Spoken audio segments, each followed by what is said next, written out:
Hello! Testing 1, 2, 3. Hope you guys can hear me alright. Today is the 11th of July. For anyone who may not have tuned in for a while, we are currently doing some Pathfinder Wrath of the Righteous. So this is my third campaign. Currently playing with the intent of hopefully going down the Lich mythic path, but we're still in the very early stages of the game, relatively speaking, where we are now beginning our assault on the Grey Garrison. We're partway through. Greetings to Lot, Zokutai, Sage, Jiu, and Blade. Well, a lot of early worms here. The forecast at the moment is rain all week until Sunday. This is basically us right now. When I got up and was getting myself ready for the walk, it was actually sunny. And then the second I step out, there was a very, very faint drizzle. So I had to take the umbrella with me again. But I think you had to use it. Like, it wasn't like a heavy rain, and thankfully the winds weren't all that strong. So I was able to do the full intended walk, thank God. But I think we're going to have... yeah, it's definitely going to freaking start pissing it down. It's it mentioned potentially the sound of thunder, but I suppose time will tell. But streaming-wise, the plan's still the same. My intent is to see if I can actually do a full playthrough as the Lich, which I think will probably take me a couple of weeks easy, especially since I'm going through all of the dialogue, both all NPC dialogue that I can find, and a good chunk of the written one, at least things that catch my interest. So today's plan hopefully will be to conclude the assault on the Great Garrison. We get that first little dose of mythic juice, and then we'll kind of go from there. But it's been going pretty good. I've been having a lot of fun. It has been straining my vocal cords. Just a heads up, I have not slept particularly great. I nodded off kind of awkwardly after I finished yesterday's stream, and it was not quite long enough to be asleep, but definitely not long, short enough to be a nap either. And when I did finally get to bed, somehow, I'm not sure what my ma did. I never did ask, but the fire alarm went off briefly in the kitchen. The fact that it was going off for a bit, and then I heard the sound of a kitchen door closing, I was like, alright, I know. Someone forgot to close the kitchen door. So that kind of snapped me out of it. So I'm going to be a little lethargic. Not to mention, it's a Tuesday now, right? I think. Yeah, so I'm basically on... I'm close to the end of my stream week, so... I kind of feel like it's Wednesday as opposed to it being Tuesday level of fatigue. Thankfully, I got coffee with me, and I'm sure once the gears in my head start properly turning, we should be good to go. So I'm gonna get myself punched in. The only thing I ended up doing off stream, this was pretty much right after I'd finished streaming. I just reorganized my character's toolbar. There's some stuff I like having on the shortcut bar, and there's some I'm very particular about opening the menu, which is probably very inefficient, but I like going through my spells like via this thing here, the spell book. We did have one fight which I nearly considered reloading. It was against one of the more stronger acolytes of Discari. There were two enemies that kind of balked the fight. These Abrakandalu, I think is their name. They can impose a debuff which significantly lowers your AC, making it so you pretty much take all the hits. So hence the result of both Sela and Camellia being on death's door. Hopefully there shouldn't be too many challenging fights, but we did end up resting. And but yeah, the toolbars are a little bit more orderly. Does anyone I will help where I can. So things are kind of spaced a bit better, and it just makes a lot more sense. I like you. Only 3 more days until my vacation. Nice. And you're gonna be off for a good month. Hell yeah. Hell yeah. So, based off of what we have here, we're not going to interact with this in case we do need to rest again. This is a very nice way to get the corruption to recede. I think I picked up most of the stuff of value. Hey, on Gil! Yeah, I believe this... This is where we dumped all the heavier armor. I do miss having a pet, man. Like, the sheer additional weight they allow you to carry is kind of difficult to pass up on. So I can't help but being a little miffed. We'll ditch those because they do weigh a good chunk. Let's sort this by type so it's looking a bit more orderly. My room is on fire, send ice. Oh, what's the temperature in your area, Frank? Right now we are low 20s. We're going to be having some projected rainfall and seemingly thunder, but you never know in this place. But I definitely feel the humidity. Outside it's 29. Oh, yeah, that is quite warm. Inside, depending on the humidity, that can feel quite uncomfortable. I hope it cools down for you, man. I really do. The heat. Cold, right? You just slap on some extra layers, have something warm to eat and drink, and you can tank that. Oh, isn't this is normally where the trickster shit would happen and things would go boom. But I don't think we can do that now. Let's see. Who's highest AC? I think it's still Sealer. Yeah, solid 27. It's super humid. Yeah, it's gonna feel like you had this. It's like walking through mist. You know, it's like it doesn't slow you down, but you feel it, and then you kind of end up being drenched. 21.8. Oh, that's uncomfortable, man. That's uncomfortable. Finished work, rewashed and dried the pea-ridden laundry. Yeah, how are the kitties doing, by the way? You had me a little worried. Or rather, the cats did. Hit level 69, nice, on my Necro, and dropped the specific unique for his build twice. Decent progress. Well, at least you don't have to grind for hours on end. Love the cold, man. Whenever you're hot, you can take off a layer. Yeah. Like, that's the thing. With if it's warm, there's only so many layers you can remove, and only so much you can do before you're stuck. Unless you have AC that can, like, physically control the temperature. But if you're feeling cold, even if you're stuck, assuming you have the layers or something warm, you can always boost your temperature up. Hey Blaspheme, it's 29 where I'm at. In an hour when I get to work, it'll be 9. As in degrees? That's a big drop.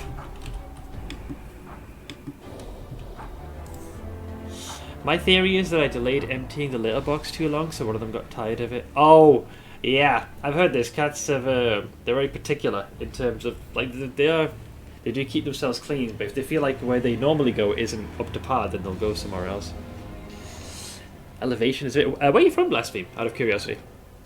That's a very steep drop. Thing is, I was fine, but I had to go back outside to get fresh potatoes because I forgot to grab them on my way home from work, and outside it's even hotter. Yeah. As someone with skin like this, like the sharp white parts, dude, all I can say, especially on my back when I go for my early morning walks, I feel the heat, man. It's not nice. That combined with Mammy purring on my lap raises the heat. Oh yeah, I guess they are little bundles of heat themselves, aren't they, when they rest on you? It's only happened once before. They keep going to the litter box even if I haven't emptied it in like 2 to 3 days, so I had it coming. Like I said, it's a learning experience. Trust me, I've seen and heard of folks who do far worse when it comes to their feline companions. So if I'm pale white, the sun is my enemy, I live in shadows all year. I'm partially this, because remember, my vitiligo makes it, there's no pigmentation there. So that is about, I'm teetering on freaking albinism. So me and the sun, we have to sign a non-aggression treaty where you want to give sunlight, fine, but you got to pepper in some shade and a nice cool breeze. You got to meet me halfway. Colorado. Oh, you're in Colorado. Okay, I'll be going for let's see. Over. That is a pretty steep shift. Man, quite literally going up in the world. Exactly like the last time it happened. I was like, I'll do it tomorrow morning, and poof, too late, motherfucker. Well, you know, you're on a 2 strikes rule. Let's see. Let's have Wendigo kick things off. So I forgot that I had this. I should have known, because I wasn't... You know when the toolbar fills up automatically and you're just allocating levels without paying attention to pre-made builds? I was a freebooter in Pathfinder Kingmaker. It was a shit build, but I should have known this. There are some good bonuses you can get as a freebooter. Also, Axel, thank you for the 57 months. Appreciate it.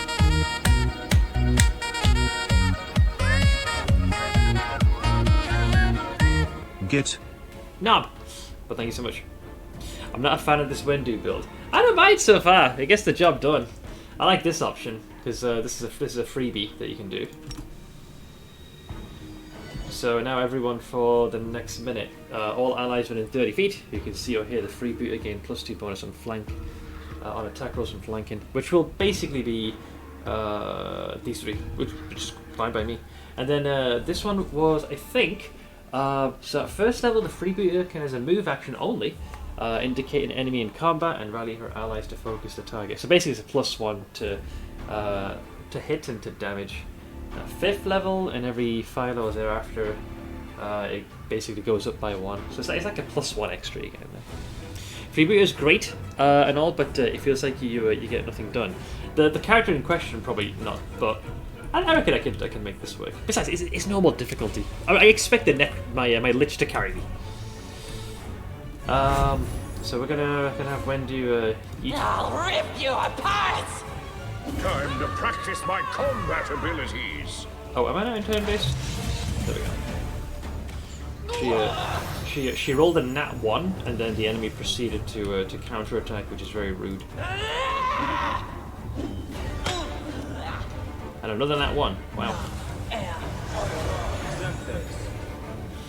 That was not the most exemplary beginning. Out of my sight! Precision and grace. Charge! There we go. It's like, where's my movement? Alright, so we got the free booty. So that should be. I'll just have to resort to brute force. Oh, I think I moved 1 foot too much. God damn it. Well, I'll position myself right in the center. Hi. Hey, Elixir! How you doing, man? The cool thing about working at elevation, after a while your body makes extra red blood cells to make up for the low oxygen. This gives you an edge when playing drinking games. That's cheating, almost. Isn't that also why, like if you happen to be like a runner, you're more efficient because you're more accustomed to the higher elevation. Like your body has to take in more blood, or oxygenated blood, I should say. How it goes? I'm hanging in there. I'm somewhat lacking in sleep. Surrender or else. Mostly of my own doing. It's always why Olympians train in the mountains. I thought I heard that. Yes, yes. We are sick lowlanders. Seth, can I donate some sleep to you? God, I wish it worked like that. I'll cut you wide open. Another nat 1! Or at least he tried to sneak away. But yeah, idiocy, how are you holding up? The highest crit I have seen now on the Necro is 700k, which I assume is high. I'm not quite sure with Diablo 4 numbers just yet. Hey, I'm looking at this game in Steam right now. Thanks for streaming it. All good. All good. If you have any questions, let me know. I don't know how much experience you have with the tabletop games, but this one is an absolute blast. They'll beg me to stop! Hit!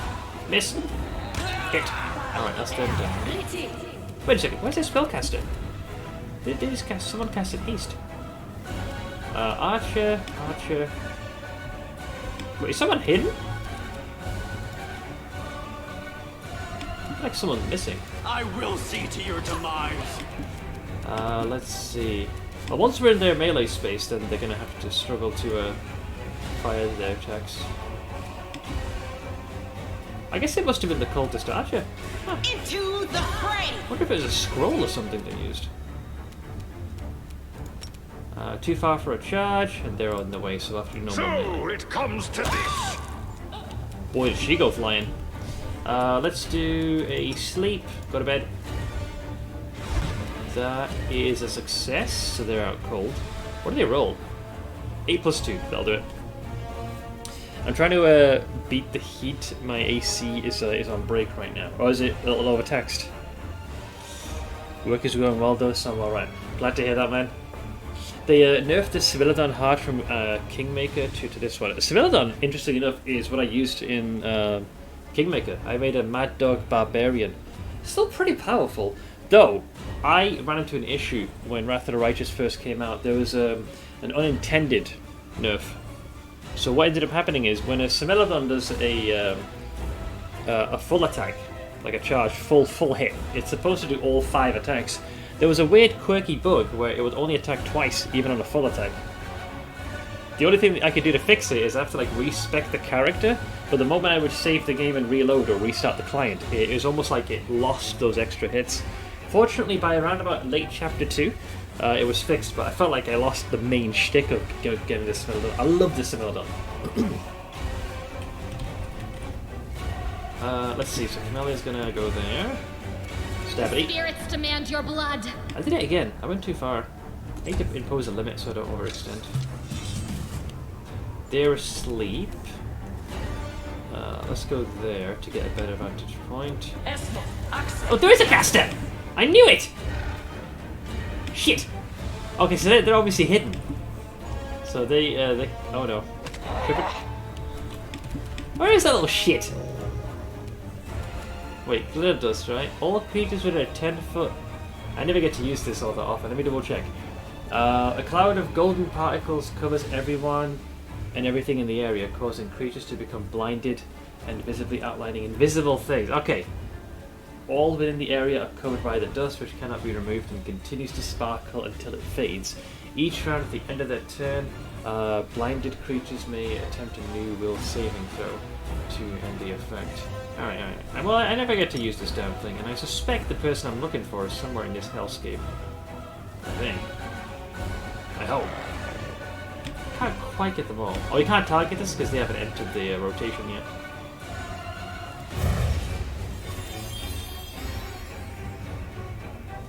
Fuck! I don't see them! They must be back here! Where are they? Let's get rid of the doggo. Inheritor, guide my blade. Little shits have got some hit points. You've made your choice. Alright, there goes their doge. Hang on. You, go to bed.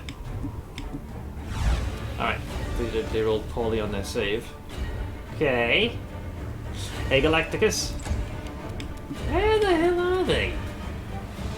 I mean, this person's helpless, so that's a free coup de grace. I do so love this part.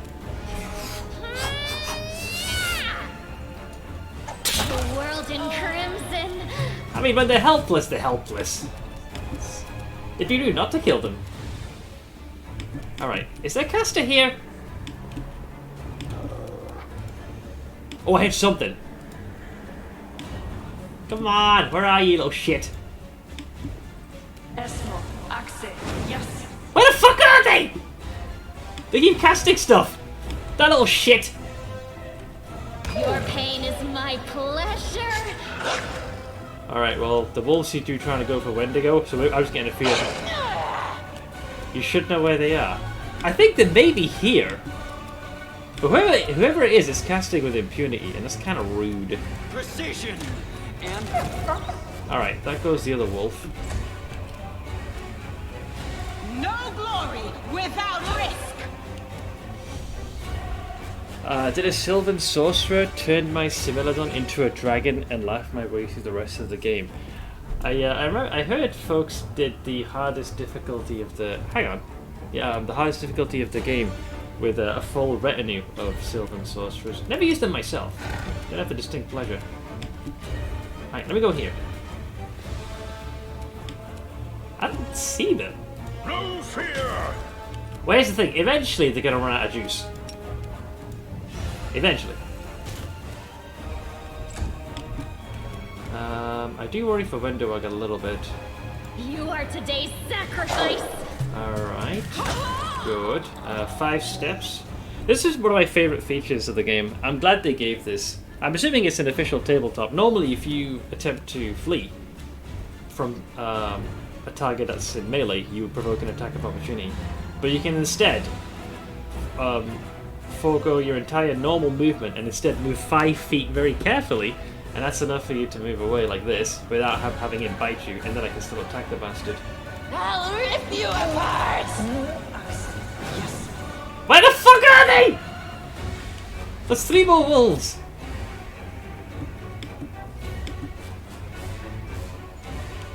Oh, see, it's a doggo. They got doggos now. Oh, you're not getting to Wendu. Sorry, buddy. I had a failsafe. So they're trying to go for my ranged character, but then she's taking jabs at them when they try and run by. It sounds... I can't imagine they... You can summon from range. Are they right here? Hello? Aha! You bastard! He's right here! Look at this little shit!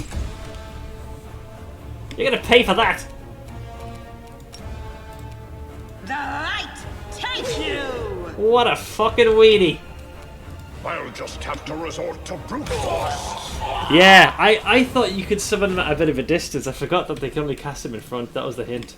I'm such an idiot. I just barely missed them in the glitter dust. Those little shits! That was actually pretty funny. At least I got to practice more of our attacks. Crolin, were you aware of this? Eric apparently left GGG to go make a TCG. No?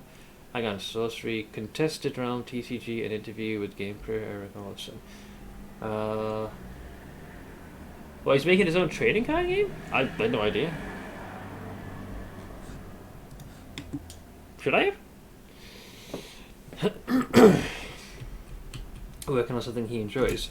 I mean, I feel like that's what everyone... In an ideal world, I wish everyone had the opportunity to do that. Yeah, neither did I. I had no clue. For now, I'll just take this stuff here. The sacred image depicts a man dressed in a robe and holding a wand. The inscription reads, Zacharias of Canabras, the Holy Martyr. My boy, we need to find him if we're going to do Lich. May I open this? Oh, wow. 10%. This is a remarkably complex lock. Huh. This war must end. Let's do a guidance. You can trust me. Are you supposed to have a key for this or something? Open your heart to me. This one was beyond me. Let's see. Failed to pick. That wasn't bad. It was a decent attempt. It was the DC is a 37. Holy moly! So a 10 plus 23.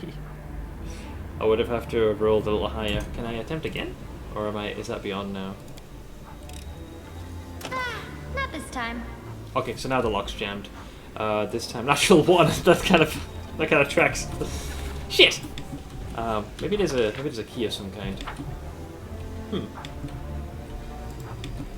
Hey, Shiyu, you might notice. Can this door still be opened, or is it too late now? There are many roads to success. Oh, there's this thing here. Hello. Okay. Cool. Where am I? Can't remember. No worries. I figured it out. Anyways. I will guide. It's been so long since I played.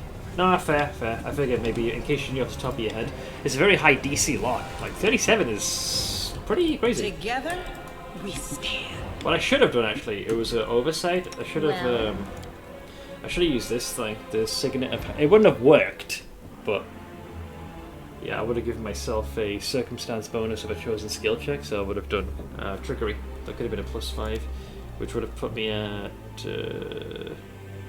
Oh no, that would have been enough. That would have been enough. Yeah, should have used that. But hey, we'll take that on the chin. Yeah, so he's been gone for a little while. That one's fully sealed. Honestly, the main thing I need to find is that damn page for the storyteller, because that is what one of my quests requires of me. Oh, that actually opened. I was half expecting that to be locked. Jesus. Save the last one for me. Wait, what just happened? Oh! Shit! It's babaus. These things are scary because of their sneak attack, and they're about to go next. I'm gonna wait until he goes first. I'm gonna let him go first. How does he get sneak attack? Oh, flat-footed. That's why. Yeah. Dude, these guys are scary.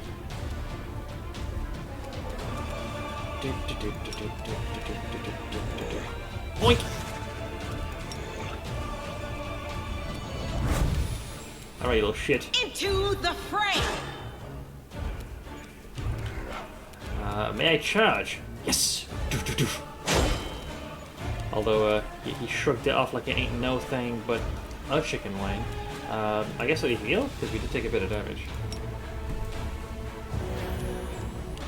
Alright, Captain Foxstick, and your merry band of followers. Go for their hearts! Race! Alright, he whiffed it. Good. Let's see. He's about to go next, so go to bed.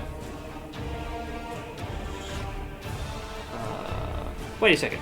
Oh, that's vulnerability. Hang on, I gotta get rid of this. I keep clicking that. The icon always reminds me of that.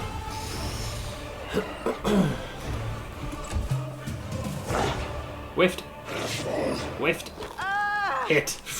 Oh boy. No match for me. Good. Nope. Nope. Fortune knuckles. No glory without risk. So it comes to this. Alright, he can no longer get sneak attack because he has no comrade. You got over it yesterday and I did back when you cleaned the bars. I did. I thought I would know the difference and I still end up making the same silly mistake because I have a stupid brain. I'll make short work of this. Alright, let's see. So, Stabity. I'll cut you wide open. Great. Nice. Ow. Missed. Okay. These it could be worse. It could be worse. Okay. Go to sleep. Ha! You know, fanny. Although it means it's going to be hard to hit him now because he's like this. They'll beg me to stop. The Inheritor, guide my blade. You've made your choice. Alright, he's awake now. He's not helpless. The spirits demand your blood. Now what's going to happen is as he stands, we're all going to stab him. Bye-bye. He did as his AI commanded him. That's why just towering over them is so powerful. Let's get rid of that. Quite a few chicken scratches they left. I've been in this exact same situation. Like one of my melee fighters falls, and it comes to their turn. Like they've been revived, like through magic, like the healing. But then you have to stand, and you know the second you try, you'll just strike them down Watch again. out for trouble. Uh-oh. Oh, a Relu, shit! So many plans and hopes have gone up in smoke Forgot she was along here. with this city, and so many are still yet to burn. Mommy Aurelu. Soon. Dude, she looks, yeah, that woman is strong. I want to fight her, prove that I'm stronger. Yeah, Wendu, I'm gonna probably say nah. You fought her now, and she could just flick you away like you were a net.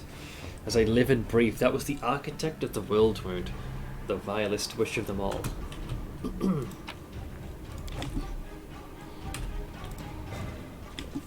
Where is that damn page? Do it, Wendy. It'll be fun to watch, dude. She would have to just do one melee attack, and she could probably kill him. It'd be a cosmic joke.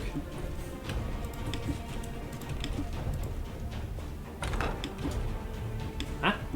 Oh, we got to make a mobility check for this. Oof.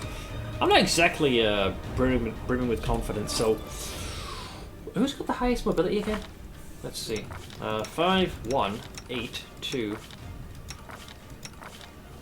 Why is your mobility so low? Oh, wow. I didn't realise that heavy of a piece of armor would slow you down. I mean, you tend to get hit the least, so stick to wearing lighter stuff. 10. Jeez. So it comes down to a coin. I don't want it to come down to a coin flip. I don't suppose I could impart upon you even lighter gear that would not weigh you down as much. No? Yes? No? No. That is basically the lightest. It's medium. She would need like a leather. Well, fudge. I mean, I could juke the system and just like remove it and then do it like that. But that feels like cheating. Where does that put you at? 12. That's a bit more feasible. Yeah, so not bad, not bad. And then you can have Soot is restless. we can do I a wonder guidance why.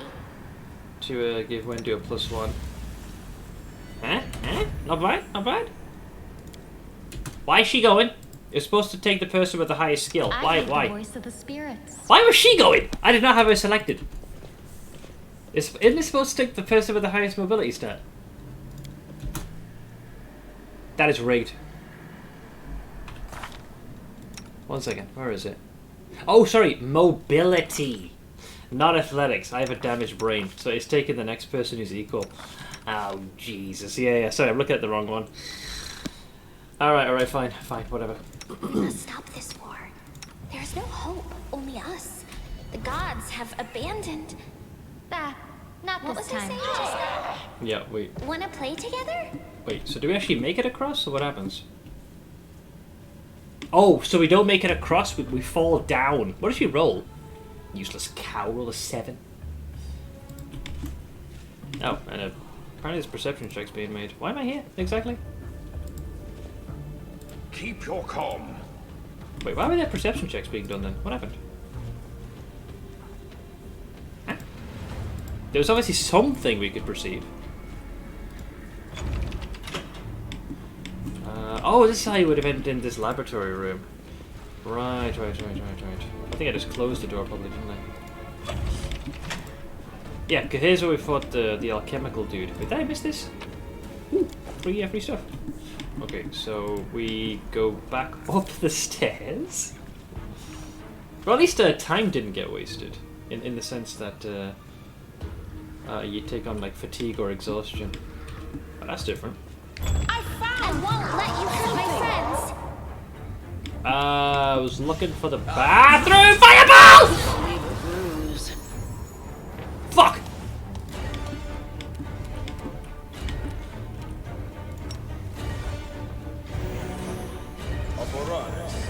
I was waiting for the shut up! That was rigged, didn't you know it? We should have surprised them! We quite literally dropped in on them. God damn it. The Brimerack is the big problem. Oh, we could definitely do with a hashtag bless your hombres. Is it just him? Okay, cool. Ember, you're gonna have to do some of that fancy voodoo and put the. He needs to go to sleep. He needs to go to bed. Shit! He rolled good. He rolled 18 plus 6. What can you do? You know, you win some, you lose some. Honestly, I got half a mind just to YOLO charge, even if he's getting hit. Fuck it. Fuck it. I need to lock him down there, because if he does I think he has like a breath weapon that he does, so I'm like, nah, sorry bro. That's not gonna happen. Not on my watch. Frick. Hold! Oh, it still reached us! It goes through! That cunt. Alright, that's looking a little rough, man. It's looking a little rough. Darren might have to put himself into some more danger that I otherwise would not feel comfortable doing, but we need the heals. Oink! Alright, we got this. That bastard did the opposite! Right, this room is really kind of normal. Was this the other room that you were fearful that I would be in trouble? I gotta say, that fireball was pretty hilarious to time it. Like, I knew the second I saw him, right? I knew what he was gonna do. I was like, he's gonna eat one.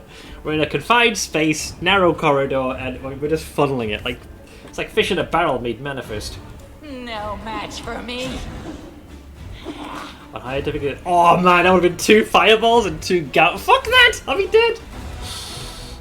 That would have been pretty funny. Like, I can see the humor in this. You are today's sacrifice. Okay, so Embark. You couldn't put Captain Fuckstick to sleep, so let's go with this guy then. That one worked. Nice.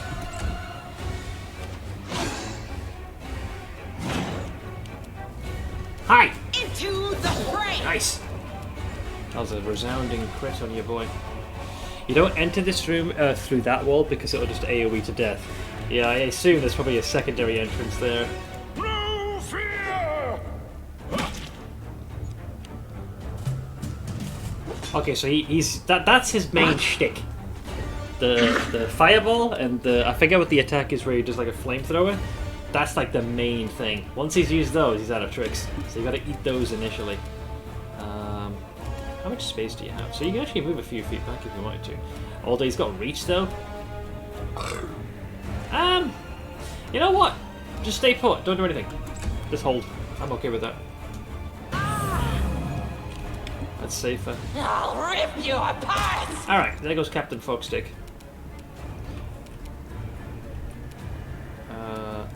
Hi! I am here.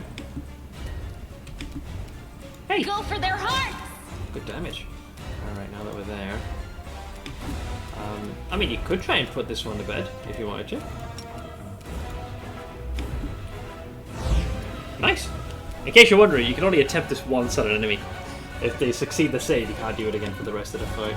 But it is pretty powerful early game. The light, take you. Alright, the Brimarack falls. Can't charge, not enough space. I'll just have to resort to brute force. He stands up. I get a second swipe. Do a little bit of heals to undo the fireball damage. He's still asleep.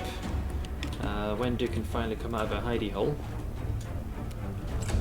Camellia can do the stabity. Beautiful. And I can just shield there, that's fine. We'll have Sealer sort her up. Guide my blade. Nice. Alright, so minus the fireball, that wasn't too bad.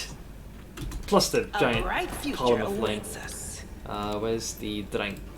Such a good feature, use until healed. Alright, good as new. So most of it, we hit the undo button on most of that tomfoolery. Take that. Can't say I'm keen on the other stuff. How about you? Brimmy has got nothing too keen. Look at all that.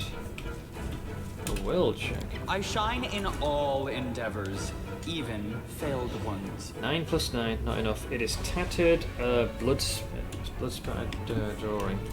That's very useless. I guess I'll take all that. Beep, beep, beep, beep, beep, beep, beep, beep, beep, beep, beep, beep, beep. Hey, Crushi, take the scythe for 100 gold. There's a lot of items I've left. I've been told, as a reminder, my carrying capacity with this group isn't particularly great. In my last 2 campaigns, I always had some kind of a companion or pet that helped increase the carrying capacity. But I've been told when you finish this place and you leave, you are given an option to loot everything, as in one go, before you get teleported to, I guess, Defender's Heart would be next. Hopefully someone reminds me. But yeah, you don't have to loot it now. Otherwise I'm unnecessarily weighing myself down and risking fatigue appearing sooner. I'll take that, I guess. But load high. Guess what I streamed? I'm going to assume Satisfactory, probably. Given that you're over 140 something hours into that. Okay, so there's aside from the items on there, there's nothing else here. Then we open that. Ah, shoot! If I had gone through this door first, after I dealt with the babaus, I could have avoided that. So we messed this up, right? This is a little skill check. Alright.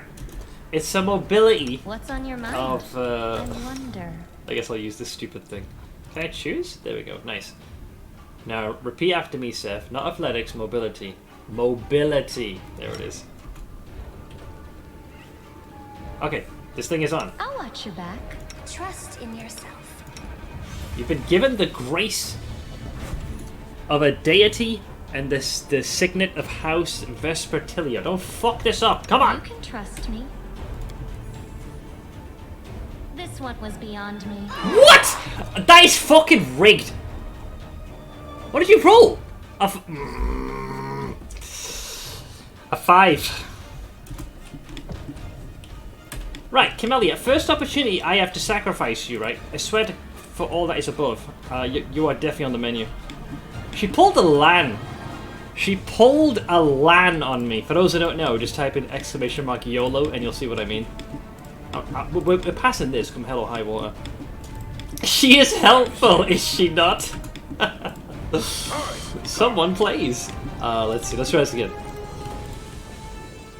Oh no, wait, I just got a notification. What just happened? Ah, yes, Windows suddenly bringing this up for no apparent reason. Didn't click anything, didn't press anything, and it just opens up the welcome to Microsoft 365. Like, did nothing.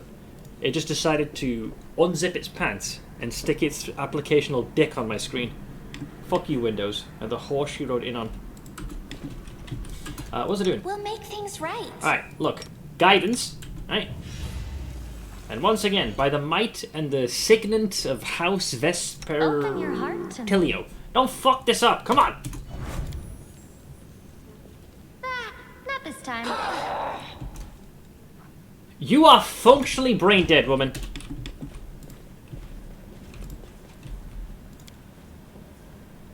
This is rigged. That is fucking rigged.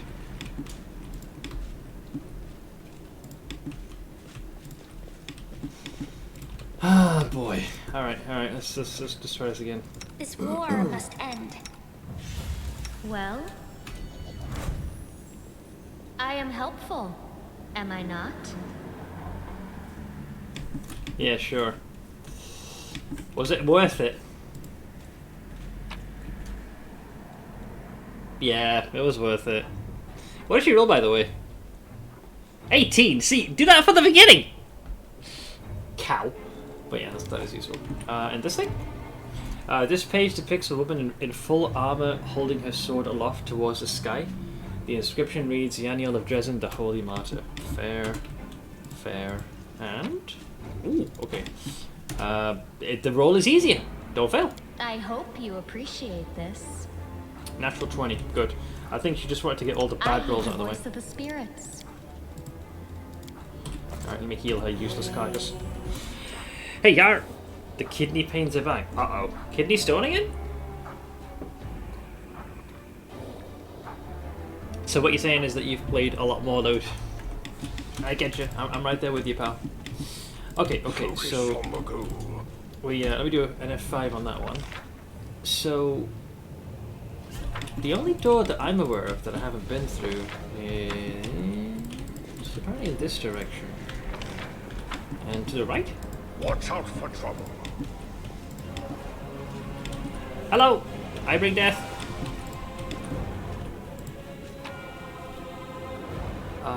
Wait!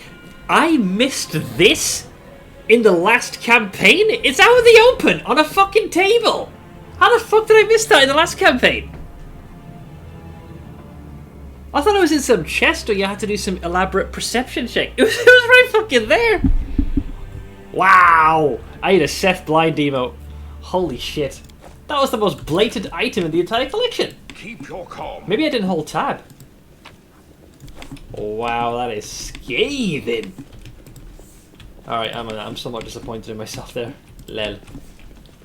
There are many roads to success. That was literally the only item I gave two shits about. Well, we got Seth Wrecked, which I think does a decent job of articulating that. Maybe. Luckily, I got an appointment with DP tomorrow for something else. We're going to ask for more echo scans. Yeah, especially if the paint's coming back. This is why I like the toggle tab in Toy Box. Excuse me. Does it always have it turned on? By the way, you also still haven't gotten the final Enevia dialogue in your last campaign. No, but someone asked, like, do you want it to be spoiled? I believe it's the fact that she was... she wasn't always a woman, was she? She'd like drank a potion that had her shift her gender, I think, is what the big reveal was, right? I think.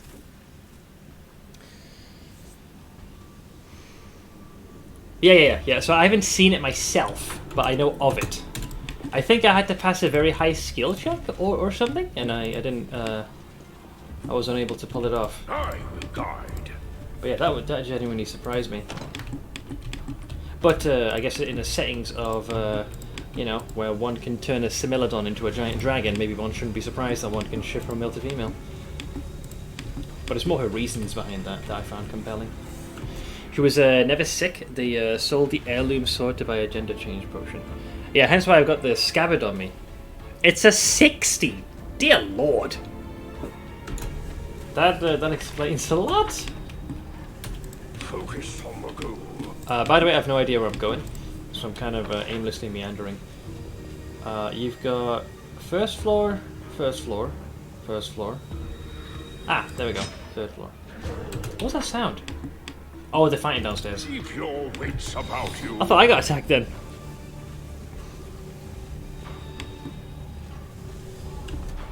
I am missing a room. If you mean this one, I can't open it. There's a magical lock tethered to it. I thought maybe this one, but there's something funky going on in here. Maybe?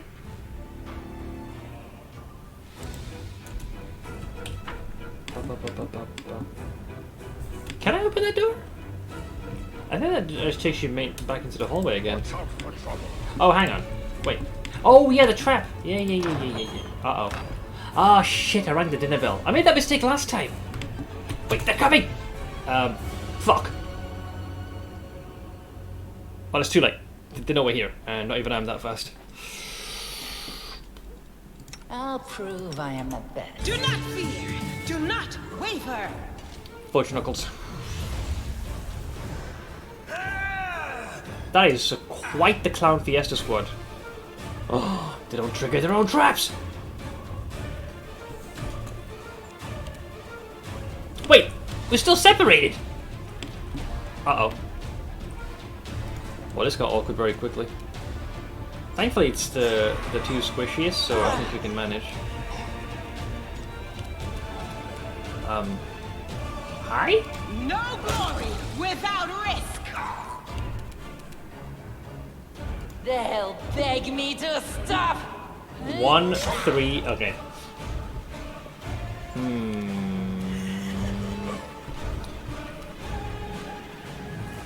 Grease is real fun in this hallway. Grease scares me after what happened yesterday. Like, where you cast it and what's on the screen isn't exactly 100% accurate. I'll cut you wide open.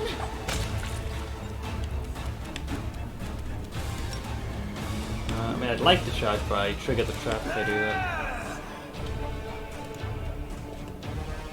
Hello! So it comes to this. Alright, so they're going to spend a turn catching up.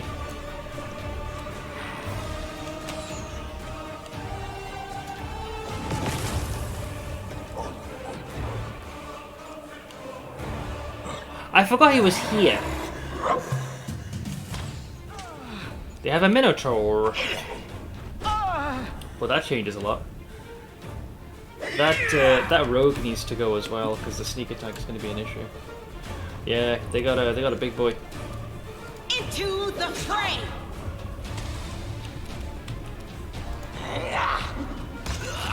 All right. So that gets rid of their sneak attack capabilities.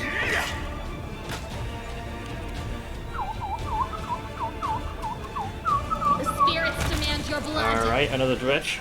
Selective meta magic is a thing of beauty. Oh, you could avoid friendly fire, literally.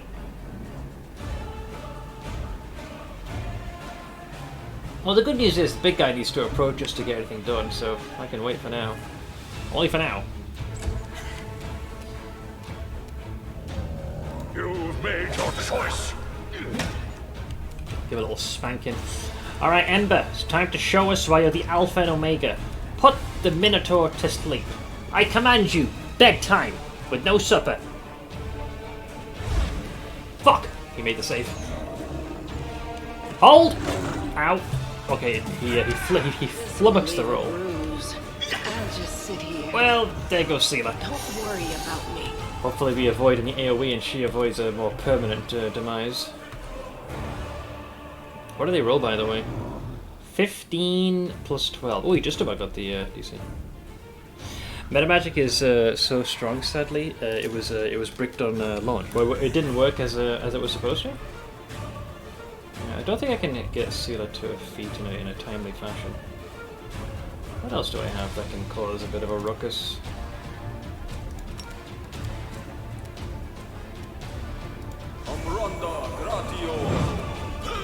The Arrow of Yule.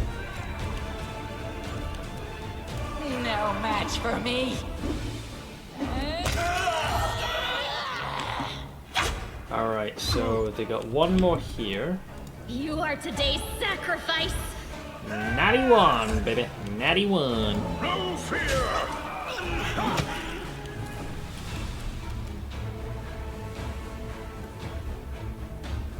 Can't put the big guy to sleep anymore, can I? Too late for apologies. Ow!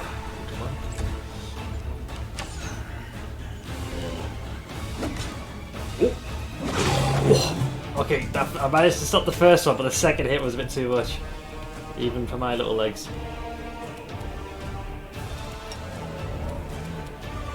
No, I don't feel comfortable bringing him too close. My other fear is that if I try and get Seela to stand, he's gonna bonk her on the head. Which comes with its own issues, you know. But it is probably the most effective way to heal the boys. And gals. Oink!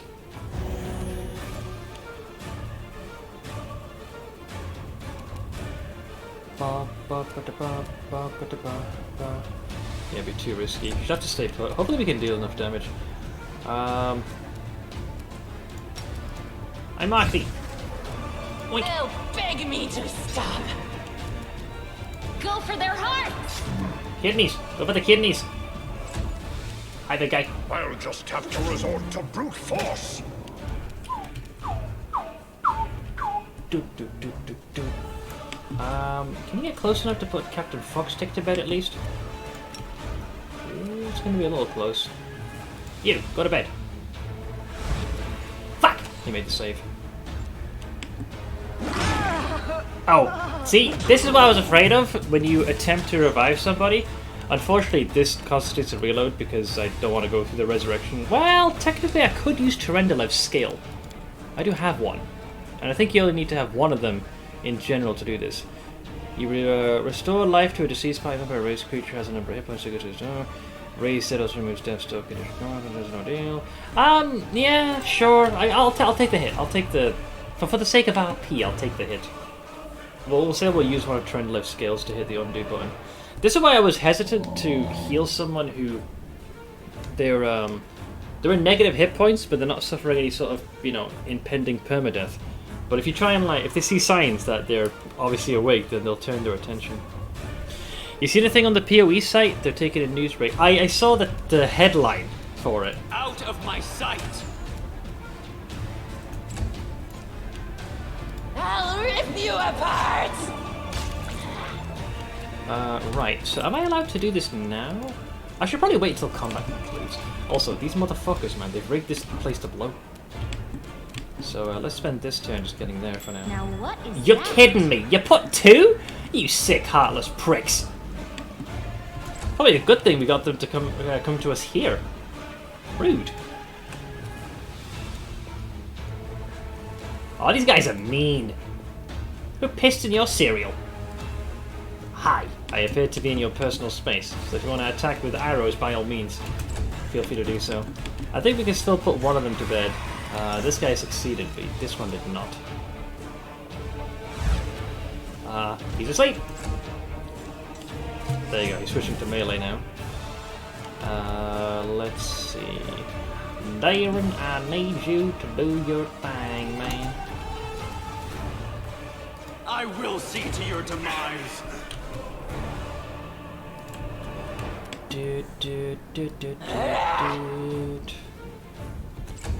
Alright, do me a favor. I am helpful, am I not? That gets rid of that, and we'll close in there. Hi! So it comes to this. See you, Dave!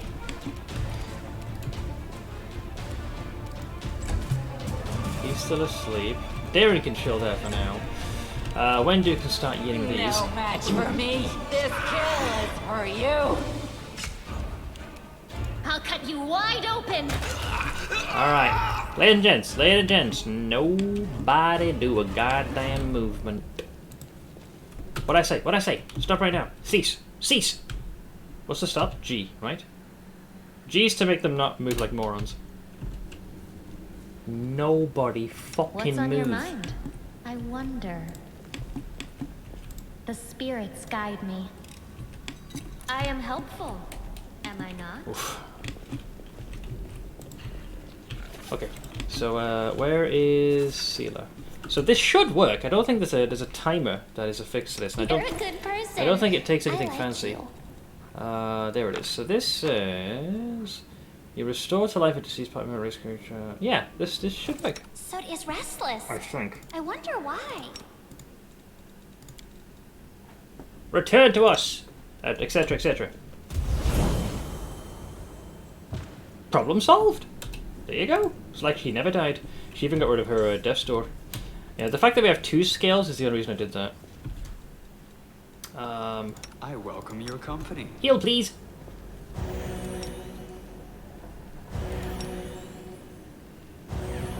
Good old factory reset.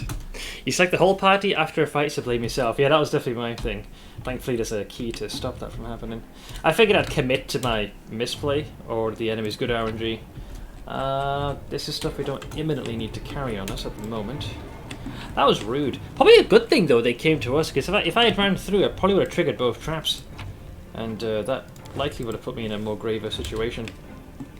Those perception checks were evidently failing here. There's something unusual. Potion of Shield Faith, eh? Did you put a third trap in here like an asshole?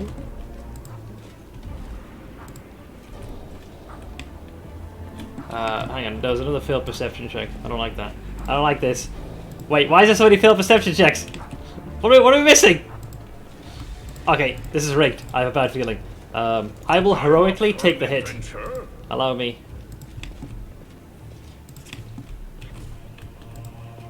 It's probably going to be this chest, isn't it? It's rigged to blow. Ah, this thing's rigged to blow! I can feel it in my kidneys. Alright, fine. Come get me. Wait, why do we fail the perception check? Keep your calm. We're missing loot! No! Is it this thing? It's this thing, isn't it? There's something in this grate. I think everybody failed that check, though. What's the DC? 24 is pretty high. Oh, here we go. Oh, it was boots. Oh. For 14 gold! That is such a high DC for that. I thought it was like a pair of boots, like, you know, that you could wear. Oh, that is so freaking annoying. Fine. I am profoundly disappointed, guys. My disappointment is immeasurable, and my day is ruined. So I think we want to go in here now? This is the door I was... Oh no, there's people in here. Transformed Crusader. What? Enjoy your gold. Yeah, I'm going to spend it on a round of drinks. It's what Iomade would have wanted, you know? We will win this war. Go get him. The heartbeat quickens. Wow, these guys had quite the freaking dinner table, didn't they? Whoa! Well, that works, I guess. Wait, what am I looking at here? Okay, they're all just transformed Crusaders. Are we missing one? Because that seems pretty normal. Go in there for now. Little Miss Helpful can go there. I'll join Seal up there. Embark can go over there. And Darren can... Yeah, you can chill just over here in the back. Alright, it's party time. We're in the initiative. I'll rip you apart! Miss! Miss! Hit! I love the thunk. Wait, there's more back there! Oh, wait, there's a ghoul? What the fuck's a ghoul stalker? God damn it, there's more of these sons of bitches.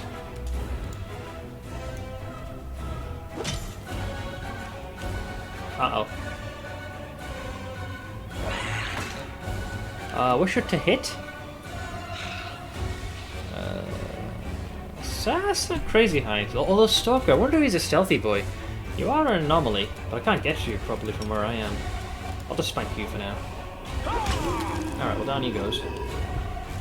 Okay. Okay. Hey, crit error. How you doing, bud? What do I do? I get the sense they probably can't be put to sleep. Yeah, I thought so. The undead ghoul sort of creatures, they generally, you can't tinker with their brains. A plus side for being this wandering, stalking ne'er-do-well. Precision and grace. Alright, Wendy. Strike fast and true. They'll beg me to stop! The spirits demand your blood. Great crit. Very nice. The Inheritor, guide my blade. Oh, wow, he does that sneak attack, I was right. You've made your choice. Natural 1, that sucks. Hopefully next round. He's the only one that poses a threat. What difficulties are... Whatever default the whatever the default difficulty is. So I guess it'd be like normal. I'll hit you. No bueno. I kinged them for some kind of cleave. Can it be baned? Oh shit! I thought you're supposed to cast it at a point, not as you're the origin. That's good to know. Too much 5th edition. Let's see. Miss! Hit! Nice! Okay, they lost their heaviest hitter. Wendwag. You are today's sacrifice. Natural 1. How sad. The light take you! No fear!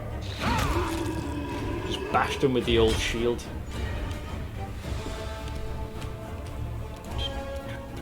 You won't stop us.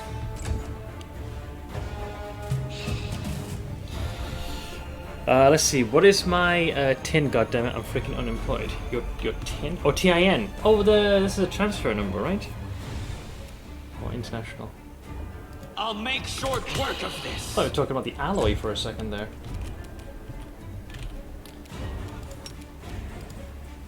I mark thee. I'll rip you apart. Go for their hearts. Another one falls. Into the fray! You deserve some peace, brothers and sisters. Let the goddess embrace you. Yeah, we that sneak attack got me a little good, but generally that wasn't too bad. Mostly just heavy armor or medium. Twitch won't make me an affiliate unless I fill papers. Yes, you kind of sign a contract, so to speak. There's a tax one that I got to do every year as well. Most of it's pretty much a lot of copy pasta. In Germany, if you were born at some point, you have a tax number. Yeah, we have one here as well. With our national insurance, we also have a specific tax number as well. With our governing tax body is HM Revenue and Customs. HMRC. Also, let me sit down since this hour is up. Hey, Meyer. How you doing, dude? Yes, by the goddess, what ambition.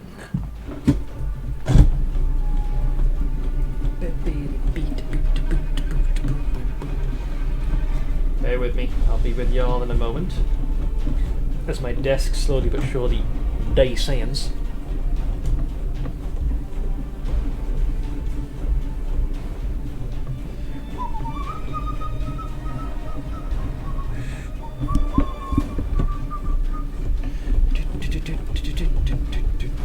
How do I fill this? Well, what's the part that's confusing you? Is it specifically the tax number? I believe you should have one that's like affiliated to you. So I would say just do a quick search. Your country of origin. I'm sure there'll be some. You must have some kind of number that it's equivalent.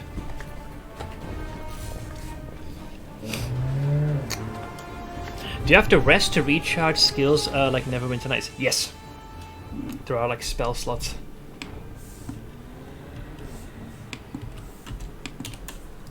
It seems my expertise was not enough. A 9 plus 10. This ancient pool is filled to brim with human intestines. I assume if you'd passed it, you would have seen what it depicted underneath or something. All right, so we dealt with all of those. That does open, which is good. Alright, let's do a quick F5 and then saunter onwards. There are many roads to success. Oh. Why did you drag me here, Ah, you wench? To Staunton. mock me one last time? Go on, finish me! Drink my blood, devour my soul! Just get on with it. Let me die at last. Man, my heart goes out to this poor bastard. In spite of all the mistakes that he's made. Staunton, light of my life, don't be so silly. I could never hurt you. I brought you away from the battle to save you. My love, you don't belong in this grubby city where everyone hates you. Come away with me. You know I have always loved you. Cancel your tier 3 subscription. She's not worth it. You lying filth! You have the gall to say that to my face? You tell him. But it was you. It was all you. You're the reason I lost everything. You're the reason why everyone despises me. This guy nailed his role, by the way. Like the pain in his voice. So it was me who brought shame upon you in front of the people you called friends? It was me who mocked you year after year, spat on you, forced you to do dirty, demeaning work like you were a drudge, and not the bravest of knights. No, it was all of them. The Crusaders and their witless queen. The witless queen part's true. If you remember the day Dresden fell, I asked you to be its new ruler. You refused, of course, you and your principles. But look what's become of you. Hot tub stream with Minago. Yeah, sells her demonic gamer girl bathwater. Where's her eyes? She is a creature referred to as a Lalitu. They are basically eyeless demons. You can see it in the background. These like hanging bodies. What she'll do is she collects the very drained husks of her victims, and she can take on their visage, like she's putting on a new cloak. It's just they have quite the collection. Definitely have a bit of a succubus aspect into them, because they certainly do love to tempt folks off their righteous paths. And poor Staunton, this guy was on the receiving end of that, and then some. They talk about love, but they are really talking about a terrible disaster. Yes. Like an earthquake, or a hurricane, or a shipwreck. I thought it was just laziness, like some of the recent anime coming out. No, this is a key feature of a Lalitu. The eyes are always missing, almost like it was never there. Perhaps there is another kind of love. But in my experience of love, if it doesn't feel like you've been through a shipwreck, then it's not worthy of the name. Bless him. Luckily, you aren't on a righteous path. Oh, this guy isn't. So let's see. If love is like a shipwreck, which part do you play? The rocks or the ship that gets dashed against it? He definitely plays the rocks. You know a little about love, David? Love brings happiness. I don't really care about that. I would probably go with this one. Yeah, if love is like a shipwreck, which part do you play? The rocks or the ship that gets dashed against them? I sense the trap in your question. I take it you cast me in the role of the ship? You think I am doomed to be dashed against the rocks? And who will play the lucky rocks, I wonder? But to answer your question, I see myself as the wind. All this drama is beneath me. Oh, he definitely dodged my jibe. Well played. I'm sorry to say that there is truth in the demon's words. The Crusaders really have treated him terribly. You think? I say this as a criminal who has been forgiven by other knights of Iomade. But like all demons, she has built a mountain of lies and deception upon this one grain of truth. How many decades was it? Like 6, 7? That this guy's been spat upon. He even joined the condemned, which usually those who've committed petty crimes are assigned to, as opposed to doing prison time, in the hopes that he could redeem himself. And all that time, he's just been looked down upon and spat upon. I'm like, where the fuck do you think it was gonna go? What did you think? The only chance this dude had redeemed himself is if he got his own freaking militia and literally got the relic back that lost them Dresden in the first place. Don't overcomplicate things. Ooh. Truth, lies. This dwarf is a spineless worm. Harsh words. He prostrates himself before those who wipe their boots on him. And not because he hopes for better treatment, but because he enjoys debasing himself. If he really had to choose a side, the Crusaders or the demons, he would choose whoever caused him the most pain. She has it half right, not so much because he enjoys debasing himself, but I think it's more in the vein of he believes that that's the treatment he deserves.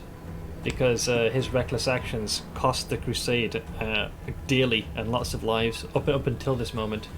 He's a simp. Well, he kind of goes down this path. I think there's nothing you can say to this guy now that'll have him change his mind. Well, let's see what happens. My offer still stands. Come away from here, my love, You will rule Dresden as a king, and I will be your queen. She's like, you know, sub to me for tier 3 and donate to my OnlyFans. That's basically what that means. He's like Smeth, thinks way too... Oh, I don't think very highly of myself. But I certainly wouldn't put myself quite as far down as Staunton would. So here's the options, right? Here are the classics. The good option. What are you hoping for, Demon? Staunton is loyal to the Crusader cause. He won't succumb to your lies. So you're trying to preach to it his good. Lawful is the demon and the traitor. You both deserve to die. It's a little accusatory. Because right now, nothing suggests that he's looking to turn to her side. If anything, he's been fighting against it. Chaotic being, you'll make a great couple. The eyeless queen and the brainless king. That's just rude. The more neutral is don't listen to her, Staunton. She lied to you before and she's lying to you now. Genuinely? I'm playing my intentions are neutral evil or lawful evil.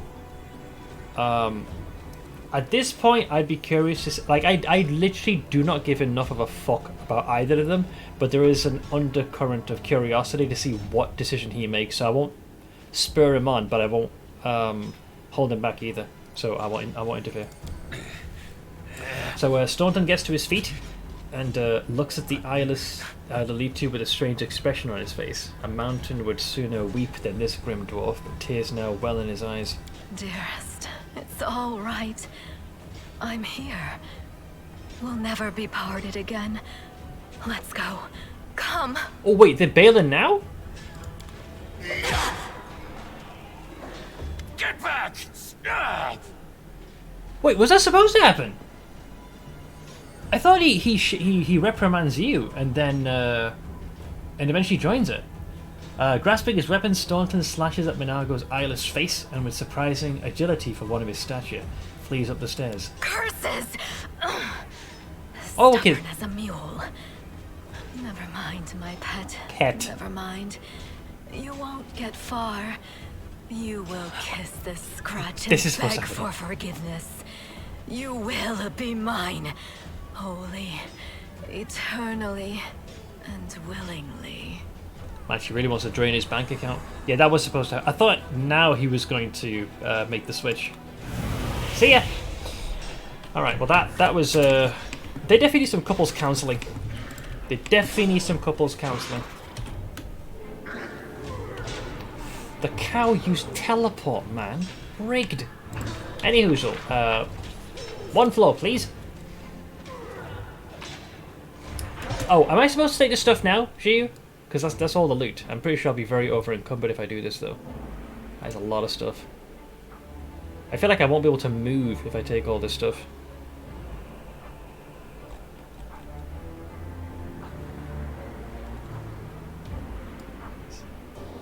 Take the Brentwood down. There's some gear that can be the Brentwood Drake. Oh no, I want help from Shay. I played this game twice. This is now at this point. I'd rather just know. So I forget. Like, am I supposed to grab the loot now, or am I supposed to do this later? Because it's giving me the option to loot all the different pieces. You can loot it now and drop it when you go up. Okay. I'm gonna be quite over encumbered, I think. I love that tune. Whoa, okay, that's a lot of stuff. Jeepers! You'll be heavy as fuck. You know what it is? It's the weight of my immense fucking balls. But yeah, that's like, look at this.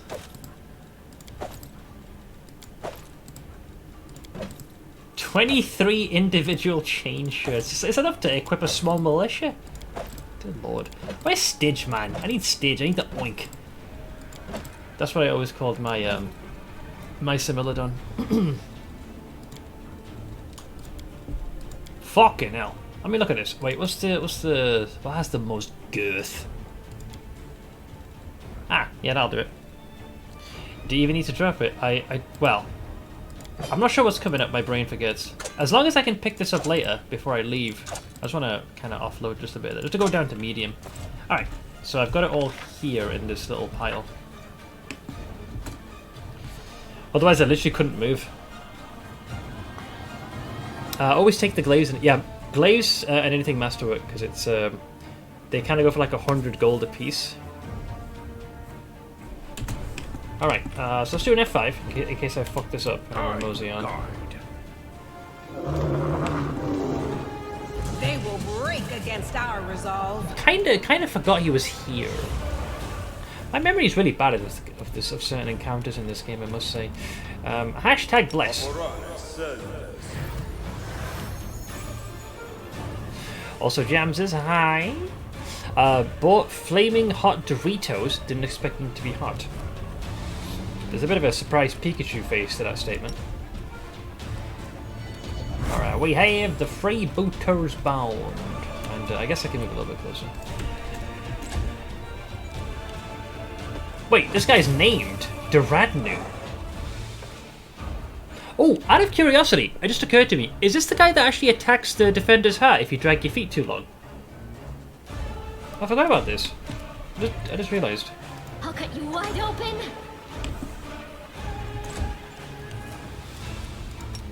Don't suppose you want to go to sleep. Maybe. Fuck! He made the save. He rolled 12 plus 9. He's got a really high modifier. Oh, he's always here. Okay, I was wondering maybe that was the case. He's too nearby, so I'll just slap him. Have to resort to brute force. The Inheritor, guide my blade.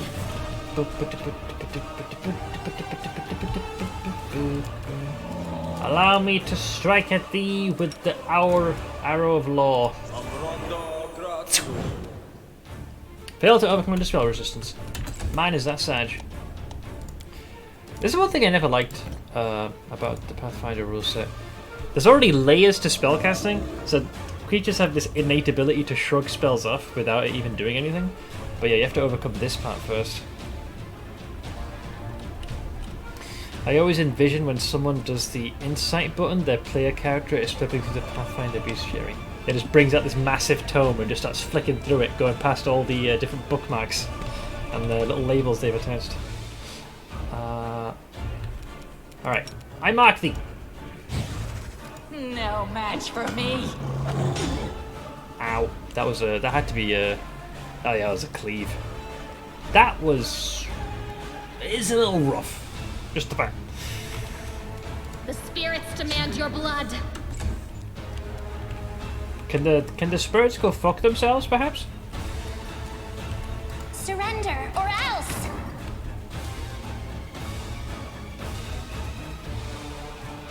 Wow. Wow. Ember coming in clutch with that hit. Hi. So it comes to this. Not bad. Not bad. Never stop learning. I was hitting with a little shaky shake. Rules are made to be broken. Trust in yourself. Do you have a heal? I thought you did.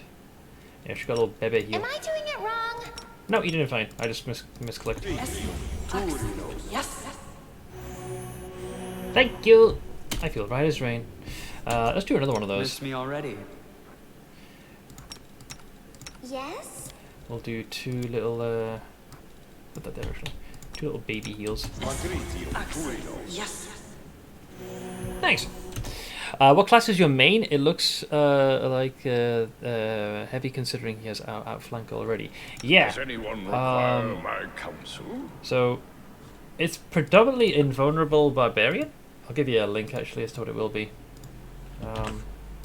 It's this spreadsheet here. That's the build. So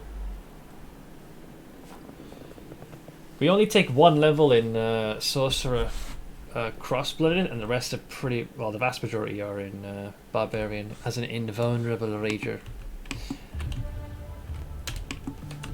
A sword and board setup, and hopefully by the later stage of the game, capable of either sidestepping damage altogether or significantly mitigating it.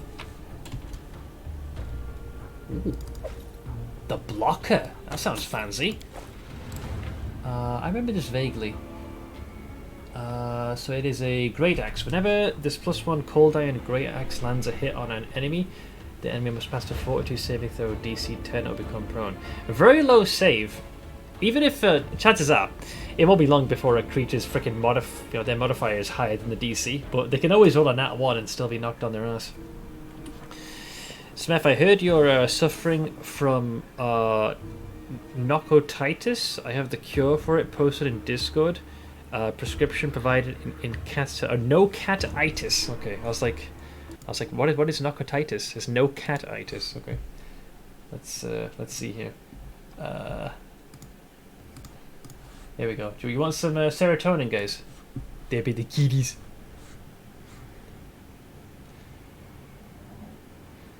I'm assuming it's the both of them. Hang on. Oh, yep. Ah, I love when they do that, when they kind of groom each other. Bless them. Oh, they're sweet little babies. Oh, that's actually cute. Kilo beans.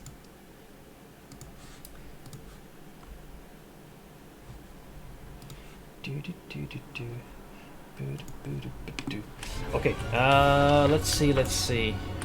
Thank you for sharing that, by the way. Cats screaming each other? I wonder what that's like. Your cats? Oh man, I know it can be frustrating. Because they tend to kind of give each other a wide berth. You saw how careful she was when getting into... Yeah, kind of tippy-toed around. Oh, not this again. Look, who's doing mobility? Remind me again, please. Alright, listen here. I'm just saying. Right? I'm just saying. Mobility's a plus 13. The DC's a 14. Actually, don't even have to. We'll make things right. I will simply sidestep it by blessing her. We can't fuck it up. The modifier is the DC. I hope you appreciate this. Out of curiosity, what did you roll?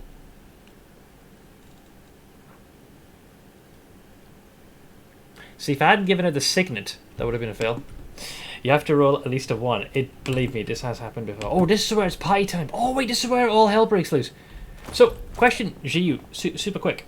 After this fight ends, can I still loot all the good shit left behind? Or do I need to loot it now before this triggers? Actually, it might be too late because I've already skipped ahead. Wait, as in... Oh, I can loot after. Okay, cool, perfect. Then I'll do F5. This is probably my second favourite moment in the game. The first one is that when you take back Dresden and then you get your Mythic Path, like the actual juice. But I love this one. Because the enemy's here. But right now we're being cloaked. It's such a good moment. I love this. I guess I should probably buff. Although we do get hit with the power of Jesus, so we won't really need this. Rely on me. I think we get automatically teleported though, so I think we should be okay. So we did Light of the Angels, do a bless. Wait, what just happened? Oh, I guess I was too quick with that. Apparane sentes. Keep your wits about you.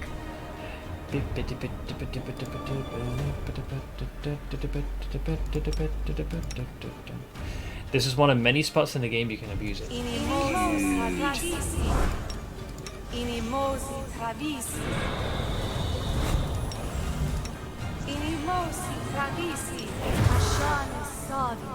Normally I don't go this crazy with the boss, but knowing like what's on day horizon, I might as well leverage it.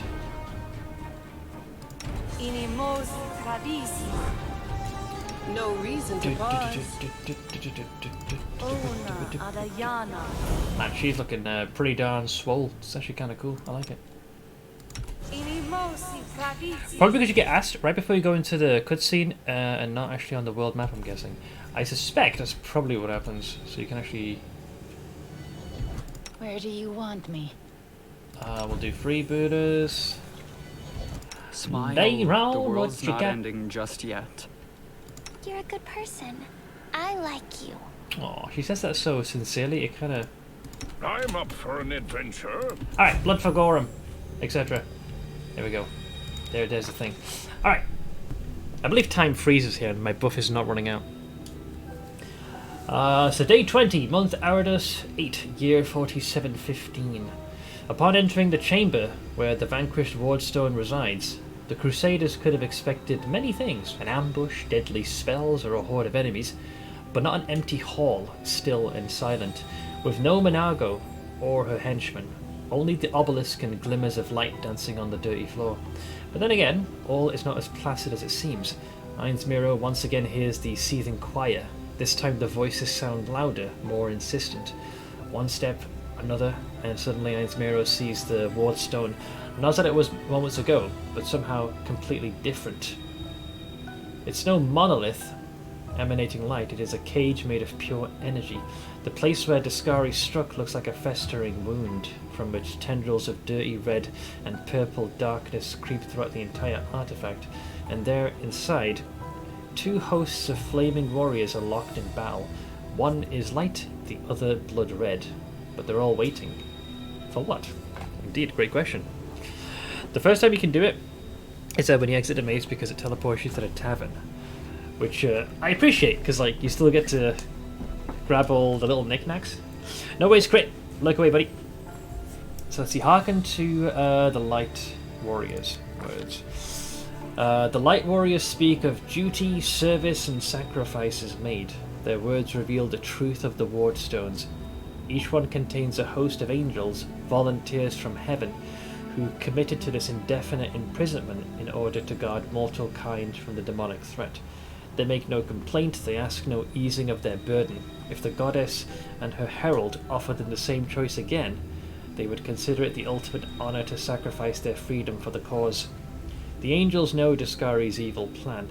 When the last of the Light Warriors falls, the wardstone will become a deadly explosive that will destroy everything around it, and the other obelisks in the chain will meet the same fate. The Light Warriors pray for help. They plead for someone to strike down their fallen brethren. Those who succumb to the demonic corruption are already beyond salvation, but if they are stopped, it will allow the wardstone to heal, and the Light host to continue its duty. The crystal chisel discovered in the ruins of Canabras is the ideal weapon for this task. It will cut out the corruption along with those who have succumbed to it, and restore the wardstone's full power. The eyes of the Aeon, until now slumbering, peacefully in the hero's soul awaken. They urge the hero to look upon the wardstone through them. The Aeon's eyes wish to see. I'm surprised there's a second page here. I suppose I can take a glimpse. Nothing happens yet. Look on the angels with the Aeon's eyes. The eyes of the Aeon pierce through essence, matter, and time, and reveal the truth of the wardstones. The stones are just as much a perversion as the world wound itself, which is fucking ironic because it's always seen as an object of purity. The demons are not of this plane, but this did not give Iomade and her herald license to disrupt the balance still further by imprisoning untold numbers of angels in stone. A crime committed in the name of good does not offset those committed in the name of evil. It only multiplies the harm done to the cosmic order. So that's the big reveal. Up until this point, we just assumed that through Iomade and the Herald, the wardstones acted as a countermeasure to stop that tear in space and time and stopping the world wound, which is effectively, a direct gateway to the abyss, from spreading. But the way they achieved preventing the wound from expanding is by enlisting the aid of a multitude of angels. A thankless job, and who knows how much time has passed. I forget the exact timeline for how long the wardstones have operated, but that's what they'd be consigned to, an eternal thankless vigil. But it seems like what's happened over time, with the massacres and the demons very persistent poking and prodding, some corruption has seeped into it, and there's now doubt sown between the multitude of angels, so they kind of splintered into two factions. One side want to stick to their duty and what they signed up for, but the others are in the opposite. Well, we'll find out now, actually. Hearken unto the Red Warriors' words. So these are the guys that have lost their way, or at least now feel doubt in the task that's been given to them, or rather one they've undertaken. The Red Warriors speak of pain and lies and disillusionment. Their words reveal the truth of the wardstones. The barrier surrounding the world wound is built upon on the bondage and suffering of countless angels. Every injury dealt to the wardstone, these angels experience as physical agony. The pain is driving them insane.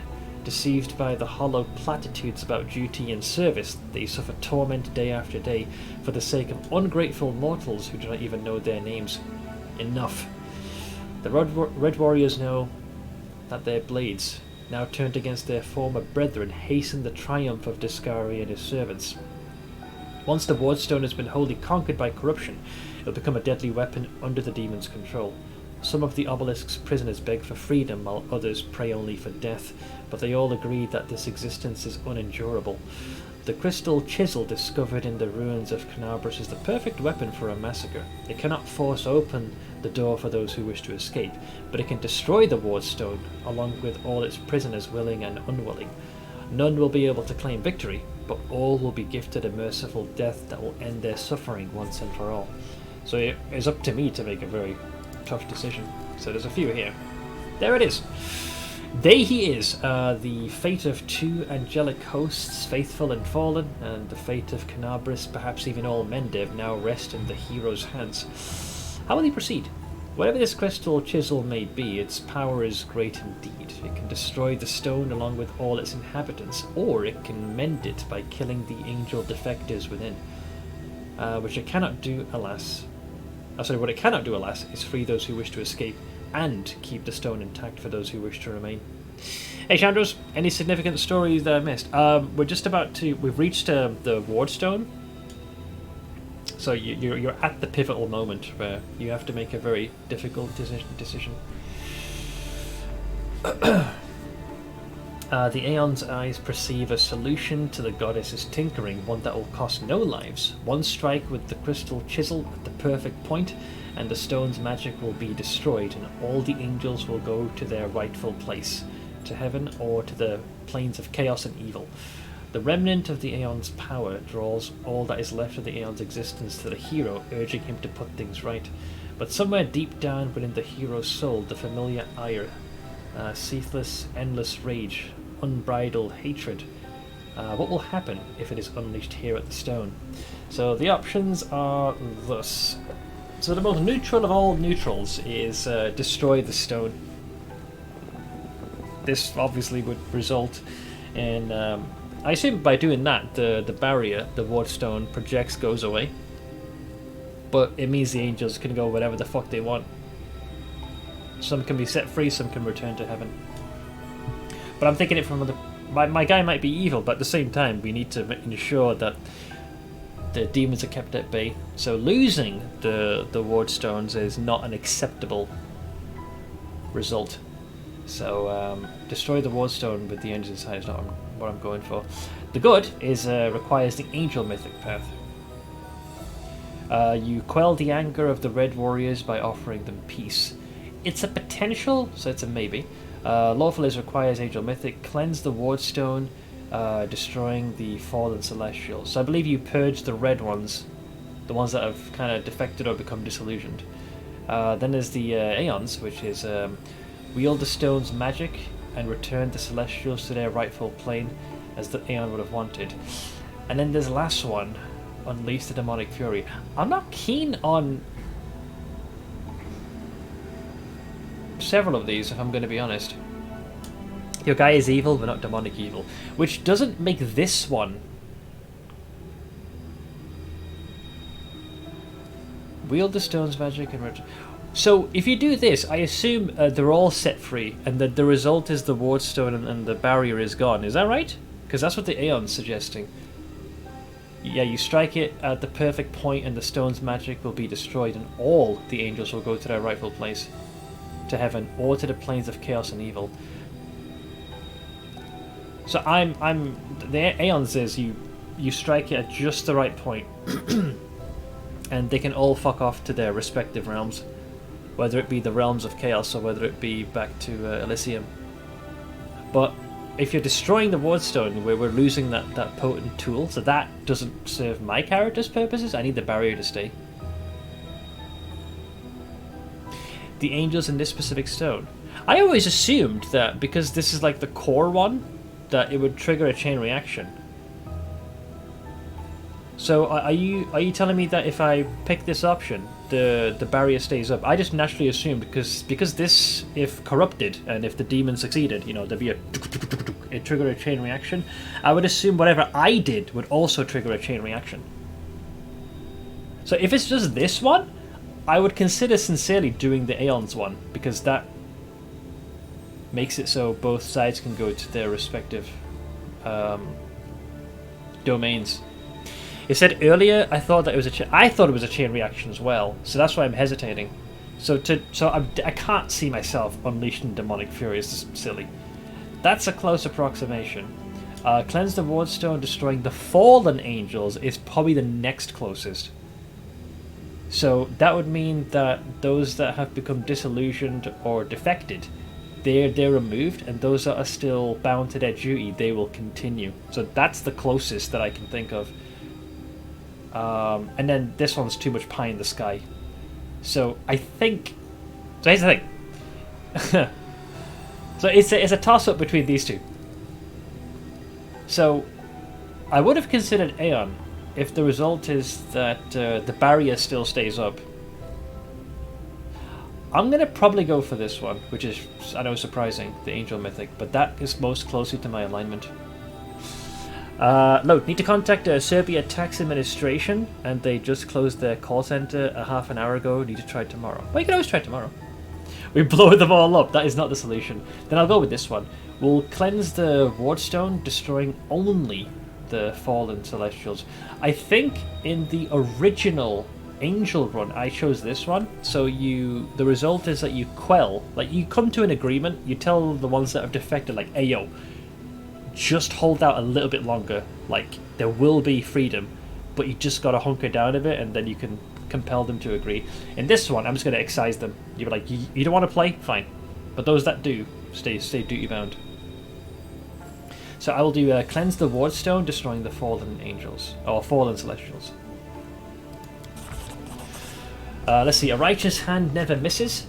The oh wow, it actually destroys the purple stone knife, so I guess I can't give that to the storyteller later.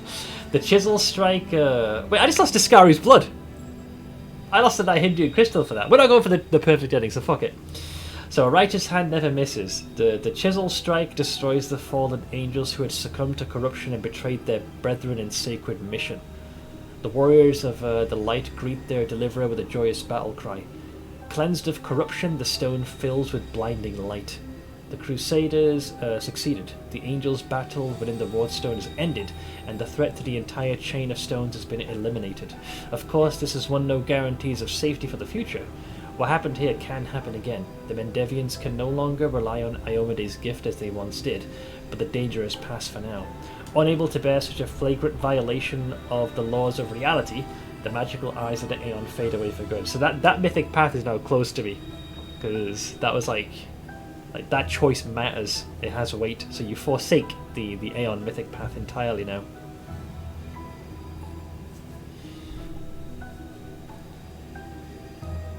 Alright, so I strike it just right. When the purple knife strike just right. Flashback? Oh yeah, here we go. Now we see how I ended up in town, and that was all a setup. So there I am. Look at them, Suture. They're rejoicing like children. The storm is coming, and none of them sees it. Shall we add to their festivities, my lady? How about a little lightning to burn their flesh? Oh no, Suture. We'll leave such frolics to Discari's little gnats. We are here for something else. Something I have greatly anticipated for a long, long time. So she'll disguise these guys as the standard guards, including the Suture, and then these are the guys that bring me in at the start of the game. So it makes you wonder, like who are you specifically? You get wheeled into town before all hell breaks loose.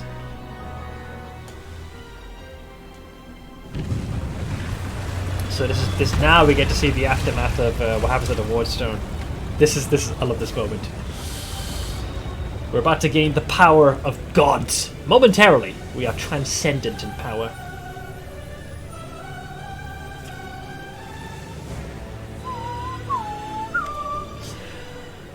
Saving game is impossible. True.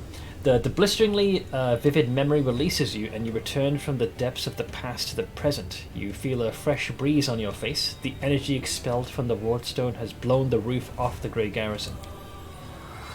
There it is, guys. Power! Oink! I love that animation.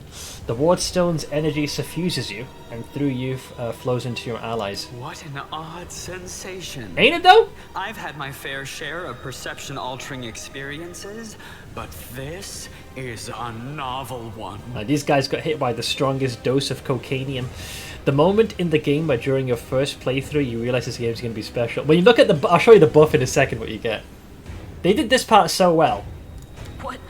What are you doing here? How? I see. Tricks from your pathetic goddess. So even Iomade will resort to dirty tricks when you have her cornered. Don't celebrate yet, mortal. There's no one to hide you from me now. So, to them, they were unable to perceive us. They were guarding the wardstone, but we just walked right past them. So, it's how did Minago get here? She doesn't rush into the chamber. She's been here the whole time, but some unknown spell has stopped you and your enemies from seeing each other. So we just waltzed right past him. Look, you're already wounded. Pathetic mortal. I'll have no trouble finishing you off now. You'll die anyway. Oh, it's the repeater. The chest, the wound on my chest keeps opening. So looking down, you notice that the wound on your chest has opened up again, and is bleeding as if you were hit by a sword, but there is no pain. All you feel is power filling you, and right before your eyes, the edges of the wound start to join and heal until it closes fully. So yeah, Minago's getting a bit enraged. Oh, options! The demoness looks formidable with her entourage around her, but her threats ring hollow to you now. You look at her and feel like a titan looking at an ant. Overwhelming, all-conquering power fills you. What? That little demoness? Those irritating hordes of the abyss? The gods themselves are your only equals now, at least for this small window. So we got some options. Number 1, Crusaders never surrender, I'll vanquish evil. A little too goody two shoes. Lawful being, now you will answer for your crimes. Closer. Chaotic, oh, now we're gonna have so much fun. Well, fun for me, I don't know about you. This is a very Amiro line. Evil is, I'll drag your eyeless hide the length and breadth of Canabras. Sold! You say such disgusting things. Even imagining them repulses me. That is one of the biggest lies ever. She's actually batshit. Cavalia's eyes widen incrementally, but she purses her lips in disgust. No, that's...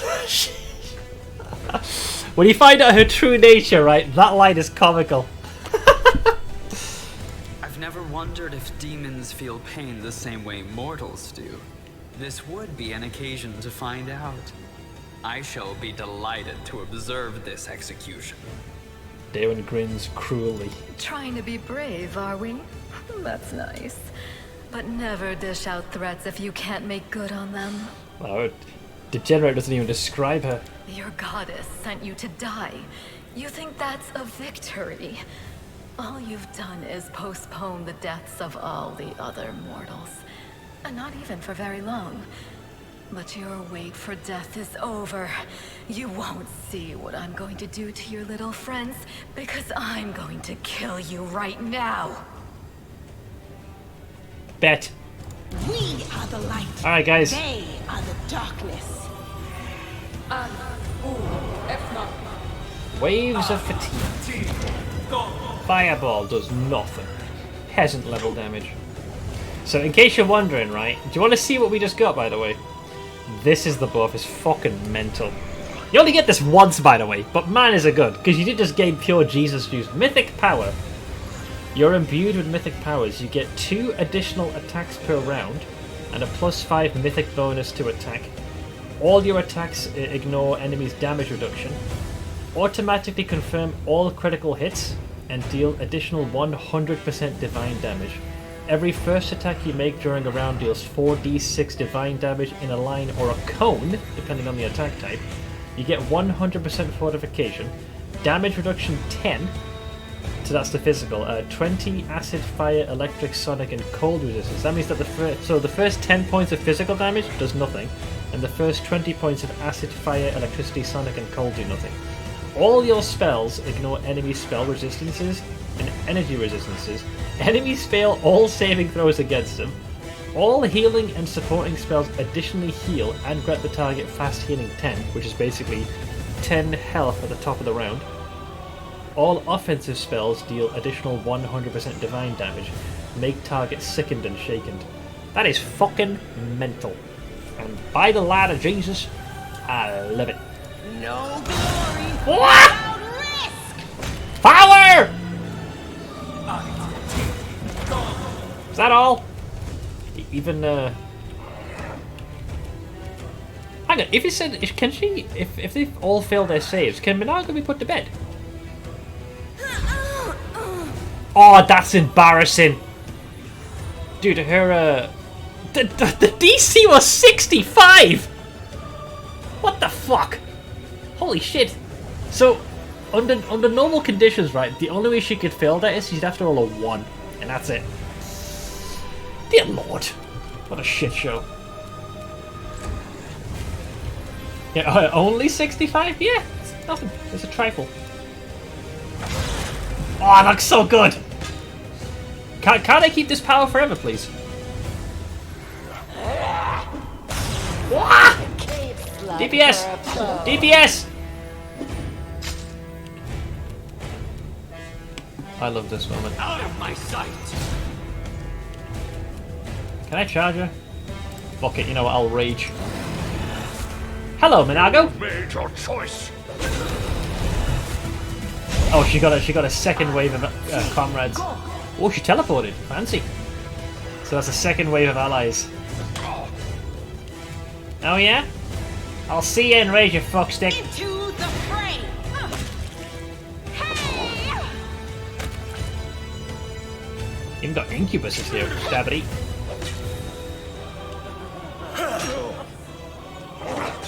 These are definitely more yoked out versions of the rest. What else did they give Ember? I guess you could hit him with the old scooter. I'll just open fire for now. I want to save Minago for last. Too late for apologies. You are today's sacrifice. I'm gonna miss this power so much. It's so good. Why can't I keep it forever? I like this. I'm gonna sound like what's his name? Dagoth I'm a god. How can you kill a god? I'll rip you apart. Jesus Christ. Fuck it. Yo, Minago, you might want to do this thing called running the fuck away. Because you're kinda getting oinked right now. Catch! Man, it must suck to suck. Oh yeah, such an intoxicating innocence.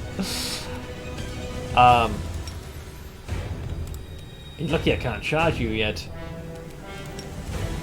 Charge! How are you doing that? Where is your power coming from? I proceed to point at my dick. Just to poke her. Sorry. Oh boy, oh boy. Let's see, I looked at it more and I think it's a bug since the damage reduction from Lich and the damage reduction from the armor at the same time. Oh wait, this is something else. Ignore me, ignore me. So all traces of Minago's bravado have disappeared and now her voice trembles with panic. Yeah, she's seeing that power. Oh no, yeah, she feels that, man. I do know the quote, yeah. They literally took the dialogue of Dagoth and spliced that into a tune. It's a very good tune. Oh, and here comes this idiot. Minago, to me! Damn it, he couldn't cancel his tier 3 sub and his subscription to her OnlyFans. He's fallen too far, guys. He's fallen too far. Staunton, my darling. I knew you'd come back for me. Dude, get a refund. Talk to your bank. Cancel your card. Shut it! Get over here now. Get behind me. If you want to finish her off, you'll have to step over my dead body first. Killing me won't be a challenge, I know. But I can last long enough to give her time to escape. Ah boy. That was the point of the game where Smith went full Virgil from Devil May Cry 3. Yep. Well, at least he showed me his motivation. So we got some options. Monago, let him go.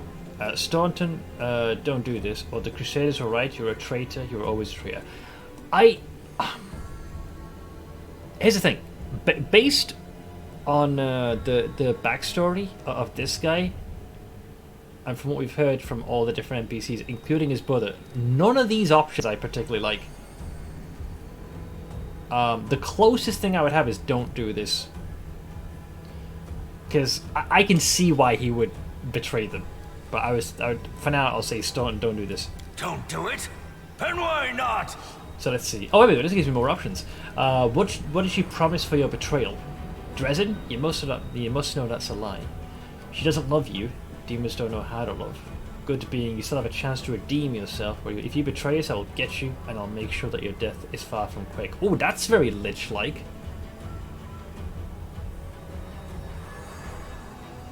I'm still trying to take his circumstances into consideration.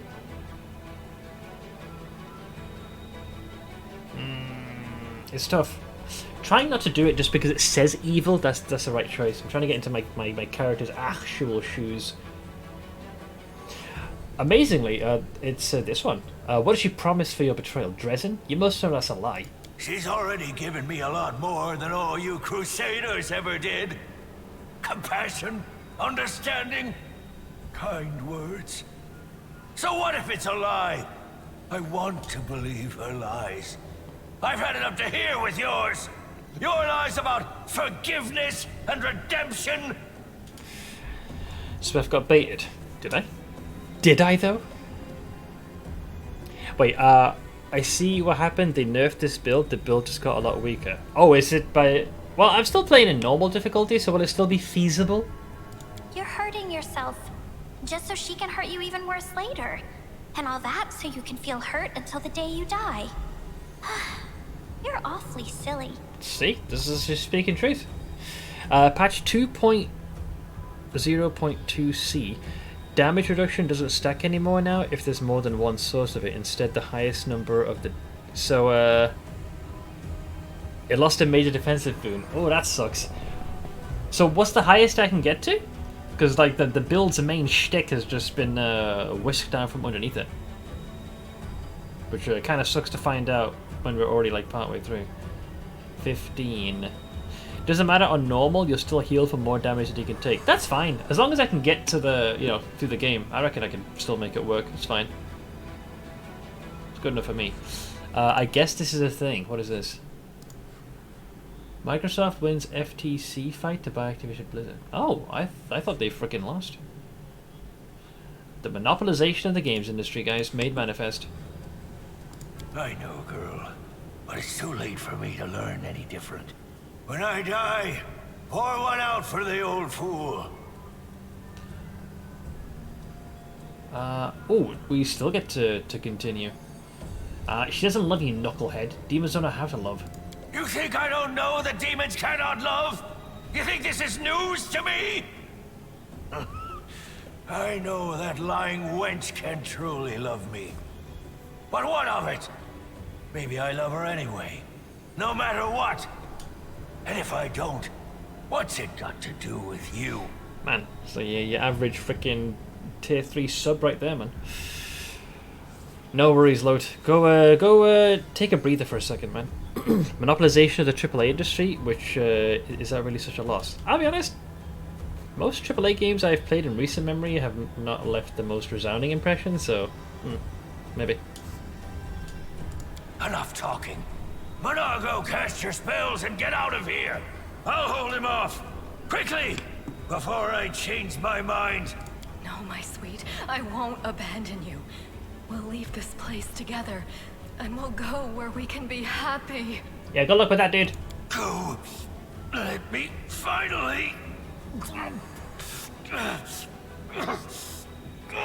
damn it all!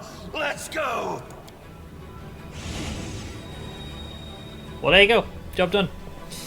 The demon and the traitor vanish in a magical haze. You feel the energy thrumming through your body.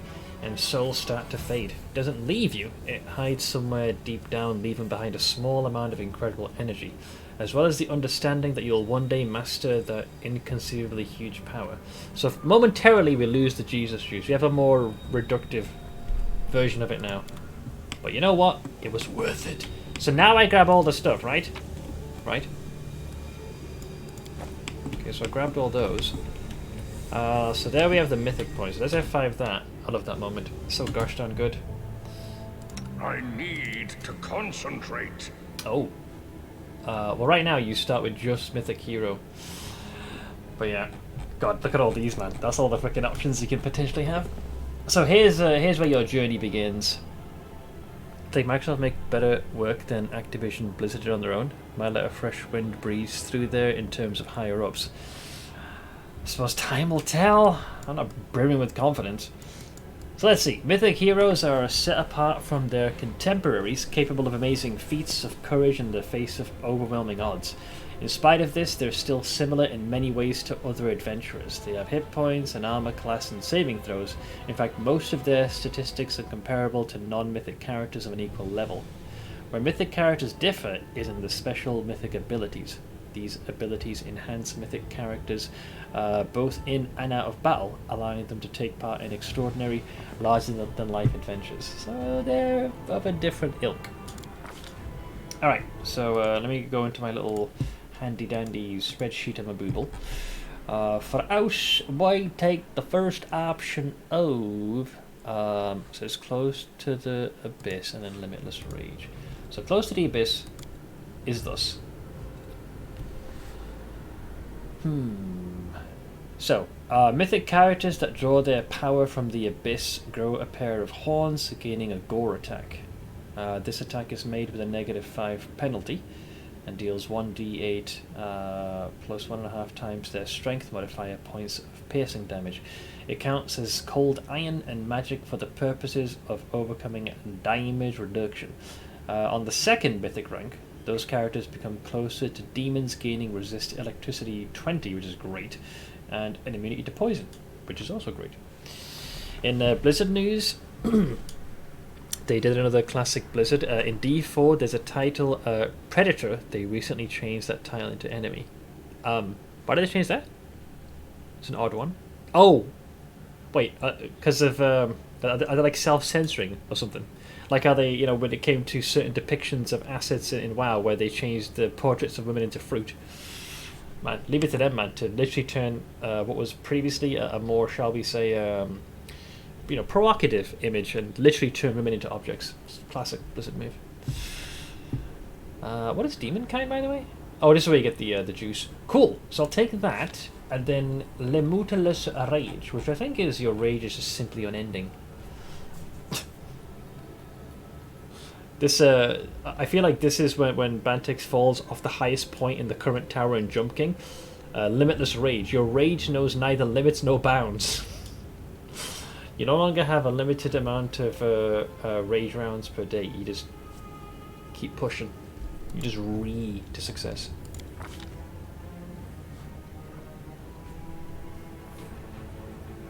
So that means I can just rage all I want. I'm a very angry demon boy. Alright, next up is Scylla. Scylla has the following. So let me go into the other spreadsheet. Where is she? Scylla. Hers is... Where is it? Thundering Blows. I think that's even if you miss, you still do some damage. The sound of your blows is powerful enough to damage even without piercing through enemy defenses. Benefit: once per round, when your melee attack misses the target, you deal 2d6 plus 1d6 per 2 mythic rounds sonic damage to all enemies. So even if you miss, you can't miss. You'll always do some damage.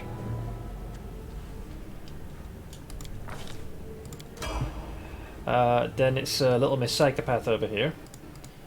Let's see here. So Camellia is gonna go with enduring spells. Makes sense, because then we want to go for greater enduring spells. So this one is you've learnt a way to prolong the effects of your beneficial spells.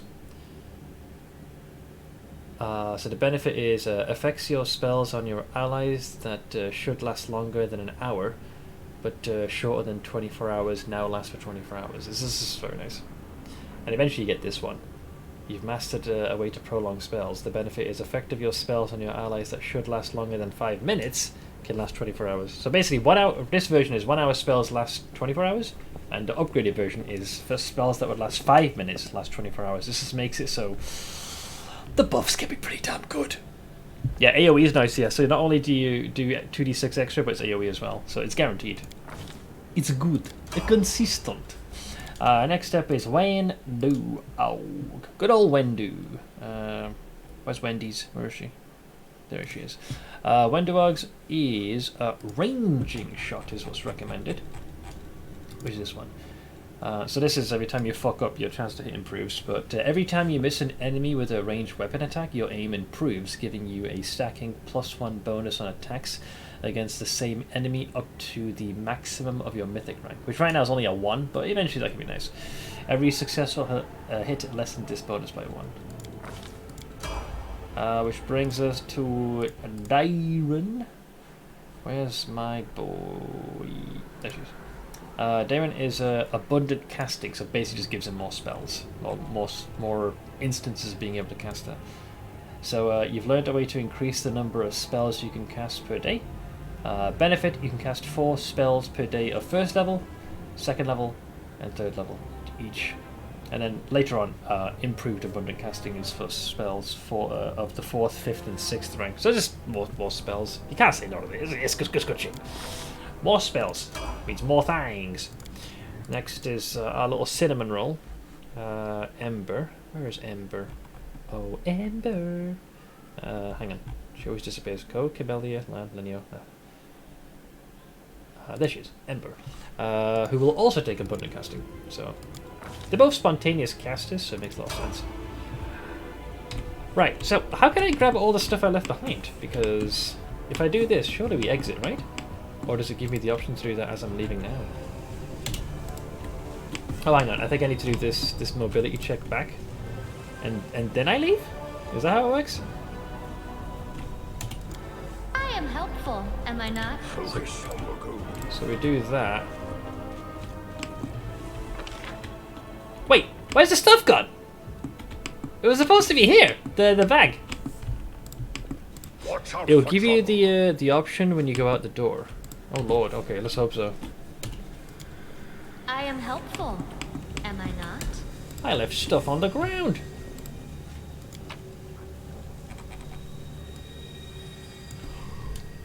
Okay, I was just getting a little worried. I'll scroll all the way down, all the good shit's here. Free stuff! Free stuff! My stuff. I'm gonna get on my feet because this hour's concluded. Oh shit, I just realised who's here at the banquet. It's that cow! She's here, isn't she? Warrior Queen coming through with a round for the heroes. Whoa, the heart is packed. And you considered mixing this little shindig, Beth? Galfrey is already sat among us.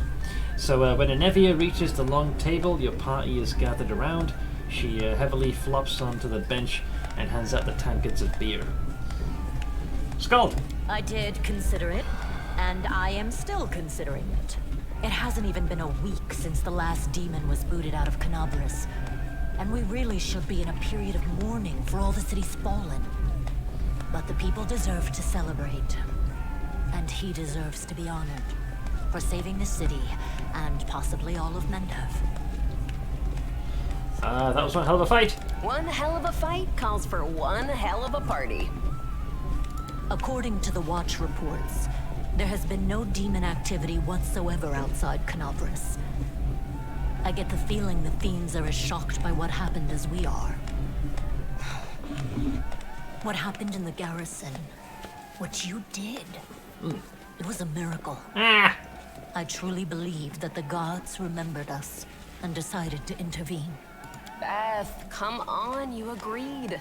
No serious business today. All right, I'm done. No more. Who would have thought we'd be celebrating a successful attack on the Grey Garrison, our own fortress, and that we'd blow the roof off the place? Literally. It's simply unforgivable. Oh god, there she is, my most hated NPC in the game. Comes the cheerful voice of someone sitting at the far corner of the table. While we're on the topic of the roof, there's already a rumor going around that you have been blessed by Iomade herself. And it was her power granted to you that destroyed the garrison's walls and roof. And it turns out the people want a little piece of that blessing for themselves. The townsfolk are gathering chunks of the garrison's rubble as souvenirs and talismans. And I'm sure they'll hit the black market soon enough. Oh, yeah. Here, read on this for me. For good luck. Pick the option so the bitch does not join. Absolutely. I'm going to do everything to undermine her. I'm not even going to give her trinket back. I'm going to use it. Screw her. Let's see. Be all we can get. Drop it in here. I'm not messing this up by the gods. I wonder if I can get a cut of the sales is more accurate. I know a guy who knows some guys. And Navi gives you a conspiratorial smile. Navi! What are you on about now? What do you mean? Do you see many people at this table who've been personally blessed by Iomade herself? Well, a couple perhaps. Says the same mirthful voice that joined in before. Iomade's blessings are not conveyed through stones, and as public officials, we really shouldn't. Erebeth looks to the end of the table where the voice originated and her eyes widen as her words trail off. I feel a little chastened after what you said about public officials. But I myself have acquired a few pieces of stone and also wish to ask our hero to breathe on them for good luck. So, what now? Are you going to toss me out of this fine establishment? Yes, please. The woman dressed in unshowy finery raises her eyebrows.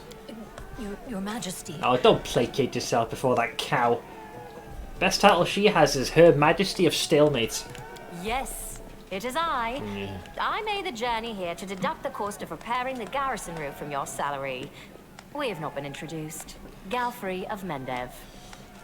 So we got a couple of options. Now remember, Shaker, didn't expect to see the Queen. Lawful is his honor. Kiss her hand. Do not move. The Queen has graced us with her presence. Alright, so here's the thing. Even though I myself have an intense despising of this cow, at the same time I'm not an idiot. My character's leaning towards neutral evil and likely lawful. She is currently the head monarch, so it'd probably do well not to cause a scene. So much to my surprise, I need to placate the cow. But my guy, like I said, 'tis an honour, Your Majesty, as I'm grimacing. And for me also. So, this is what he looks like. The one all Mendev is talking about. News of your deeds reached me even before my messengers could. Your Majesty, we were just... I'll have them arrange. Your guy also doesn't yet know he'll turn out as a Lich. Yeah, so I don't know what opportunities are available to me yet, so like I said, I know where his alignment is and kind of how the mentality I'm pushing for. So I'm going to have to bury my own meta hostilities for Galfrey. Calm yourself, Commander. I deliberately came here without any fanfare because I did not wish to draw attention away from our honored hero here. My personal guard and the force I brought with me are standing watch outside the city. I ordered all your sentries to stand down. They also deserve a break. Every person who tirelessly fought to save Canabris will enjoy themselves today. Fair. And my reinforcements will ensure peace and order. For now, he's a Van Helsing looking motherfucker, though. I can work with this. So let's see. I guess we can exhaust the dialogue. Will you join our celebration, Your Majesty? Please, don't Your Majesty me. We are in a tavern, not my court in Nerosian. Address me as you would any comrade in arms. Alright. Hey, cunt! Concerning the celebration, as you can see, I already invited myself. I couldn't pass up the chance to meet the new hero all the Crusaders are talking about. And soon, not just Crusaders. Let's see here. Yeah, we're here celebrating while the demons might be planning their next campaign. Oh, I do not doubt that, even for a moment. But we will not give them another chance to catch us off our guard. It is time to turn back the tide. Hey, yo, mug, get a fucking drink, mate. Your Majesty, my dear cousin. Ah, Darren, please poke and prod her. Count, I admit I was surprised to learn that you valiantly joined the ranks of the city's defenders. pleasantly surprised. I live to please you, my queen. My queen. My first thought when Discari cruelly robbed us of noble Terendelev and half of Canabris' crusaders in one fell swoop was of you, my queen, and of how these events would weigh heavily on you. No one could have foreseen the demon attack, and we have so successfully held the defense here for 4 heroic crusades. Oh man, this sarcasm. I'm going to drown him in the nearest well this very night.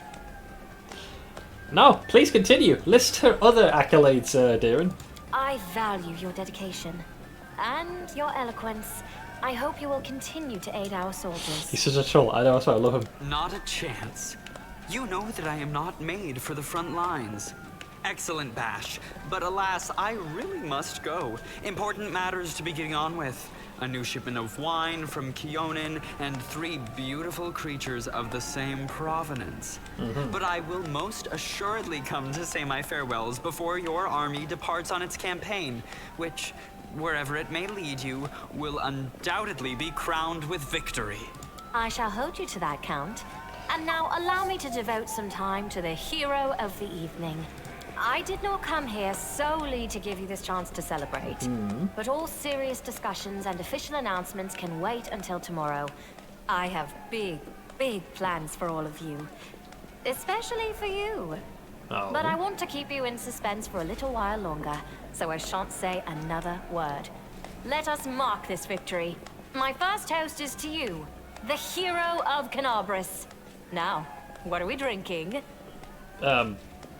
To your eventual dethroning? I mean, we'll see.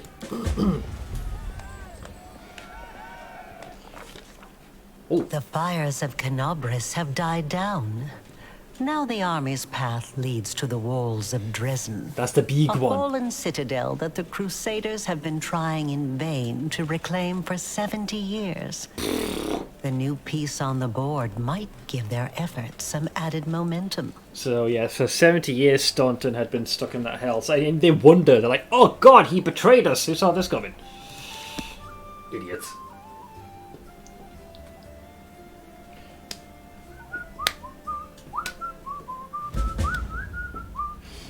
Boy, are we over encumbered. So we now move to, this is like the main base of operations, at least for a while.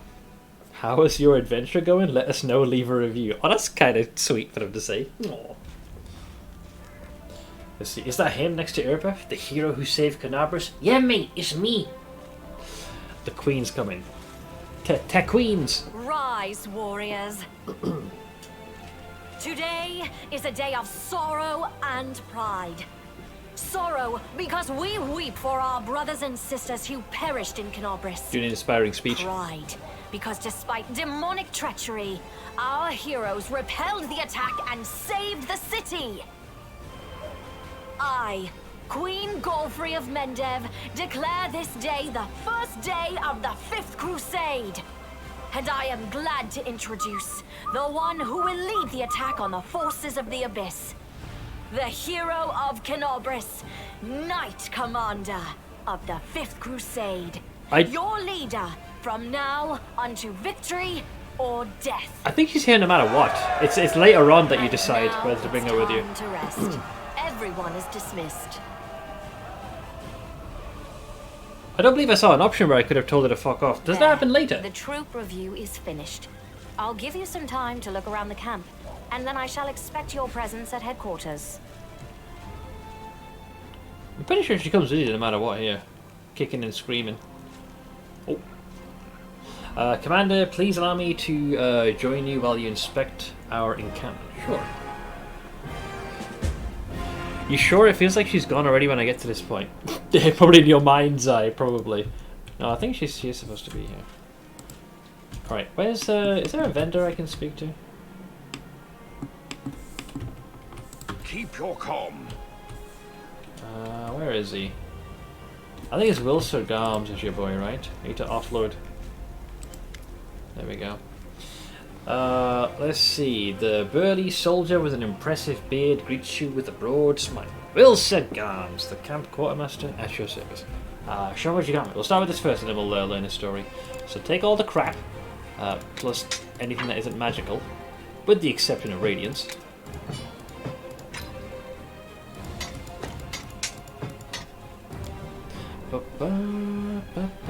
Wait, some of the body armor is missing. Oh no, it isn't, because I put it there. Sorry, small brain.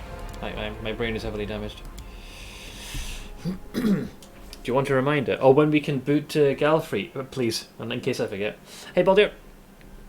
You're awesome, and it's always a treat joining us. Aww, God bless you. Pull up a chair. We just finished, I guess, what is that, the game's first chapter, technically? Let's see, there's the Malady. That's a short sword. I mean, we've got the axes, but I'll hang on to the composite bow just in case. No one's going to use a flail, or a pick, or a falchion, or a scythe, or a heavy flail. I can't talk for the great axe. Probably not. No, because this is a two-handed, so probably not that either. You should be able to alter bulk selling to automatically include non-magical stuff. You know, I thought I did with this here, like non-magical. I guess I have to pick masterwork, so I can get rid of those as well.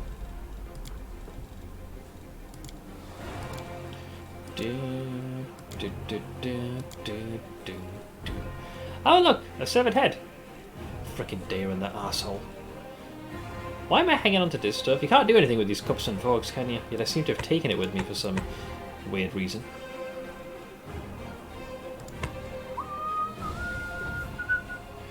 You can convince her to be on the front lines from the troops after that base you're in gets attacked, I believe. Yeah, I think in the previous run I was...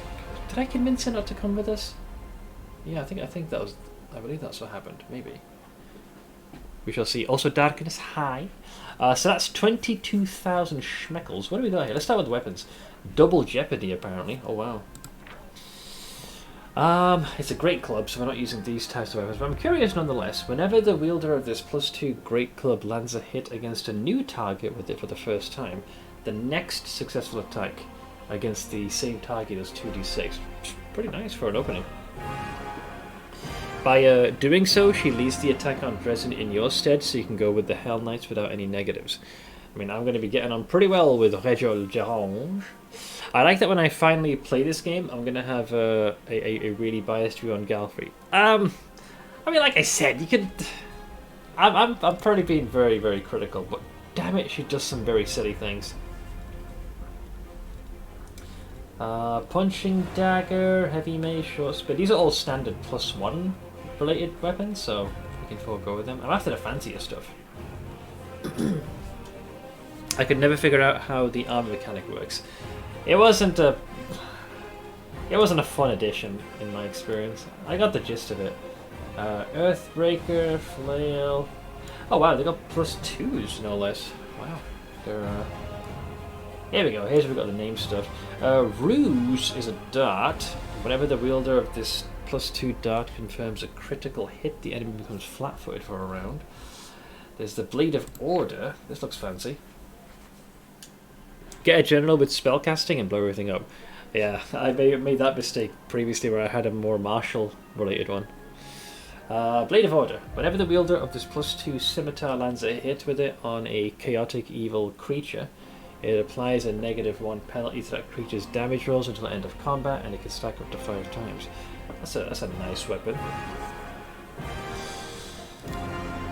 What's the main weapon I'll be using for this build, Juju? Because I think we're eventually going to be using a scimitar, right? Kind of like this Blade of Order. So there's a +2, and is it even able to apply a negative to their rolls? Then we've got the Racking Point.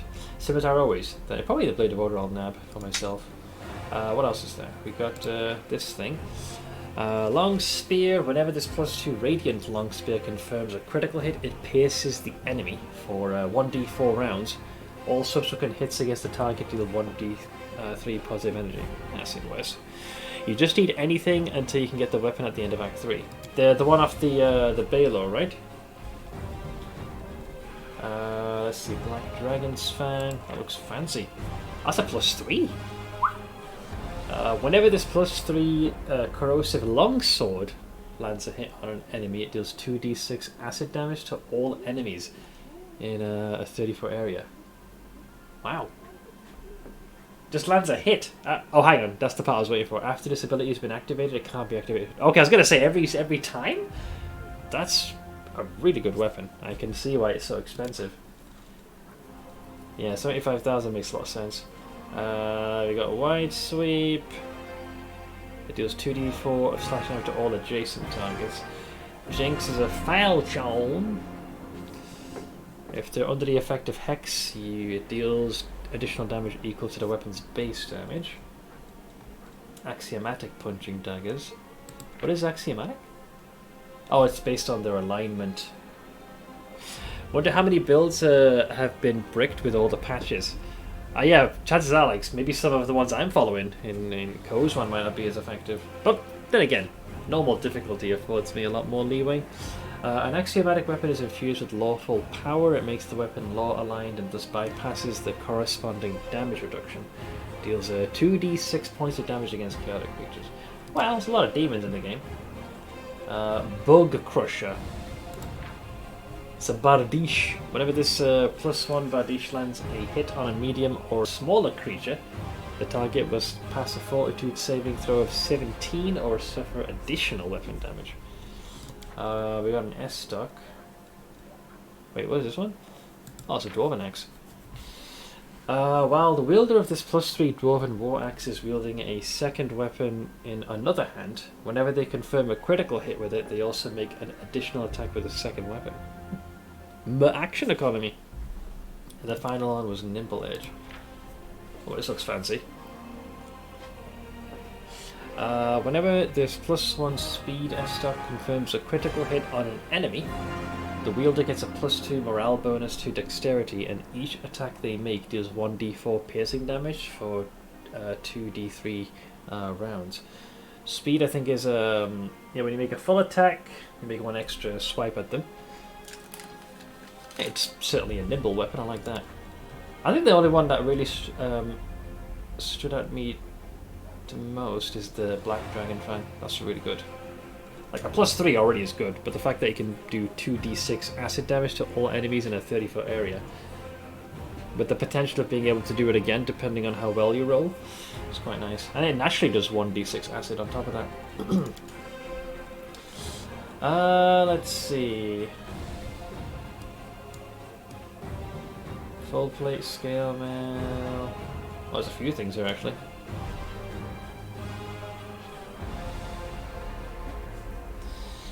Painful Remorse. Heavy Shield. Whenever the wielder of this +2 spiked heavy shield uses it for a shield bash, which I do, don't I? I have that part of mine. It behaves like a vicious weapon, dealing an extra 2d6 points of damage to the opponent. Oh, but I take 1d6 myself. Oh, so it's a bit of an inherent... Hang on, out of curiosity, this 1d6 points of damage being dealt to me, can that be reduced by my mitigation? Or do you eat this no matter what? So this has, when a vicious weapon strikes an opponent, it creates a flash of destructive energy that resonates between the opponent and the wielder. This energy deals an extra 2d6 points of damage to the opponent and 1d6 points of damage to the wielder. Oh, I can reduce it. Then yeah, it shouldn't work on me then. So I negate the downside and just gain a plus. That's pretty darn good. You get +2 AC. Why is enhancement showing twice? That's weird. But I'm taking it. This +2 scale mail gives the attacks against this where a +10% chance to miss due to concealment. It's not too bad, I guess. We got the Bouclar. We got Juicy Tower Shield, Half Plate, Styled Mayo, Mithril. Man, are these thick. So the two shiny ones of this thing is Rock of Nature. This +2 breastplate grants the wearer a +2 insight bonus to AC against attacks made with natural weapons. As well as a normal +2, so it could be more. And then last thing is the Dawn O'Live, which is also a tower shield. this +3 tower shield weighs twice as much as a usual tower shield. Ooh. And limits its wielder's speed to 20 feet, so you're quite slow. Whenever the wielder receives a critical hit, they are healed for the amount of HP equal to the number of their hit dice. So a bit of mitigation there. It's a little chunky for my liking, if I'm going to be honest. Rings. Ring of Protection, 2 AC. Gloves of Dueling. Gives you a bonus to your CMD against disarm attempts. Braces of Rough Landing. These braces grant the wearer a +2 competence bonus to AC, attack, and damage rolls against flying enemies. In before gargoyles. Hey Axel! Amulet of Jousting. That's a nice challenge, don't want that. And then the Mighty Fist. No, pass on that. These, then these, then these, then these. That's about it really. So looks like I'm getting myself a new weapon and shield. Sold! We still weigh a good chunk though. I'm guessing because it's just me carrying this? I assume. So based off of that, I'm going to give myself...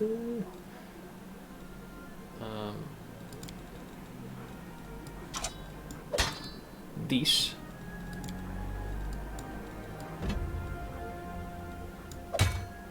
Oh yeah, look at this guy. Hell yeah. Almost we got level 6, so we were close. I have stolen a joke, okay? One day Canada will take over the world, then you'll all be sorry. Shut up. Very funny. This is who a character should look like at the end game, or how a character should look like. Yep. The number of buffs is almost the size of 2 character portraits. Like quite literally playing to the meme. Oh yeah, we still got to level up these guys. Though I don't expect to really use Woljif, but I'll make sure we keep up with everyone's leveling so we don't fall too far behind. Woljif, level 5 will get so Alchemist, Vivisectionist. Oink oink oink. Oink oink.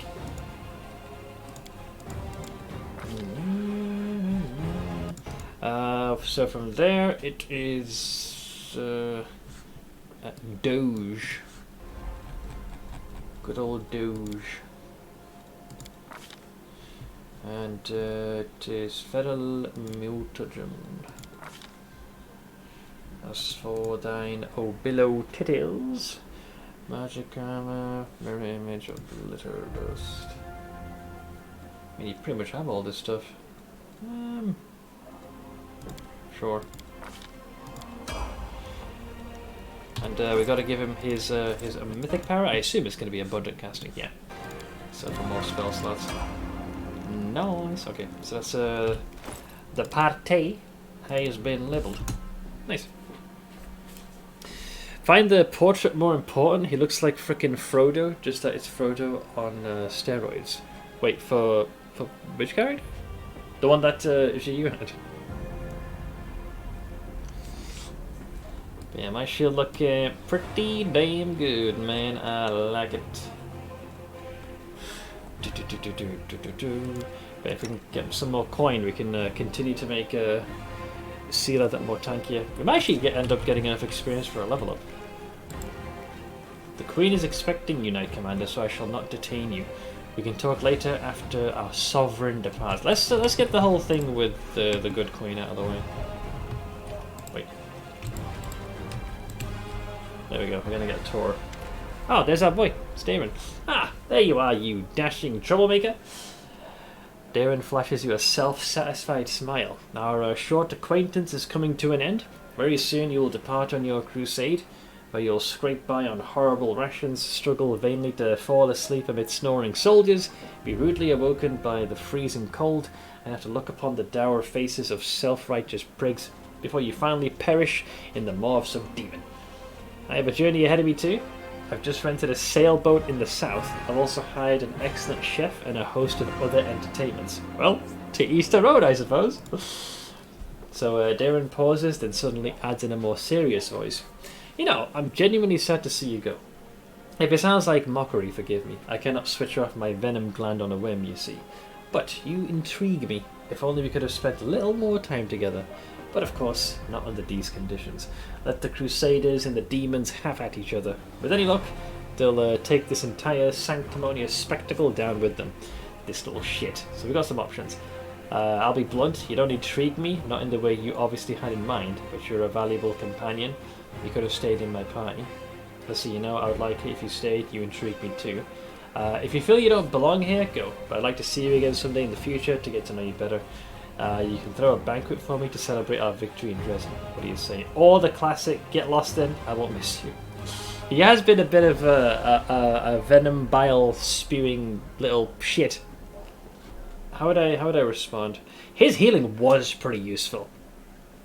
So I'll go with, I'll be blunt, you don't intrigue me. Not in the way you obviously had in mind, but you're a valuable companion. You could have stayed in my party. Who? Me? Where? In this travelling... Pardon me, in this army? Darren offers a doubtful smile. You must be joking. Of course I won't stay. Who in his right mind would trade a luxurious and carefree life for this crusade? In any case, I intend to wait until the army departs. I do love a good send-off, especially when it is I who is staying and someone else who is leading off to meet a dreary and hopeless end. Sometimes it does one good to ruminate on the unfairness of life. Well then, farewell, Commander. I assume I shall be your most precious memory on this most disgusting and exhausting road to the pointless slaughter of battle. Or, if not the most precious memory, then at least the most stirring. Darren smirks before instantly losing all interest in you, or at least he pretends to. Well, there you go. They got a few shinies here. Roads to success. We got some recruits. I think they're supposed to give you a tour. Ah, Wendu. Master, these soldiers lack discipline and concentration. I won't entrust them with our lives, so I'll keep guard myself. How prudent, especially given how things play out. That's right. Mush! Push up! Proper form! Don't slack.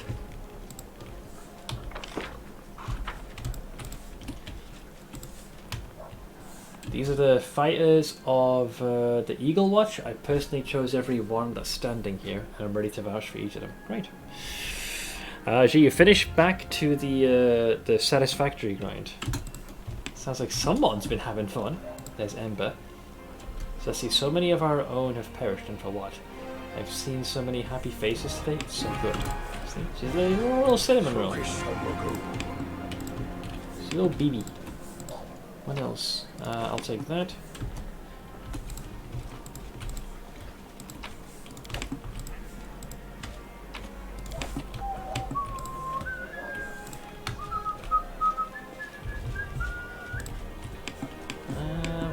I'm trying to make sure I grab what shinies Watch I out can. for trouble. So there's Wendu. That's the exit. What else is there here?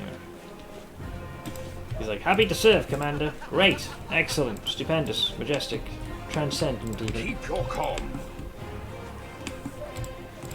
Ooh, weapon rack. Oh god, what happened there? A group of soldiers is talking loudly, laughing joyfully and passing around a flask. Oh, it's Sealer. So picture this, my sword is by the fire. There's 2 goblins about to snatch it and 3 more are digging through my tent. And I'm sat in the bushes wearing just my mail shirt, wondering what the blast to do. An old mercenary taught me about the mail shirt. You can't sleep in armour, but it's not so bad in mail once you get used to it. Too bad no one told me to not go into the bushes without my sword. Hey, Red! Today I got one for Ash. She better show up at some point. Wait, you got one for Ash?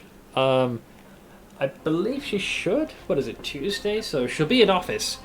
So she might stop by in... In fact, she would have stopped by now, I would have thought. Oh, kitty picture. Right. Yeah, we haven't seen her stop by today. So what did you do? What did I do? I barked like crazy. Goblins are afraid of dogs, you know, so they all went wild and started running. I spot my sword and they spot me. So I jump over to the fire wearing nothing but my mail shirt.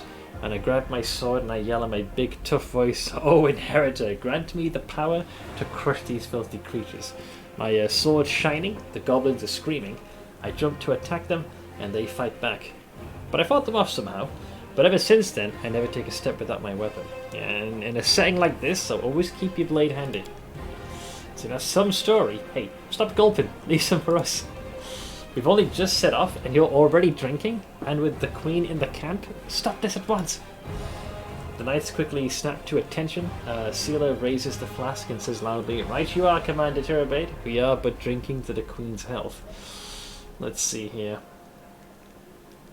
We got a couple of options. I don't think I've yet fully committed to the law and discipline. We're getting close, but for now I'll let her do what she says. "Allow me to remind you, Paladin, that you're in an army, not a band of mercenaries. Foolishness impairs discipline. Too much fun at the camp can turn into losses on the battlefield. With all due respect, Commander Turbate, I answer to the Knight Commander, not to you. The fact that we're fighting together doesn't give you the right to discipline me like a sergeant's disciples. Disciplines a recruit. I didn't reprimand us, that's her prerogative. Don't worry, Smith, I also have my blade handy."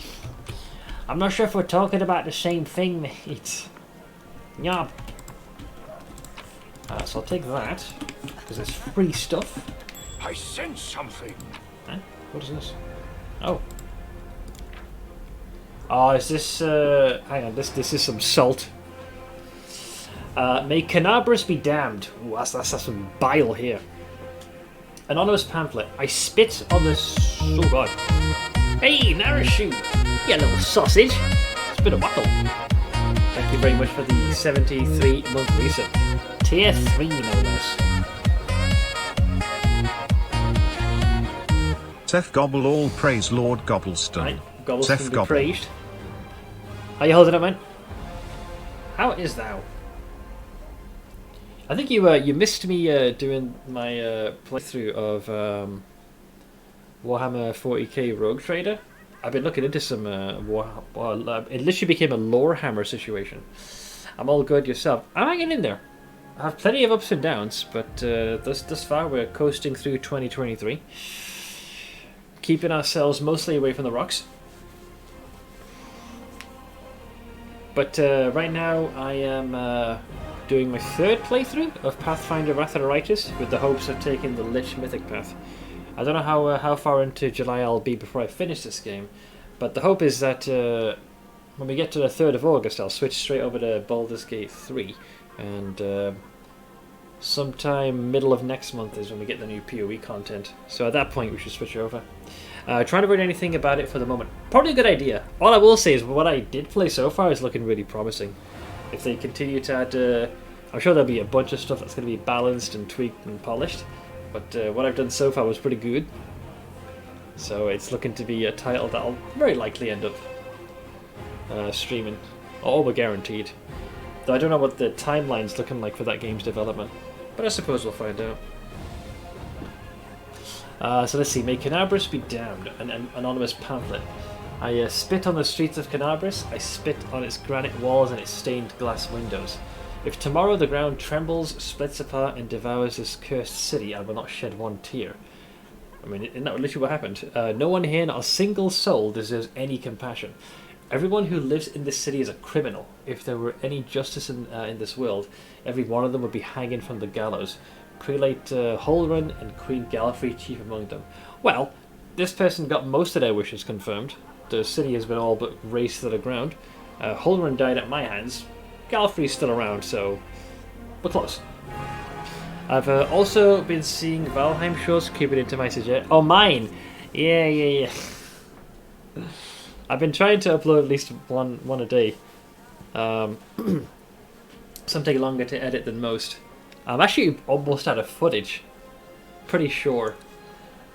So there's going to be things are gonna. I have to find some older clips that I've compiled together when I saved them.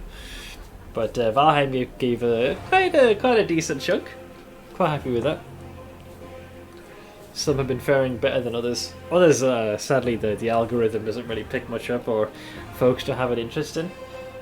But yeah, one thing I wanted to do, even to a lesser extent, was kind of breathe some activity back into the YouTube channel. So posting the clips just felt like a very manageable thing to do. So, but I hope you've been enjoying them. Let's see, ask anyone on the streets what they know of mongrels. The answer will be dumb silence or the lowered eyes of a scoundrel who knows their crimes but doesn't want to think about it. Mongrels, a disgusting nickname which the residents of the city have given to the brave Crusader heroes who defeated the forces of evil, but paid for it with their health. Covered with scabs and tumours, bloated and gnarled, they were no longer beautiful enough to be tolerated by the very people they'd saved. As a reward for their heroism, the city dwellers exiled them to the sewers and damp caves beneath the city. The author of these words went down there and spoke with them, and I'll have you know that the ugliest of them is more noble than all the paladins of Mendev, not to mention that head-chopping prelate and his murderous queen. That's some scathing review, man. And if any pretend that today's city dwellers aren't responsible for the crime of their grandfathers, then I will spit in their face, for the grandchildren of the exiled are still down there, crawling in the mud and eating garbage. And everyone knows about this and does nothing. And everyone who should know but prefers blissful ignorance, I say they're all guilty and they repeat the same crime every day. And as long as this doesn't change, any citizen who desires to fight a demon should take a knife and stab themselves in the stomach. What? Seppuku? For your city is already rotted, and you're no better than the demons. And if anyone would repent and right this terrible wrong, they should turn their weapons on the prudish paladins who preach good but defend an order that flies in the face of justice. Down with the paladins! Down with Prelate Aldrin! Down with Queen Galfrey! I mean, like I said, most of what this individual was peddling seems to have come to fruition. Sounds like Seth's. It's partially true. It's partially true. Oh, and of course, why am I not surprised that Camellia is here? Where, you know, many that are battered, bleeded, and wounded have come here. Also, level up. Beautiful day, isn't it? She says, right in the heart of this. Wait, this guy hasn't gone crazy yet. Dear lady, you've been standing here for a long time. Would you like to help? See, I knew it. She's freaky. Did she respond to him? Who, me? No, I definitely would not. Please act like I'm not here. I just like to watch people work. Dude, she is so fucking obvious. I will guide. I bet her normal tell of licking her lips. She's practically drooling at that. But hey, that was apparently enough for me to trigger a level up. So let's allocate these next points. What do we got? What do we have? So first it's moi. So I'm level 6, right? This is just a standard level, no bollocks. Athletics, mobilitites, law, religion, and I guess I'll be the nature guy. Easy enough. Next is your boy Wuljif, who is now also level 6. So let's go here. Wuljif would go back into the alchemist vivisectionist. Boo, boo, boo, boo. So you gotta head off. See you tomorrow. No worries, Zogatai. What is this? Yes, I'll be on tomorrow. So if you happen to swing on by, feel free to hop on in.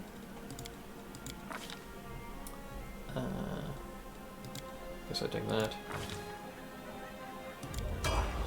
Cool. So that takes care of Wuljif.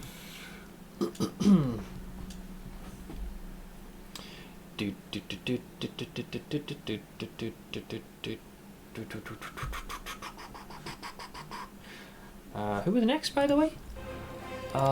Tis Ember. Ember at level 6 takes her last level in the Stigmatized Witch.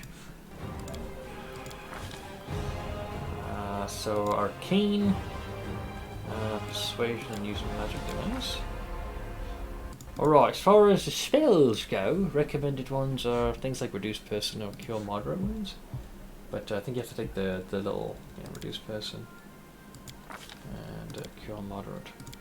Wonderful. I think I might make a core run try it then once I found out about the DR issue. Or the fact that they gutted it. Typical. Like, when I want to start doing that, they're like, we gotta nerf it because Seth's trying to have fun and break the game. Trying to be unkillable. Dude, thanks. Gee, thanks. Alright, where's Darren? Darren is Oracle. Archon's Aura, truly great spell. Will want meta magics to keep relevant later. I can do this. You'll be a persuasive lout. Stick with the mobility.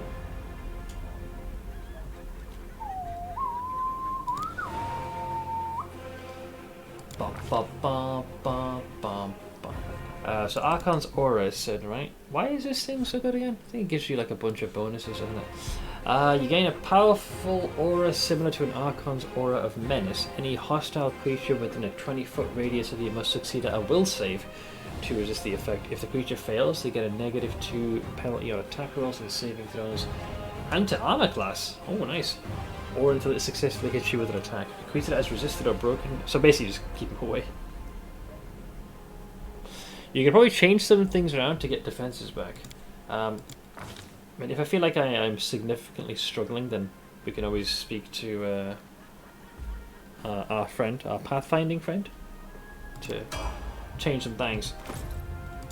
Next up is Wenduog. So now we finally shift away from Freebooter and go Inquisitor Sanctified Slayer.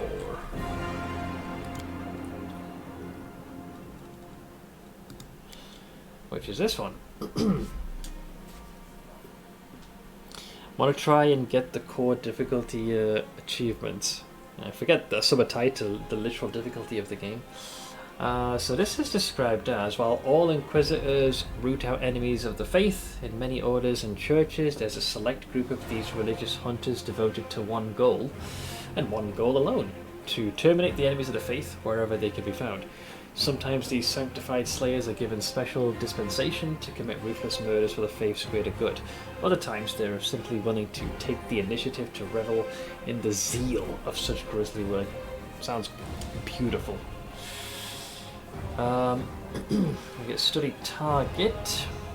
Choose Inquisitor level as her effective Slayer level to determine the effects, proficiencies, Horizons, Stern Gaze, and domain selection. Sure. Athletics, mobility, stealth, perception.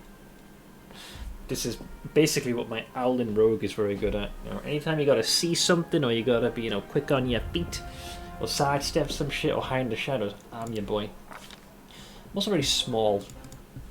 My little legs. Right, so from this. Wait, you haven't stipulated what domain you pick anywhere in this. Inquisitor, Sanctified Slayer is all I've got. Oh, personal choice then, I guess? Really? I guess it doesn't matter.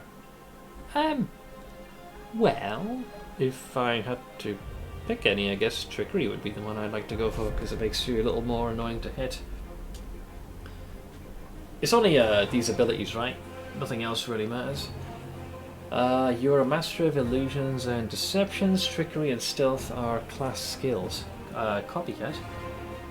You create an illusory double of yourself as a move action. Not bad. This double functions as a single mirror image and lasts for a number of rounds equal to your level in the class that gives you access to this domain, or until the illusory duplicate is dispelled or destroyed. You can have no more than one copycat at a time. This ability does not stack with the mirror image spell. You can use this ability a number of times per day equal to 3 plus your wisdom modifier. I don't believe we go high enough into this where the rest of it matters. We are going 4 levels into this, so I guess it doesn't really matter, unless you want to take any of these. Touch a creature to give it great strength, madness, domain, or evil. No, I like trickery. I think will suit my purposes for what I'm trying to do.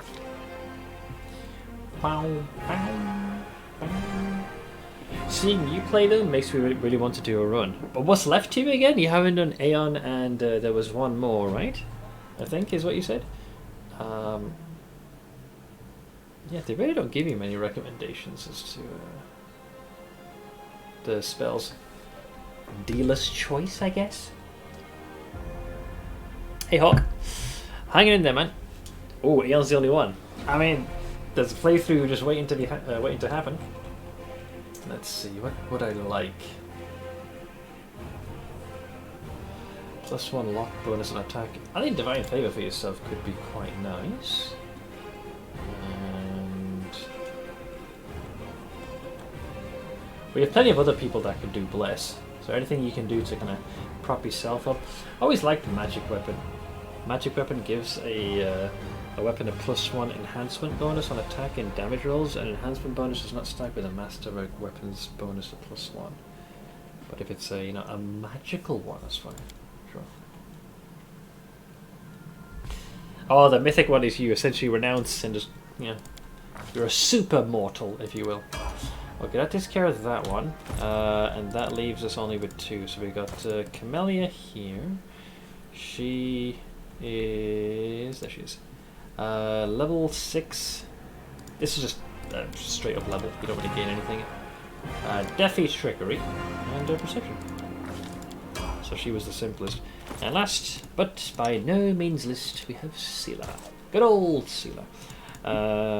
Seela's going to be Oracle and then a line weapon. Her mobility is finally catching up, thank God. Actually, not built, because someone else has that. Also, she has a point to spare. Maybe you should. Sure. I'll need to make it a bit of a challenge though, or I'll just fall back onto the same build. You can try and limit yourself for the purposes of the challenge. And I believe I said a line weapon, right? Alright, the crew is leveled, our strength has been reinforced yet again. Limit myself how? By refraining from doing builds that you've fallen into. So like, build something entirely different for each one, if that makes sense. Although, nowhere near, you've probably done most of the good ones, and chances are anything else you would do would likely be weaker than some of the builds you've already done thus far.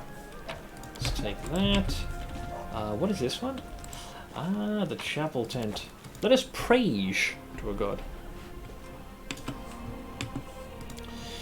Altar of Torag, the father of creation, the dwarven god of craft and kin. Altar of Sarenrae, the healing light, the goddess of the sun, healing and redemption. Altar of Erastil, old Deadeye, the god of hunting, farming and the quiet pastoral life. Altar of Desna, the great dreamer, goddess of freedom, travel, luck and dreams. This place has been sanctified, it can protect the area around it from the corruption of the abyss. And then lastly, Altar of Iomade, the light of the sword, the goddess of justice and valor, and the patron of the crusades. I mean, you gotta give him props for putting all these together. Allowing chat to decide your build. He said he wants to enjoy the game, not torture himself. Knowing you guys, you'll probably have someone allocate all 20 levels into 20 individual freaking classes. Did a 4-man party on core. Oh, so you're actually like minimizing your numbers as well. These are the Knights of Canabras, all that's left of the orders that were built in the city. Focus on the goal. More like freaking filleted. They got filleted. Oh, I was like, why did I hear that chuku chuku chuku sound? It is the storyteller. Watch out for trouble. No altar for your deity, and I'm offended. This is mine and Nevia's tent. We're both used to travelling, but the Queen insisted our tent to be furnished like the commanding officers. What else have we got? Wait, another copy of this stupid book? The Sausage Maker. I think this was a pretty good piece of armour. It was. It's a half plate of Vigour, which doesn't mind if you take it. It is a +2, and it actually gives you a bonus to your constitutions. Nice. Good armor. Pathfinder is so easy to break, even a character with 1 point in each class would be strong. Imagine what your toolbar would look like, man. Holy shit. What a mess. This massive bed is clean and neatly made. Only commanding officers are allowed such luxury during marches. Well, I reckon they earned it, so it's only fair. Is the storyteller ready to talk? Yes. The old elf smiles when he hears your footsteps. Allow me to congratulate you on your victory and on acquiring mythical powers capable of casting down the strongest demons. Thanks. I got the page you were looking for from the Grey Garrison. The storyteller carefully takes the page from your hands. His fingers touch the ancient letters gently, examining them lightly, following their lines. I see myself, young, energetic, able to see. Oh gods, have I found the key to my past? Finally, I'll find out what my own mind has been hiding from me. The elf's expression becomes withdrawn. The wrinkles on his face soften. Thank you, Irons Miro. And please, follow me to my story. Let us embark on this journey together. The storyteller inhales sharply a few times and begins his story. They are leaving. The people of Kyonin faced the coming Earthfall and admitted that they were incapable of handling this disaster. Just for context, what Earthfall is, right? This dude's old. Like, Omega old. Earthfall is described... It's the name given to the cataclysmic event in which a shower of meteorites impacted Golarion in a negative 5293. It resulted in the destruction of the human empires of Thassilon and Aslant, which were consumed by earthquakes and massive tidal waves, and the creation of the Inner Sea. The cloud of dust thrown up by Earthfall impact settled in Golarion's upper atmosphere and blotted out the sun for 1,000 years, creating the Age of Darkness. This is brutal. So the storyteller's boys were like, hey yo, we can't stop this. Let's gather around and bail. So proud rulers, artful crafters, brave warriors, wise mages, and skilled healers, all of them hurrying to the gate of Sovereign, looking around fearfully. I'm guessing this is like a doorway, almost sounds like to a different dimension or plane. A clean, safe world is waiting for them there. My people decided not to fight for Golarion. I am ashamed, and I am sorry for them. Their hearts wavered in the face of the catastrophe, but my will is strong. I am staying. My kinfolk are looking at me angrily. How dare I diminish their decision with my recklessness? My choice makes them cowards, traitors of their own home. I mean, it's one dude, granted a very powerful individual. If he had inspired a large contingent... Also, Hoop, hi, I totally missed you there. If he had inspired a large contingent of his people to stay behind, then I can understand the anger. But it's one guy. I'm like, if you guys want to bitch out, sure, do it. One of them, my former mentor, looks at me bitterly. He hands me a neat notebook with a tree bark cover, in case you change your mind. With a heavy sigh, he returns to the line of those departing. Forgive me, brothers and sisters. I watch the gate of Sovereign Stone close, separating me from them. It's time for me to go too. I open my master's notebook. These are his notes about travelling between worlds. In case you change your mind. He hopes the burden I shouldered voluntarily will be too much. I will lose heart and find my way to Sovereign. That will never happen. My mouth set stubbornly. I tear my master's notebook to pieces. I use my forced pride as a shield against my fear of what is to come. Well, he's committed now. So why did the elves decide to flee, not fight? The storyteller's lips purse with disdain. They're afraid to lose what they have. They were rulers, long-lived and powerful. They valued their lives in sunshine too much to enter the fight with the aftermath of Earthfall. So your mentor is a mage, then you must be one too, yes?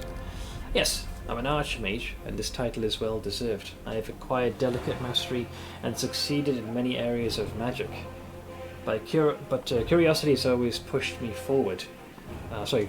Toward new knowledge since the first day of my apprenticeship. What is a Sovereign Stone? A magnificent crystal bent into an arch by a mighty hand of an ancient divine creator. A great gate to otherworld. Oh, so it is otherworld, okay. It breathes power, it dreams of eternity. And why are you angry at your fellow elves? Well, they tapped out! They were like, hey yo, we can't save them, let's bail. I spent many hundreds of years in Kyonin. I've always admired the way my kinfolk cared for the forest that was our home, but the rest of the world seemed to be nothing to them. But I love Golarion. All its places, all the forms it manifests in.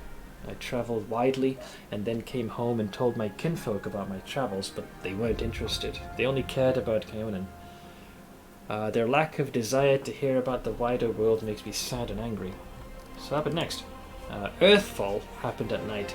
I'm standing at the top of my tower, many miles to the north of Kaonan, and I see a blaze far in the south. I hear a horrendous rumble. The air is groaning, giving way to a huge rock rushing down on my world, and then a blow. Vibration that penetrates everything, reaching down into the bowels of Golarion and up to the vaults of the sky. Crunching bones, blood from burst vessels filling my eyes with darkness. Drowning in timelessness along with countless denizens of Golarion. Never before have we been so united in our feelings. Here's the thing, nothing will unite humanity more than a giant frickin' chunk of rock slamming against it. You'll all be unified in shitting your pants. The neighbours' kids are squabbling. Hopefully not too loudly. When I come around, the darkness remains. My first terrible thought, I'm blind. But no, little by little I begin to see the stone wall. I'm alive, but why is it so dark? The answer is quick, the smell of ash everywhere. The great bird sacrifice filled the air with the incinerated particles of what was recently the continent of Aslant. Great clouds of ash covered the sky, cutting us off from the sun and the moon, dooming us to dusk at day and complete darkness at night. You know, I just realised that I can't for the life of me remember what triggered Earthfall to begin with. I'm not sure if it's ever explicitly stated either. My brain forgets. Maybe I'll relearn. Why do you think the oh god is there? Maybe because you're finding some modicum of amusement in it? My heart sinks with fear. Treacherous thoughts fill my mind. Why did I stay? Why didn't I run like everyone else when I had the chance? I clenched my teeth and stand up to watch Earthfall, proudly, like the last Archmage of Kaonan should. Will my world really perish like this? Will I perish? Is Earthfall just because of a meteor rain? Well, the way it's described, right, it says, is the name given to the cataclysmic event in which a shower of meteors impacted Golarion. But sometimes when I'm reading the text, it almost makes it sound like it was one major one in particular. But generally it looks like, yeah, multiple impacts. Seth Meteor occurred, basically. No, that'll never happen. I'm still alive, and I can fight Earthfall and the darkness. Not run from it in a blind panic like my kinfolk and my cowardly teacher. But what can I do? I will not stop the disaster. I'll hardly be able to save empires from their destruction. What can I do? I am but one Archmage, powerful and weak at the same time. There we go. We get more clarification. What is Earthfall? A disaster of untold proportions. Oh, here we go. An unborn planet dropped on Golarion by blind fate or someone's evil will. So that's all we know. Either pure RNG or some evil force directed it towards Golarion. A blow so strong that the continent of Aslant is destroyed within moments, turned to ashes, wiped off the face of Golarion. And this burnt sacrifice, clouds of ash and dust are born, stealing our sun. Without the warmth of our star, the air cools, the soil is barren. Dark creatures crawl out of their lairs to rule, and the most frightening thing, without the sun, all hope dies in the heart. And this is the Age of Darkness, which I think was about 1,000 years or something? So, hang on. The 1,000-year period in which the sun's light was blocked by the ash knocked into the atmosphere by the meteoric impacts of Earthfall. It began with a rain of meteorites summoned from the sky by powerful magic. See, this implies that it was done intentionally. Summoned by powerful magic in negative 5293, and lasted until the sun's light had been restored roughly a millennium later. During the Age of Darkness, all major civilizations across Golarion were destroyed, ushering in a time of anarchy. It's a factory reset, basically. Someone just took an eraser and just went scrubbed it across the whole thing. What was that tower you mentioned? It's my retreat to the north of Kaonan, my home away from home, my observatory. From its top I watched the stars, and when they were correctly aligned, the other worlds as well. Here in the northern wastelands, I found the highest mountain and built a tower on top of it. On clear days I could see the mist over the lake of mists and veils in the east. That's how high I was. I read that as though he was blazing it. Yeah, man. I was just rolling up my freaking long bottom leaf joint. That's how high I was, man. What are you going to do next? I don't know. I need to think. My opponent, Earthfall, is much stronger than me. Without noticing, the storyteller raises his voice to a shout. It is merciless. It does not simply destroy life, it kills an era, ending the greatness of Golarian civilization. They will sink into oblivion, be forgotten as if they'd never existed. I need to think. The elf suddenly winces and is silent for a moment as he calms his heavy breathing. Forgive me. I shouldn't have raised my voice, bless him. The story was much harder than many before it, most likely because I played the main role in it. It is so strange to see myself, feel the emotions tearing me up inside, those that I felt a long time ago, and not remember them. It's like I split. I became both the storyteller and the main character. Too bad the story ended at that moment. Please, if you find other pages covered with ancient elven writings on your travels, bring them to me. I might be able to shed some light on my past, and we'll find out how my story ended and perhaps even why I forgot it. Appreciate the stories. There you go. Thank you for helping me remember them. Have you decided to join the crusade? I've decided not to, I'm afraid. My path and the path of the crusade lead in the same direction, but alas, they are not yet one and the same. After the demons were driven away from Canabras, the path into the World Wound became opened, if only temporarily. I'm planning on using this opportunity to visit the All Fall Silent. It doesn't matter now. I'd hate to bore you with the details of my adventure, which may prove useless even for myself. However, I'll try to return to the Crusaders and aid them in their confrontation with the demons after I'm done. Hope to meet you again in this world, rather than the next. Let's see. Let's go back with the past. Okay, Earthfall, I think this is a rehash. Yeah, this is the same. He's no longer taking the relics, so we did all this already. So that's the same. Yeah, okay. So it looks like. Oh no, yeah. Please examine the items. There we go. Let me test them and see. What a peculiar. We did that one. Oh no, that's Finian. Sorry.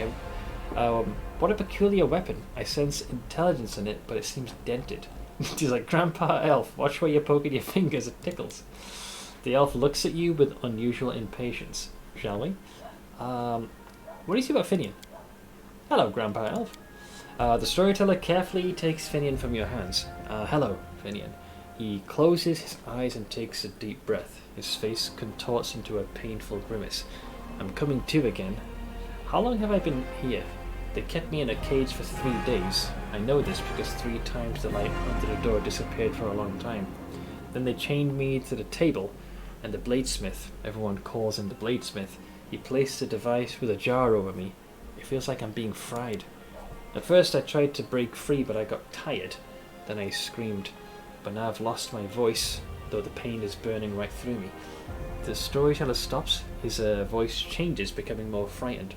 I think I lost consciousness again, but when I woke up the pain was gone and I wasn't tied to the table anymore. I was standing near it and someone else was lying on the table, a burnt corpse covered with a black crust. The master took out a handsaw and was sawing off his head in a very focused way. I should have run back then, but I couldn't for some reason. This burnt corpse had a symbol on his belt, just like I do, an eye and a star. My favourite belt, a good one. Why would a stranger get one? It must have been someone from my clan, some distant family member. The storyteller stops. When he speaks again, you hear only a muffled whisper. Those crusaders. I was glad when I saw them. I thought they'd come to help me, but how? How was it that I killed them all? Someone told me to and I obeyed. I don't understand. I understand nothing now. I need to catch my breath. I need all this to stop, even just for a minute. I just have to understand what's happening to me. Just need to rest. The storyteller shakes his head, slowly coming to his senses. So that is Finian's past, but what awaits him in the future?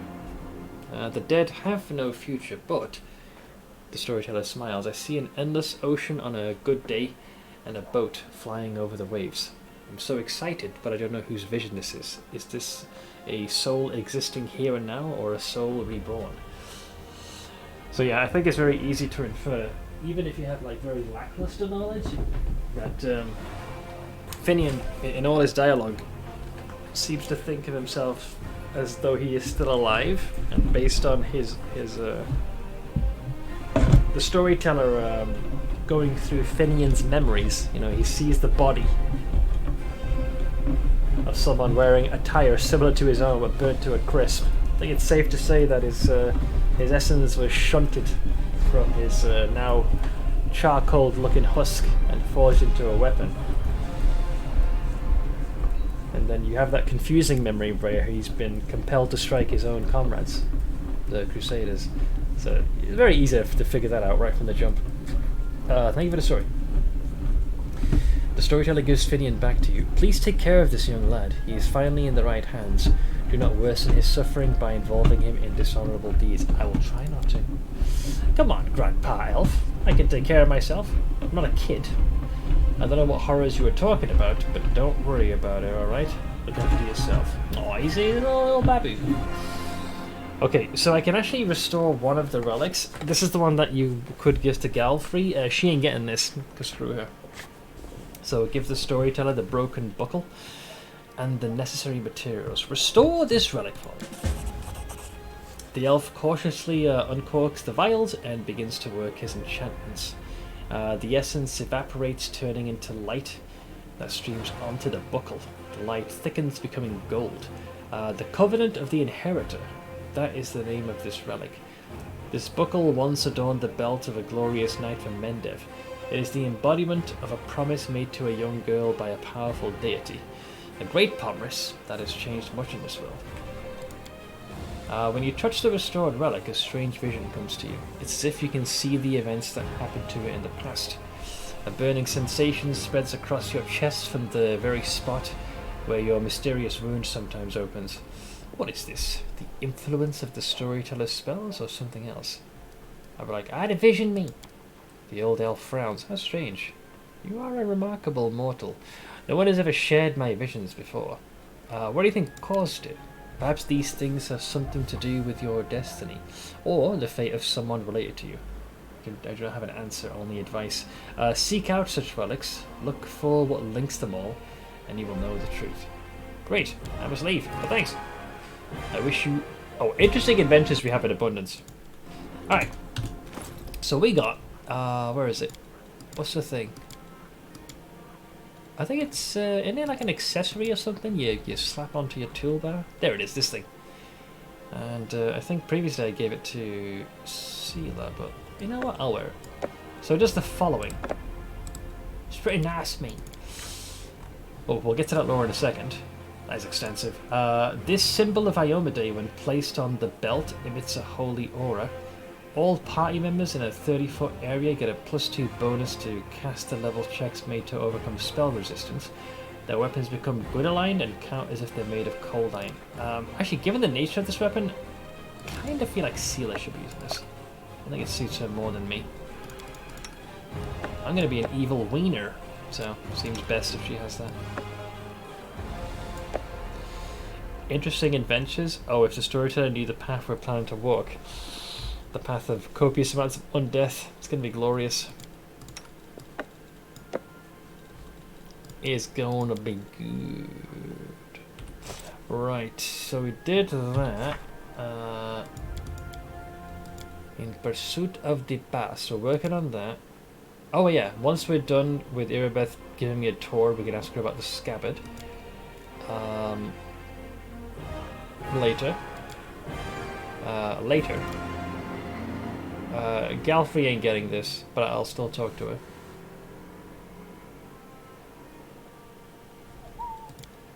her. Make it a Dresden? To make it sound so easy, the quest to make it a Dresden. I got you covered. And in Cold Waters, that's much, much later. But that is quite good nonetheless, Eddie boy.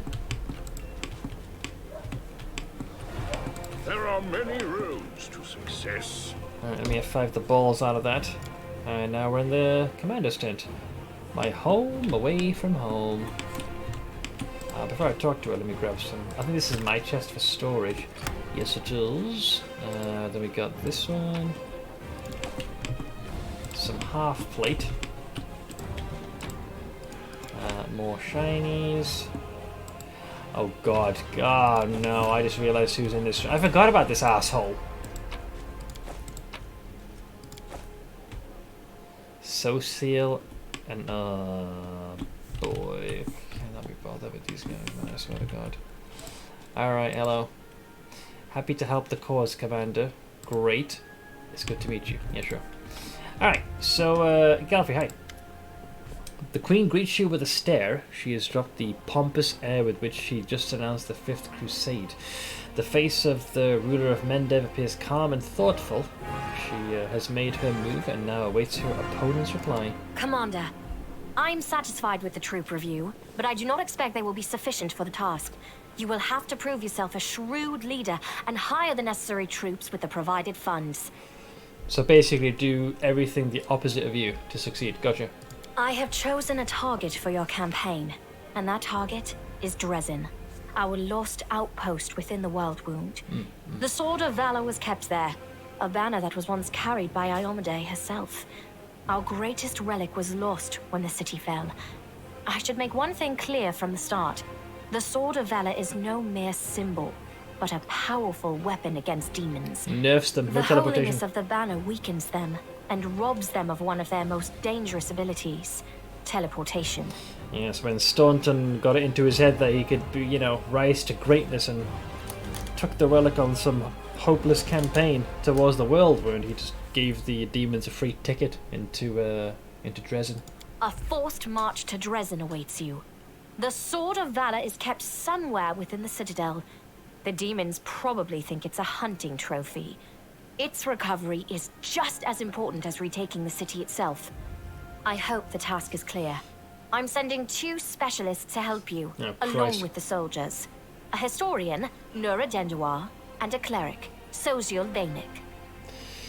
Screw her, go out, plunder, pillage, get some corpses to resurrect, and flood the demons until they join. Well, you don't quite get that Lich mythic power juice until later, so right now you gotta kind of stay the course. One of the famous inquisitors of the Church of Iomade also wants to talk to you. The Honorable Leota, whom everyone calls Hawkblade. Oh, he's after our boy, Darren, isn't he? You can prepare the corpses beforehand, but I don't know if that's an option yet. Not until I get the Wand of Zacharias. I do not wish to keep you, Commander. The matter I must discuss with you is extremely important, but it is not directly related to the Crusade. You no doubt wish to meet your new comrades and speak with Her Majesty.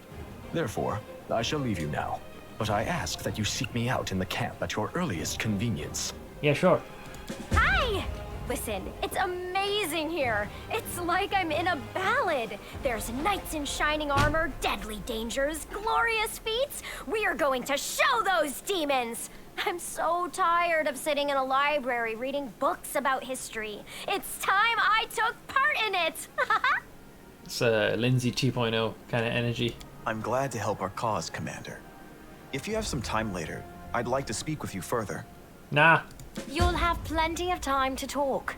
You're the Knight Commander's people now, his trusted advisors and companions. Now then, will you please leave us? Irabeth, you can go too. Alright, we've got some things. Let's see. Most of these are normal.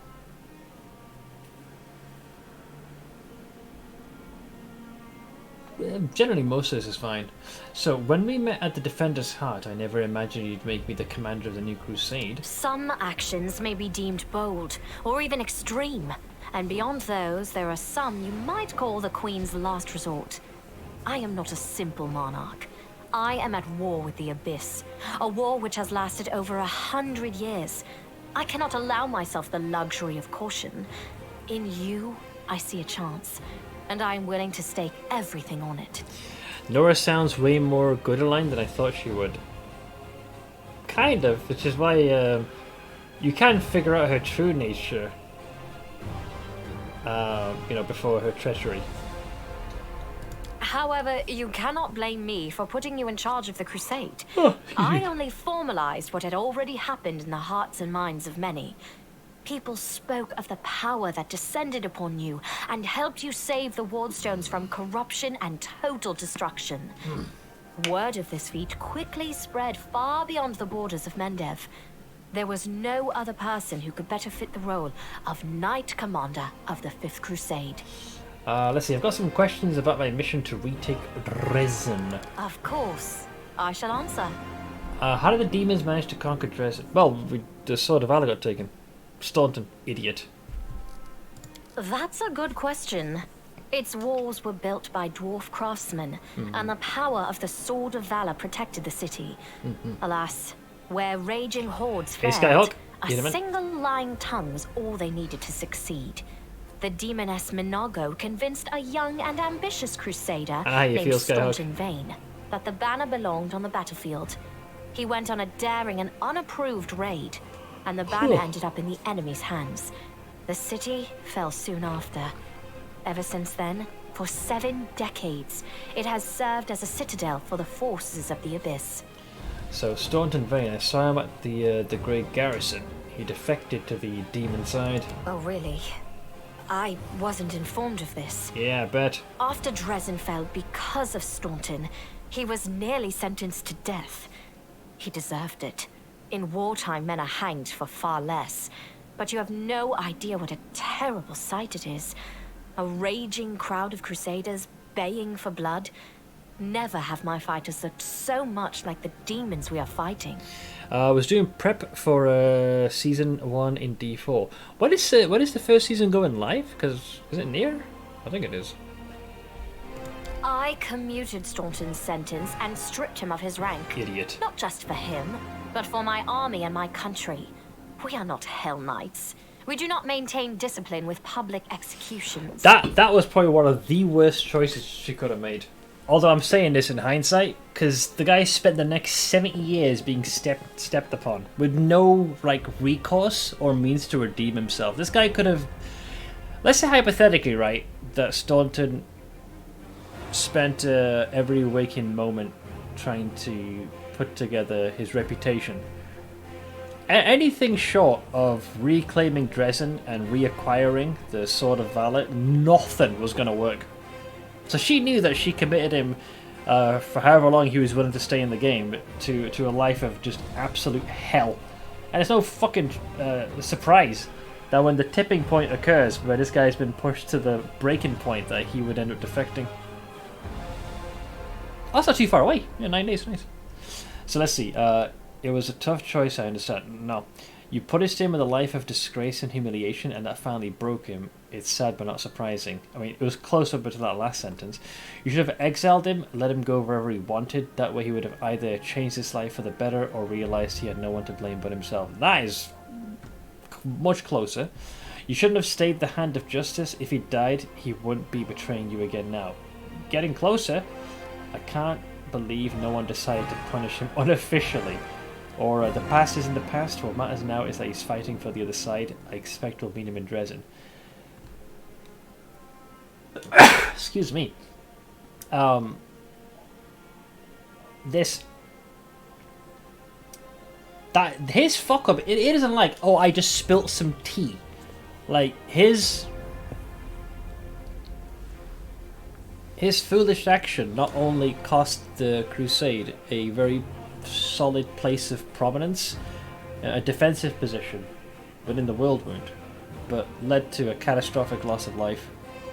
Now, the argument can be made whether you think he's suffered enough, but that's based on her stupid decision. So you shouldn't have stayed the hand of justice. If he died, he wouldn't be betraying you again now. Justice was nowhere to be found that day. The army had become a mob, and the tribunal was a prelude to what that mob craved. Bloody carnage. Give the people what they want. I am the Queen of Mendev, and the leader of the Crusades. Justice served on my behalf cannot look like that. Right, so basically you enacted Operation Stalemate. Gotcha. What forces are at my disposal? Everyone we saw today at the parade. First among them, the Eagle Watch, who remain a powerful force thanks to Irabeth's resourcefulness. That's the one thing she did right. Also marching with you are several minor knightly orders, as the minor volunteer units like to be called. And finally, I have personally selected some recruits from Neurosian. They have little in the way of battle experience, but great determination and a thirst to prove themselves. Cannon fodder. I've always thought that an army benefits from at least one such unit. These forces, as I said, are not enough for a march on Dresden. You will have to hire additional troops with the funds that have been provided to you. But for a brave commander, and I hope you are one, that is just the beginning. If you retake Dresden, recover the holy power of the Sword of Valor, and gain a foothold in the region, then new armies will join under your banner. The Fifth Crusade is only beginning. Many battles and victories lie ahead.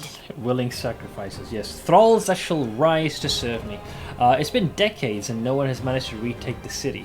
Why do you think we're different? Well, because she ain't leading the charge no more. That's why, man. We have a chance now that we haven't seen in decades. But it's more than that. You created this chance for us by foiling the demon's plans in Canabris. The army who attacked the city came straight from Dresden.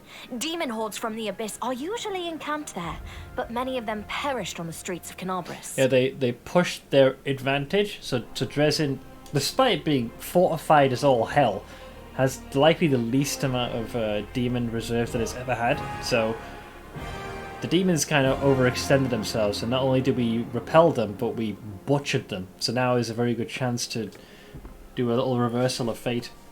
Does that include the queen? Sure, you're my queen! We must attack swiftly, before they can restore their forces. When the city is free and the Sword of Valor appears before our soldiers, they won't be sending in any more reinforcements. Demons cannot teleport into an area protected by the banner of the goddess. Right. What about the long-term goals? Do you know how to get rid of the world wound forever?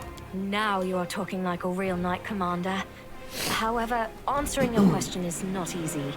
To win this war, we must bar the demon's way. There are a few planar rifts leading to the Abyss across the territory. We call the world wound. The best specialists we could find have tried to close them on separate occasions, with no success, as you may have guessed. If you're in crusade mode, is there any harm in just skipping days once you run out of travel points? Generally, off the top of my head, I don't believe so. There's a couple of things where I think there's an achievement where if you're pushing for that one, where you have to complete the game in a certain number of days, so you want to keep resting to a minimum. But if you're not going for that, that's fine. There was one more thing I'm forgetting about. Unless you have a quest that actively has like a proper timer tethered to it, but generally you should have all the time in the world. So I think you're fine. Like most of the time you don't have to worry. The world wound is more than just a chain of portals to the Abyss. We do not understand its nature yet. The methods of rift closure known to magical science simply do not work here. However, we have a hypothesis, and a rather well-grounded one, that we must begin at the source of the problem, the place where the world wound was opened. That's in the city of Iz. That's a long ways away. In general, no, that used to be the case with Kingmaker, but people hated that. I hated that because they always had a continuous pressure. But now that I know where you're supposed to go, it doesn't feel nearly as bad. Yeah, that one has a little bit of a timing element to it. Yeah, the pressure was the tedium part. I get it though, because it kind of added that sense of urgency that the world and the events will go on. They're not just going to wait for you. The main rift lies through the city of Iz and the Threshold Fortress, deep in the former lands of Socorus. We have never managed to fight our way so far and gain a foothold to allow the mages to explore the origins of the world wound. So, the next step, after you succeed in Dresden, is an offensive push deeper into the world wound, with the aim of reaching Threshold. The very threshold of the Abyss. I think the Hell Knight quest isn't timer based, but simply fails if you go to the Bug Ravine first. Yeah, does that result in Virgil's death, or does it just mean that much fewer of the Order survive? I forget this.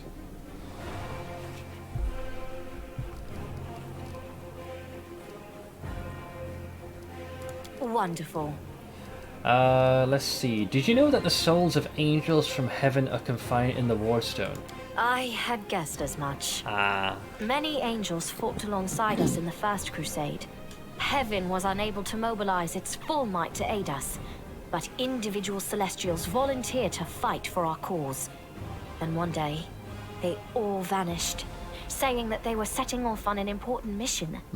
Not long after, Iomede's herald erected the first wardstone in Kenobris, and then the others in cities across Mendev. Even back then, I had nagging doubts, but my faith in Iomede easily assuaged them. It is for us to serve the goddess after all, not to question her works. Reginald shows up again, hanging upside down, the Lost Chapel. Oh shit, is that where he is? Next to Irabeth? Oh man, my boy getting strung up, unacceptable. I couldn't leave him hanging, literally, in this case. Nevertheless, I am pleased that you solved the mystery of the wardstone in Kenobris, and were able to save this gift of Iomede. It was a deed worthy of a knight commander of the Fifth Crusade. Thanks. Let's see. You should know I received an unusual gift in the caves beneath Kenabris. In a vision I saw the death of an angel called Lariel. Somehow he was able to grant me the ability to reveal the light of heaven. Lariel?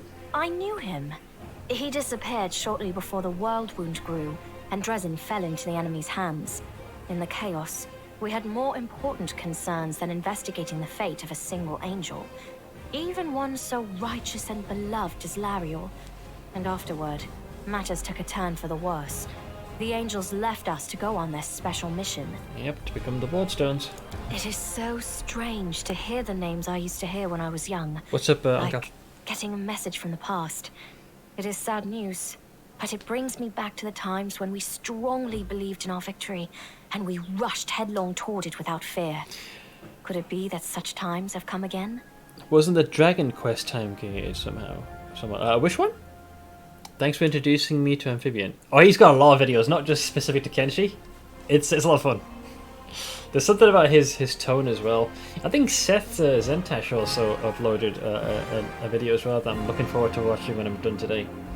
I'm going to choose not to show her the Covenant because I believe she asked for it back, so whatever she doesn't know, she won't ask for. Dragon Hunt with the other door. Oh, for Greyboar. I think with Greyboar, it was more if you somehow... I think it's more if you crossed a certain checkpoint, like you moved somewhere you shouldn't. So funny story, in my first playthrough, I reached the area where the dragon is, or at least where they're located, and this kind of auto concluded the quest that it moved on, so the hunt never occurred because I knew where the dragon was chilling. So I think it's more of a if you go somewhere you shouldn't, or if you don't follow or pursue the quest. Not time-based, again, yeah, checkpoint based is a good way of putting it. And what are you going to do? Overlooking a spot of insubordination just at the moment. However, I shall answer you. Wow. I shall prepare the defenses at Nerosian and all the other border cities and plan the future of the Fifth Crusade. Does that satisfy your curiosity, Knight Commander? If you go ahead of most quests, they'll break, aka the teleporting into the room you're not meant to get to yet. My favourite one, I'd have to dig up the clip. This was a bug in the Demon Mythic Path. So one thing I love about this game is every Mythic Path, there is a fundamental core change, not just like your character's build, etc. Like from a story standpoint. So in the case the Demon Mythic Path, you get access to Illusionera a little bit earlier than the other Mythic Paths do. And you're kind of given a guided tour and you get a one-on-one with Nocticula ahead of schedule.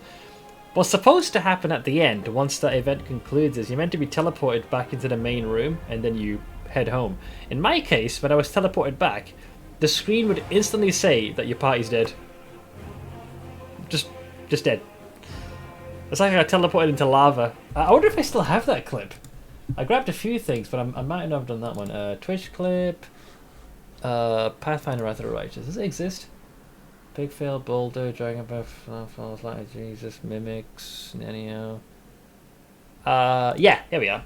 Here we are. I think it's this one. I think. Is it? Wait, hold. Yeah, there we are. So this is me in Illusionera, right? Before we outstay our welcome, we seem to have wearied the mistress of this charming place. So I speak to Yoz. I'm like, take me back to the palace. Right? If you don't mind, we'll take a shortcut. There's no reason to walk when we can save time. Clap, clap. Teleportal.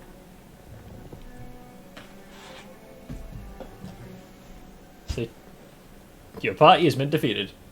Just like that. Okay. Well, that's different. So apparently, and I quote, your party has been defeated. So, where the fuck did he teleport me? Into hell? Oh, we're in the abyss, the same difference at this point. But yeah, that's kind of what happened. It was just like, what the fuck?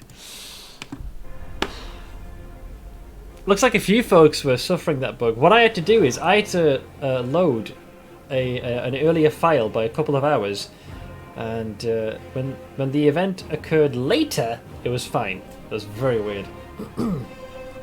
So this is where you can convince her, right? I'd ask you to remain with us. The Dresden campaign is the hope of the crusade. Oh no, she's not staying. She can fuck off. Thank you for... So this, I guess, makes it so she doesn't stay. Thank you for your reply. Of course. I will not show her the Covenant because I want it precious. The task is clear. Splendid. Ah, yes. We have one final matter to attend to. It should be rather enjoyable. We ain't fucking. Oh, hang on. Count, there you are. Oh. You received my instruction? Right. So remember, Darren was ready to pack his shit and leave because he's done. Check what she does, the cow. I did, though I did not have time to read the thing before I was dragged before your majesty. In truth, I was readying myself to depart. No matter. I trust you will forgive your sovereign for the rather brusque summons, especially when you learn what prompted it. As you are aware, he has recently been appointed my Knight Commander of the Fifth Crusade. I spent a long while pondering whom to appoint to the highly sensitive post of Commander's Field Attaché and Advisor Plenipotentiary without portfolio. Congratulations, Count. Well, he got himself quite the position. It is a great honor, I suppose. So Darren's cool expression wavers, but he seems not fully cognizant of what is happening. That, or he's holding himself tightly in check. So this is the first time he's getting bullied.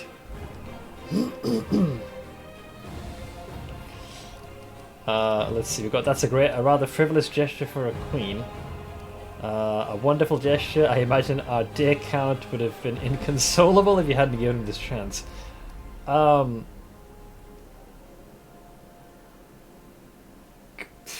Honestly, he is kind of useful. I'm going to say I'm going to lean into this because I find this hilarious. That's a great idea. I knew you would approve, Commander.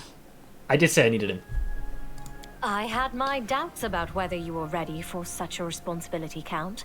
But your conduct in Kenobris has put my mind at ease. I bet. So, you will travel with the troops to Dresden.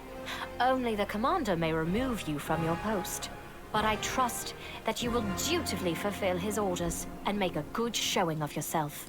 Especially since word of your appointment, Count, will reach the court at any moment. He's trapped. All of Mendev's nobility will be following your successes in service to the nation, including all of your devoted admirers. I even heard that one bard with whom you are particularly friendly has already begun composing a ballad to honor your heroic participation in the crusade indeed, and your Galacticus. faithful service to the commander here. Getting close, man. Pretty soon I'll be the Overlord. Truly knows no bounds, dear cousin. I am most gratified Why is by there a the loading honors screen you have then? shown me. That's an odd loading screen. The Count offers a bow either as a sign of respect or in order to hide his flushed face. Only the barest quaver can be heard in his voice. Right, well he's definitely keeping himself in check. Then let's get going. May Iomade help us. In the land of Iomade. Well, there you go. Darren has officially joined us. He doesn't sound particularly keen at this appointment, but you know, he'll learn. I fix. Right, so quick save. Anivia sweeps an inquisitive glance over you. So tell me straight, how'd that brawl at the Grey Garrison end? I heard the rumours, of course. It's kind of my job, you know, to listen. You've no idea what cobblers the Crusaders say about you. Some say that Iomade came to you and appointed you her herald. A little extreme. Others say that you died, and an honest-to-God's angel is now leading the army disguised as you. That's incorrect. Still, others say it was just an explosion at an alchemist lab, and I'm the one spreading rumours about your powers. I wish. There's like snippets of truth in each, depending on the mythic path you choose. But you know, you really have changed since the Grey Garrison. It's hard to describe, but you've become kinda... and Evia waves her hand trying to find the word. Let's see, stronger, more charismatic, more stately, smarter, more dangerous? Yeah, exactly. More dangerous. I have a good instinct about these things. If I didn't, I'd already be dead. You're dangerous, Commander, and by Desna, I hope you'll be dangerous to our enemies and not to us or to yourself. Oh no, they're enemies, definitely. I gotta go. I think I've exhausted all our dialogue already. Yeah, thanks for the answers. You've taken a demon for now. There isn't any particular one. Right now, you're just a mythic hero. I've used the demonic and angel option once or twice each, but you aren't locked in yet. It's something you can tap into. The lock-in doesn't occur until later on, but we're now treading that earlier path because we don't know all the options that are open to us yet. So for now, we're just an individual who has been endowed with a significant degree of power. It certainly separates us from your average adventurer or strong adventurer or fighter or capable adventurer. But I'm still very defeatable. Oh, I see, yeah. So the mythic power, we did take... you can still take this close to the abyss. That was my first mythic rank. It isn't... You do take demonic aspects, but it's not the mythic path of the demon specifically. So the reason why this is good, I'm waiting to get to the second rank, but this one just makes it that I draw the power from the abyss. I can grow a set of horns, gaining a gore attack. This attack is made with a -5 penalty. You do an extra d8 plus 1.5 times your strength modifier, points of piercing damage. It does count as cold iron, and magic for the purposes of overcoming damage reduction. So it'll go right to the core of the enemy. And on the second rank, I become poison immune, and the first 20 points of electric damage is negated, which is kind of nice. I like that. It's a nice bit of tanking capabilities. So let's go outside. Do apologise, it's going to get very reading and lore heavy because I have a lot of NPCs to talk to. Some who I'd like to, and others I'd soon have thrown to a pit twice. Hey, the Prestidigipainter Golem made it. Nice. Basically, the conundrum in the earlier versions of the game is that you'd have a piece of gear, you love how it looks, but you find a replacement which is better in terms of stats and effects, but it looks dog shit or you don't like it. This guy circumvents that because you can imprint the appearance of any gear onto anything else. Any new dialogue? Happy to be of service, and may Shaylin brighten and vivify your day. Irabeth, what is this thing doing in our camp? It's under my supervision since the day we were blessed with this shiny chatterbox. May Shaylin brighten and vivify its day. There have been 16 attempted thefts, 2 by those I had entrusted with protecting it. What? To be fair, right? I mean, look at this. Look at that. Gold, gems, just the whole shebang. And it's not designed for combat, so it's an easy thing to steal, relatively speaking. You think we should have left it in a ravaged city so some smart aleck could chop it up? No. It's now the property of the Crusade, which means I'm going to stand guard over it, even if I have to keep this beautiful oaf in the command tent. Happy to be of service, and may Shaylin brighten and vivify your day. So if I say I want to cast an illusion on my gear, so you pick the item you want to change, and then the image you want placed upon it. Hi. Commander, allow me to say something. Irabeth looks even more serious than usual. Before you, this wasn't a war, it was agony, drawn out over decades. No one believed in victory anymore. When the demons attacked the city, for some it was a relief. At least the end had come. They laid down their weapons and surrendered without a fight. Not French.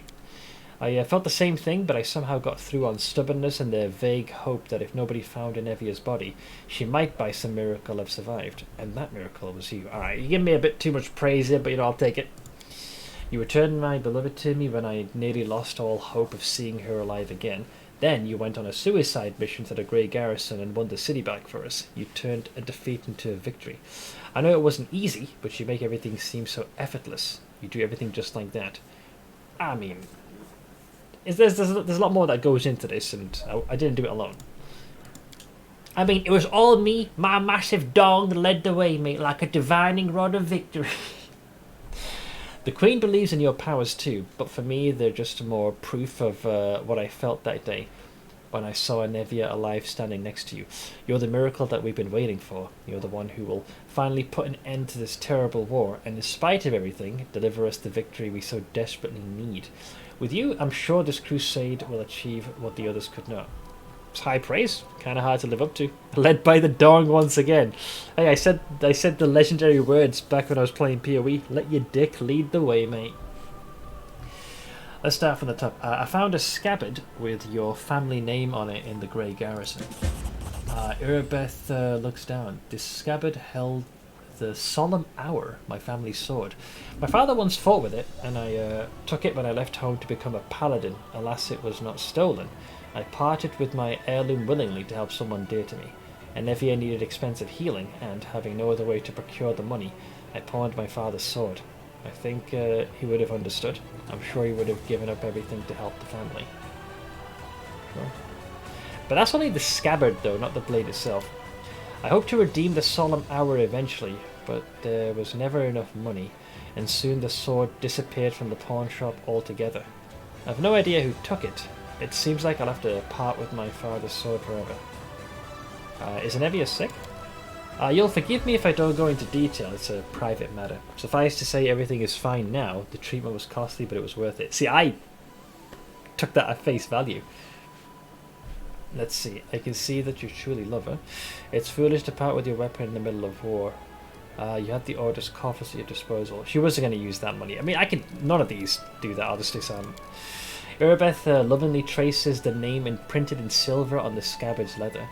My parents were loyal servants, yet it wasn't enough to earn them a title or a coat of arms. Still, however humble our name might be, it is worth something.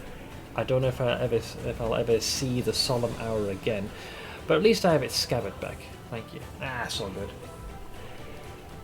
So it turns out that the Queen has her head counterintelligence watching me. I wonder why. You think the Queen doesn't trust you? If that were true, she wouldn't have put you in charge of this army. My main task is to be your advisor until you've gained enough experience as a commander. As for counterintelligence, Nevia and I were tasked with keeping an eye on your inner circle, but you're not under suspicion, Commander. You're under our protection. Well, that makes me feel all warm and fuzzy inside. So, we need reinforcements. Can you get us more soldiers? When we began the march on Dresden, we chose speed over numbers. If I order more volunteers to be recruited, they simply won't arrive in time. We could pay mages to deliver the troops to camp, except I doubt that our army's coffers could afford it. If you can spare 7,500 gold, maybe later. As you command. I don't really care about that, so I'll pass. Thanks! Alright, who else we got? There's Ember. Let's see here. How are you handling your new abilities? Abilities? The girl tilts her head to her shoulder. What are you... The mythic power! The mythic juice! Oh, the tricks you learned when the big grey house blew up. Wow. Talk about a summarization. They're funny. Thanks for teaching them to me. Has gained a sliver of divinity, calls it tricks, and says that they're funny. Man, you are too adorable for your own good, I swear.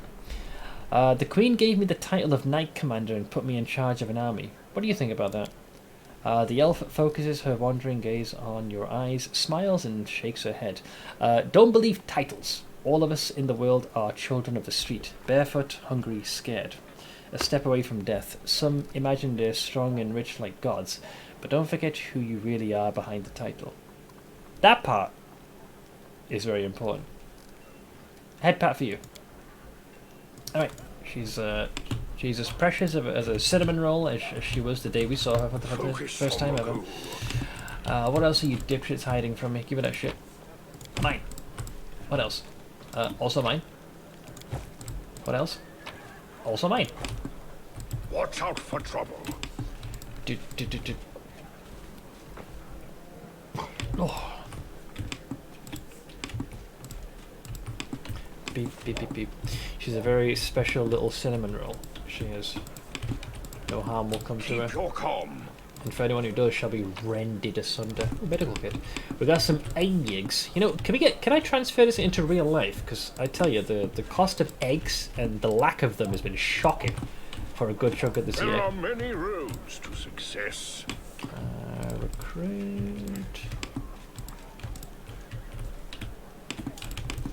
I'm making sure I've combed every last little nook and cranny of this place. I will guide. Oh, hello. You made it here. You've earned the title of Commander. Canabra still stands thanks to you, but you'll have to be doubly on your guard. Your Eminence places a target on your back, and there are assassins about. Killing a high-ranking Crusader would bring a demon far more prestige than killing a common soldier. Not long ago, I stymied a few of the Spinner of Nightmare's attempts on the lives of influential Crusaders. So I know what I'm talking about. He sounds confident. I thought that was a USA problem. Let's put it this way. I think a lot of problems in some countries tend to be the problems in other countries as well. Do you know anything about a Pathfinder named Finian Dismar? Let me think. Dismar. Definitely heard the name before. Of course you have. I'm a Pathfinder too. So, you're the chief in these lands now. What about Lady Ori? When I left for the wound, she had just taken up the position. Hilor examines the talking weapon and chuckles sadly. I'm afraid Ori Paris joined the Third Crusade. The Third Crusade? We're in the Fifth now. Yes, now I remember. Finian Dismar went missing in the wound at the end of the Second Crusade.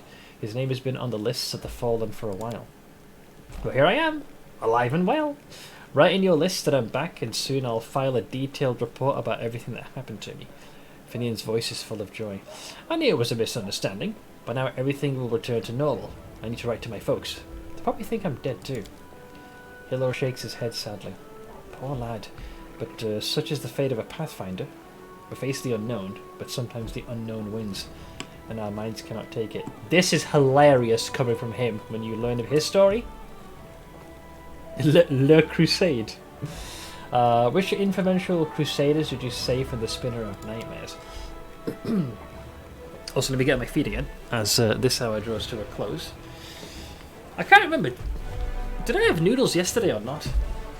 Oh no, I had pizza! What am I saying? Noodles. Fucking hell. My short-term memory is getting shorter. I am like a goldfish at times. Should I resist my proclivities? I feel like I've been having them too often. The pizza was nice though, even though one of the ones I ordered was not the correct one. Well, lesson learned. I've been hunting the Spinner of Nightmares for over a year. My agents, by that time, I'd created a proper network. Reported to me that she'd returned to Nerosian. I immediately suspected that she was planning a great atrocity. By that time, I learned all too well that the Spinner was a master of illusions and charms. That's why I never left the house without this. Hilor takes a monocle from his pocket and puts it on carefully. This is the Eye of Truth. It allows me to see through illusions. My friend got it from the priests of Nephis. However, neither this monocle nor my network of agents were adequate to prevent the attacks, and we were nearly too late. The Spinner of Nightmares decided to strike at the Cruciform Cathedral. It gathered to celebrate the victory of the First Crusade. It was a great holiday, and there was a lavish ceremony at the cathedral. An influential priest, Anthocletus. Wait a second! Didn't I see this guy at the celebrations before Discariatot? Because I remember seeing the clit in his name and my childish part of my brain started giggling. Was in charge of the festivities. They were intending to crown him with a tiara, a symbol of his high status. That name sounds familiar. I can't remember where I read it though.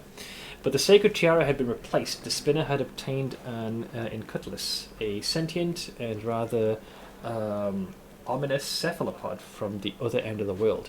She raised it from an elver and trained it carefully, and she cast an illusion on it so that everyone would see it as a tiara, a little brain-controlled appendage. I do like me some noodles, man. The moment its shell was placed on Anthocletus' head, the cephalopod would release its tentacles and penetrate the priest's skull.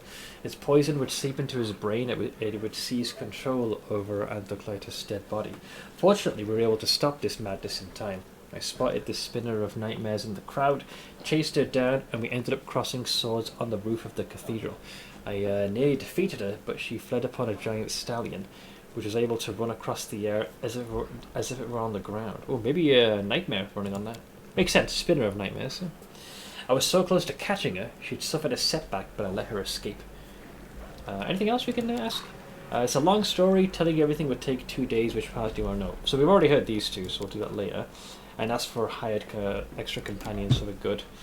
Alright, I'll catch you later, man, but thank you for sharing your story. Little Miss Psychopath. Hi.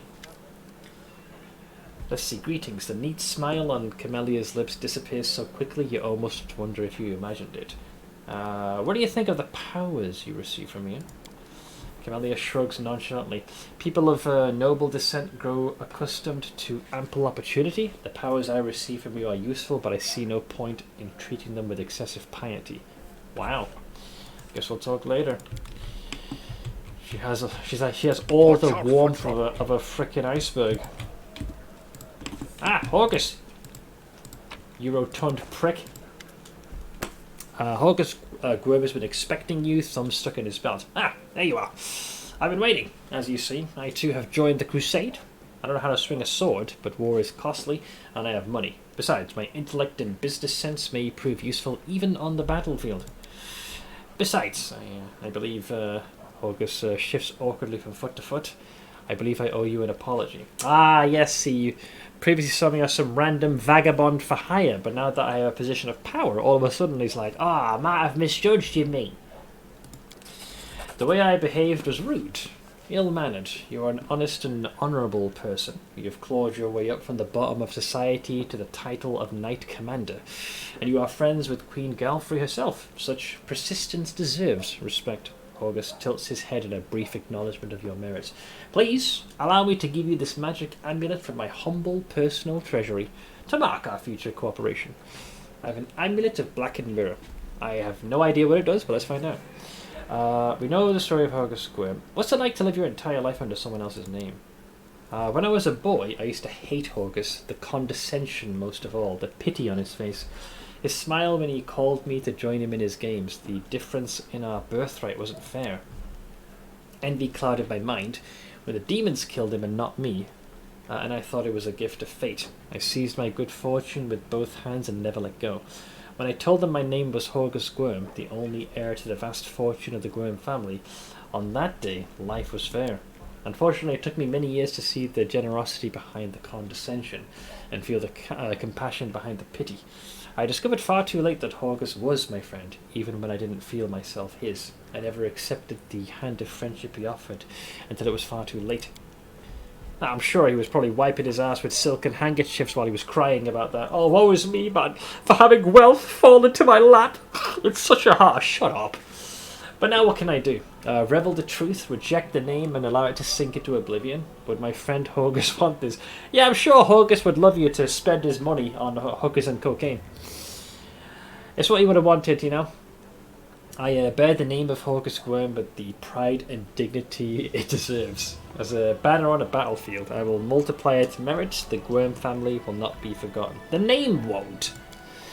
I still serve Horgus Gwyrm. I tried this, but how's it going to work? Why have you decided to support the Crusades now? With all due respect, that's none of your business. I have my reasons. Perhaps I felt a rush of patriotism when Canabras was destroyed. Anyways, why would you think I never supported the Crusaders? Perhaps I simply don't like to brag about my donations. Ostentatious charity only attracts beggars. I'd wager that Irabeth has no idea whose money she's spending on drinks and supplies. So who's got a retort? Hookers and copium. Copium's great, man. Copium and hopium. Why did you hide the fact that Camelia is your daughter? Didn't I tell you this at the mansion? It's because her mother, Iris, was a lowly half-elf who looked after my garden. So basically, this guy couldn't keep his dick in check. I always wanted to join the Gwyrm name with another noble family. The Gwyrm legacy must not be mixed with common blood and vanish into obscurity. Iris didn't mind, and we managed to hide our relationship. When Camelia was born, I did not claim her as my own. To all of Mendev, Camelia is the daughter of a lowly servant who died over a decade ago. We already got this. You know, she wanted for nothing, was given everything, blah blah blah. How did Camellia's mother die? Porgus pierces you with a long, heavy stare. I'm not going to tell you about that. Some things ought to remain private. There's a story behind that. Honestly, who is to blame him? Imagine half-elves around. It's like someone says, you know, you see a gnome, why wouldn't you punt them? What can you tell me about the Count Darren Arenday? The nobles of Carnarvon should be acquainted with each other, shouldn't they? He's a brilliant young man with a brilliant pedigree, and that story of his. The nobility is the glue that keeps our society together. I suppose that is why demons so often choose their estates as primary targets. Who would notice the demons' bloody massacres if they only slaughtered poor country folk? And I don't think it's the pedigree, it's more the power they wield than the wealth. Demons can be rather vain in that regard. The Arenday family shared the tragic plight of the Gwyrms. Along with many other members of the nobility, they fell victim to a treacherous attack during a major celebration taking place at their family estate. I hadn't received an invitation and was slightly insulted by the snub, but it turned out to be a blessing in disguise. The gods saved me from a terrible fate. All the guests died that day from a magical demonic disease. I sympathise with the Count deeply. He's endured so much, and it's no wonder he keeps himself aloof from me. I think this is due to the fact that Horgus Gwyrm's fate so resembles his own, and we both have to relive those horrible memories whenever we see each other. Honestly, I think Darren just doesn't like people. I gotta go, buddy. An amulet of something something. There it is. Amulet of Blackened Mirror. Whenever the wearer of this amulet uses a hex, the DC of the saving throw against it is increased by 1. Well, I know who's getting that one. Boom. People are gonna so be falling asleep very, very quickly.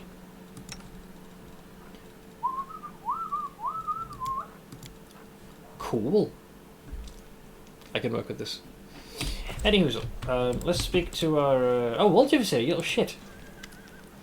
Hey, Chief, want to talk? Sure. What do you think of your new powers? Or my new powers, for that matter? Woldriff pauses to think, rubbing his chin. You mean what you did back there? I have a few ideas. We could send you to Patak's underground arena to fight. Give you a scary name like Swift Sting or something like that. Give you a great cover story. Enemies burn down your house. You're avenging your dead family. The public eats that stuff up. You'll wear a shiny, eye-catching outfit, or a black one if you like black better. We'll split the prize money 60 for me. 60 for me, of course. You know, arranging fights isn't easy. Those people are tough. I'll be taking more risks than you. And after we get set up in Patak's, we'll tour different cities, make some real money. What? You like the sound of it? Well, I have a bit of a duty here for the whole 5th Crusade thing, you know? Do you have any other suggestions? Woldriff grins, his yellow eyes lighting up. I got one more. Have you heard of Razmiran? It's some land in the River Kingdoms ruled by King Razmir. A friend of mine used to live in Razmiran. He got out of there as fast as he could. Long story short, this King Razmir of theirs is a god. He keeps his people under his heel. They're all terrified of what he might do. He sits on his throne wearing some white mask, giving power to anyone. Come and take power from me, he says, so long as you believe in me. Razmiran? Hang on a minute. The realm known as Razmiran was once just another turbulent, violent river kingdom, the Archduchy of Melkat, where leadership changed as often as the years. This ended in 4661, when the land was conquered by Razmir, a tyrant claiming to have ascended to godhood. I mean, if he succeeded, there must be some... He's obviously an individual of power, but godhood? It's rich coming from me, given what powers are bubbling inside me. Woldriff quickly checks that no one is eavesdropping. But that friend of mine, the one who fled, has a half-sister on his old man's side who's a cook in the castle, and a washerwoman who the cook plays cards with in the evenings told her a juicy rumour. That's a long chain of custody for rumours. Word is, Razmir isn't a real god at all, and he's got no powers. So, here's my point. You do have powers. Pretty scary ones, too. We'll find some shabby little kingdom, I'll start some rumours, you'll show off a few tricks to wow the locals, and that's it. We'll make you a deity. But first I want you to put in writing that I'll be your chief advisor. I'm not doing anything just on the nod. I've been there. People promise you mountains of gold, and then when it comes to it, they're all, get lost, or I'll set the dogs on you. Yeah, feed them to the pigs, Errol. So, do you like the idea? Well, let's see. call myself a god and deceive people is disgusting. You should be punished for your heretical thoughts. Man, easy. I can see the frickin' 40k feeling from here. It's a great idea. We'll get to work on it just as soon as we get out of this mess. Or it's an interesting idea, but I need to think about it. Sure thing. Think about it. Just call me if you need me. We'll discuss it. Sure. I'm gonna go.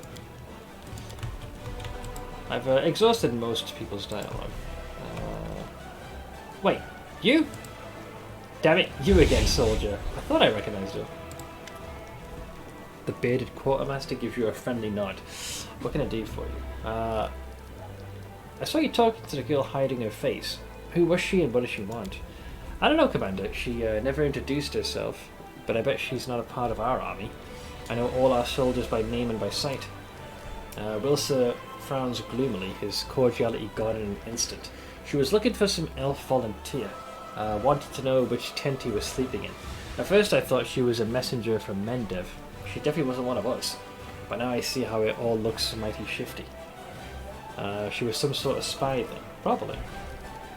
Your supply would do any wine shop proud. Does the crusade really need this much booze? Don't think I'm trying to encourage drunkenness among our crusaders. It's all in good fun, a way to blow off steam. When soldiers can gather by the fire and raise a cup of honor, a cup to honor both the living and the dead, it reminds them that life goes on. But those who drink to excess or to the detriment of their duties won't get a drop from me. There's no sight more depressing than a drunkard. How about you tell about yourself, man? Let's see, there isn't much to tell, really. I was born in Canabris in a humble family. I got an education, taught myself to read and write, got drafted into the army, spent 3 years as a shield bearer in the first line. So this guy has seen frontline activity. I left after I did my time and joined the Stonemasons Guild, then moved on to the Shipwrights and rose to a crew chief. Sailed to Eobaria twice and returned with goods. Made some money, built a house, but haven't started a family yet. I think I will after we're done with this war. A few years ago, something started gnawing at me. I got this feeling like I needed to go home, that there was a storm headed from my native city. And when there's trouble in Mendev, there's only one thing to do. You go to the recruiter and sign up for the army. And so I did. At first they wanted to make me an infantry sergeant, but then they decided I'd be better fit in the supply department. I can take care of army property and I'm pretty handy around a warehouse, not to mention I know how to manage a band of helpers. And so, that's how I became a quartermaster. And the fact that this guy was willing to go back to the front lines again is definitely showcasing his character. Wilsa gives you a shy smile and shrugs as if this were a wholly unremarkable story typical of any crusader. This guy's led an interesting life. He's part of the Defiers gang. Smack him. He's too important.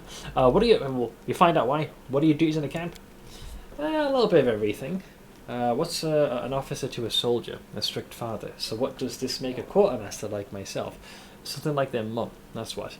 I make sure the lads have everything they need to defeat the enemy and come back from battle in one piece. Wilson starts taking off his fingers. That means food, firewood, medicine, tents, mended clothes, fixed weapons. The horses have to be fed and watered. The camp's got to be fortified by the evening and broken up by the morning. I make sure the wages are paid on time and the wagon wheels don't squeak. And then there are reports. God, until you asked, I never realised how many duties I actually had. And what do the soldiers think of yours truly? They mostly tell tales about your unusual power, but they don't shy away from talking about you as a person too. The soldiers are always like that. If Iomade herself descended from heaven, you bet they jabber on about how she grips her sword and how good she looks in her armour. The general impression about you is that you're a tough fighter. A true warrior. That's the best kind of commander. One who knows the weight of a blade in a long fight. It's a good impression so far? Thanks. Alright. Keep your calm. We got the normal blacksmith. Who's this guy? Oh, that's just straight up trade. What's he got? Any magical things? No, these are all cold iron masterwork. Ring. Nah, just standard stuff. However, I will give you this, my friend. But you're not getting radiance.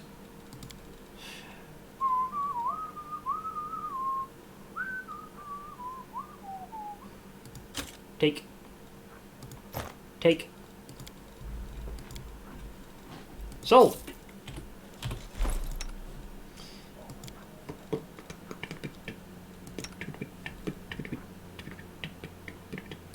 mean, it weighs a little less. And I'm looking forward to speaking to this chuckle fuck. That is part There of are my many roads quest. to success. Let's try and do this like grid by grid, shall we? There is Comeliers.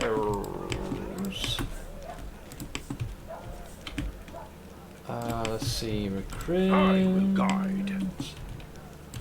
There is Sila. Hi. Hello. So, what do you reckon about everything that's come crashing down on us? All the responsibility, command, this new power? Haven't figured it out yet. We'll see what happens next. Watching and waiting is a good strategy. Probably. I'm still frightened by what happened in the Grey Garrison. Were we really chosen? By Iomade herself? You know, back when I was a snot-nosed kid who just started down the path to becoming a paladin, I imagined once or twice that I was going to do something heroic. The lights would shine down on me, the trumpets would sing, I'd hear the voice of the goddess, or at least her herald, you know? I'd be informed that I had been chosen for a great cause. But that's the point where my imagination always failed me. Somehow, it really happened. Without all the trumpets or the herald or even anyone explaining what I had to do. Though it's clear as day, my place is here, in this demon-ridden wound. Quite a lovely war going on, in fact. Endless, I hear. I'm gonna need some time to wrap my head around this. Spare me an hour and I'll crawl into some dark corner and whine about my hard lot. What can I tell you? I cry easily. She has the most, like, normal response when gaining that surge of power. Thanks, next time. Yeah, we already exhausted a good chunk of the dialogue beforehand, so it shouldn't take nearly as long. It's more than newcomers that we need to contend ourselves with. Ooh, shiny. I'll take me some of those. There's Darren. Oh, you poor bastard. Hey, how's it feel? There you are. Here I am. So how do you like your new role, Mr. Advisor? Darren winces. You also enjoy poking me with a stick, don't you? Abso-fucking-lutely. Imagine it, me, a crusader. If my dearest cousin hoped to teach me a lesson, she managed it perfectly. An assignment I couldn't avoid without losing face. This idiotic journey leading straight into the demon's maws. I could have been on a pleasure boat right now with the loveliest songstress in Patax on my arm and a bottle of the finest Kyonan wine to keep us company. Well, welcome to my lot, friend. Let's both get eaten by a demon together. Seth is indeed experienced at poking with a stick. I mean, I've learnt from the best. Chat pokes me all the time. You know, they're like, hey Seth, do the funny. Poke, poke. Say something. Poke, poke. Git. Have you thought of going all out on the reading? I think I already am. I mean, there are some other stuff. There's other. There are some books I don't think I've read yet in game. Like, oh, actually, reminded me. I never read the entry on the emblem. Like acting it out, like fully. No, I think I could do some variety of voices, but that would be you mean RP the voices? I only did that for one character, and that was Sul. He had a Sean Connery type of pronunciation, so his text was written as such. I didn't want to translate it, so I changed my voice based off of that. Could I do this? Sure. That would prove to be far more exhausting. So for now, I'll just narrate it like normal. I am limited in my delivery for now. It's already difficult enough just to speak the words aloud, no lie. Did you also receive a fraction of that unusual power? Looks like it. I genuinely hoped that getting away from you would be the end of it. If your gift truly did come from Iomade, then giving me a smidgen of that power was a very subtle joke on her part. I had no idea that our divine lightbringer of Mendev even had a sense of humour. Don't get me started on my many acts of sacrilege against her. That obscene engraving, the truth about the test of the Starstone is the tamest one by far. Wait, what is this one? You got up to some shenanigans. You giving us a free audiobook, can't complain. It's a lot of fun. I like reading this stuff. Some of it I remember. It's amazing how much I forget. So it's fun to catch something which kind of clicks in my head again. Like, oh yeah, that did happen. Do your Forsaken Rouge voice every now and then, Smith? And I'll be more than pleased. That one is very stressful on the vocal cords. Fun, as it might be. Where's the item? There's Hawk just reminded me when he mentioned the reading. This one. This has got some lore behind it. So this is the Covenant of the Inheritors. So my understanding is that Galfrey was in possession of this for a spell. So as soon as you touch the relic, you experience a vision. The events feel as if you lived through them yourself. I kneel before your altar and ask for the 1000th time, where are you? What evil has struck you silent and forced you to turn your back on those of us sworn to you? Are you still alive? Answer us, last Aslanti.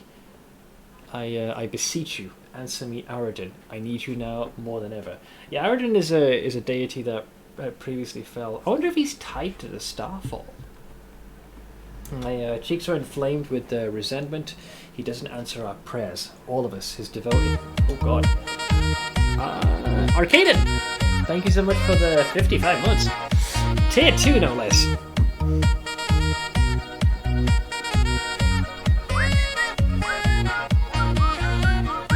Seth Heresy, 55 years of this skittery. Oh, where has the time gone? How you holding up, man? Hope things have been going well in your neck of the woods. Thank you again for the 55 months of the Tier 2. We're doing some pathfinding. I'm going to be walking the path, eventually, of the Lich. It's going to be fun. I'm going to make my enemies dance for me. Like the puppet master. My undead risen thralls. I'll clap my bony hands together and make the spooky... Our marching theme will be the spooky, scary skeletons. I had a bad interaction with humans today. I'm ready to crawl back into my cave. Wait, what happened? This sounds like a mandatory adulting had to be done. I'm completely against this, but I understand the necessity. If I was given the option to stay in my box, I'd only go out for a walk and that's about it. Have you considered becoming a lich? Hey, Mythics.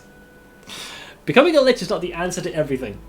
It can certainly solve a few issues, you know? Adulting. Don't it though? Don't it just? Don't it just? It really does. But yeah, pull up a chair. I'm going through a few item descriptions with which come with some accompanied lore. I've got a few more NPCs to talk to before we set out. I think this is Iomade. I think. People at my new pharmacy lied to me last time I was there, so I had to waste time today because of them. Or what, they gave you incorrect information? So let's see. So my cheeks are inflamed with resentment. He doesn't answer our prayers. All of us, his devoted paladins, feel the great absence of our patron's disappearance. His grace over us has faded and we have been orphaned. Why then do I not grieve, but instead feel like a rejected daughter? I kneel in front of the altar in the tiny house's chapel and pray. No one dares to disturb me, but they don't know that it is not devout faith that keeps me here, but fear. I'm afraid to go outside. A duty I'm not prepared to face awaits me there. A war is waiting. I've never been in a real war before, unlike my father. His armour, which has seen many battles, lies near the altar on a stone slab bearing his name. The gold buckle on his belt gleams with the symbol of Aradin stamped on it. I remember it shining much brighter in the past, this relic of our lost god. Everyone expects me to go into battle clad in my father's armour as a true daughter of my lineage. I must not dishonour my family. I must smite my enemies with my family's motto as my battle cry. But I am scared. What happens if I fail? If I hesitate or show fear? If I let everyone down? I'll be a disgrace. The stupid girl who ruined everything. Aradin, how I miss your grace. I don't know, to be a paladin and have your deity clock out? That's a rough one, I tell you.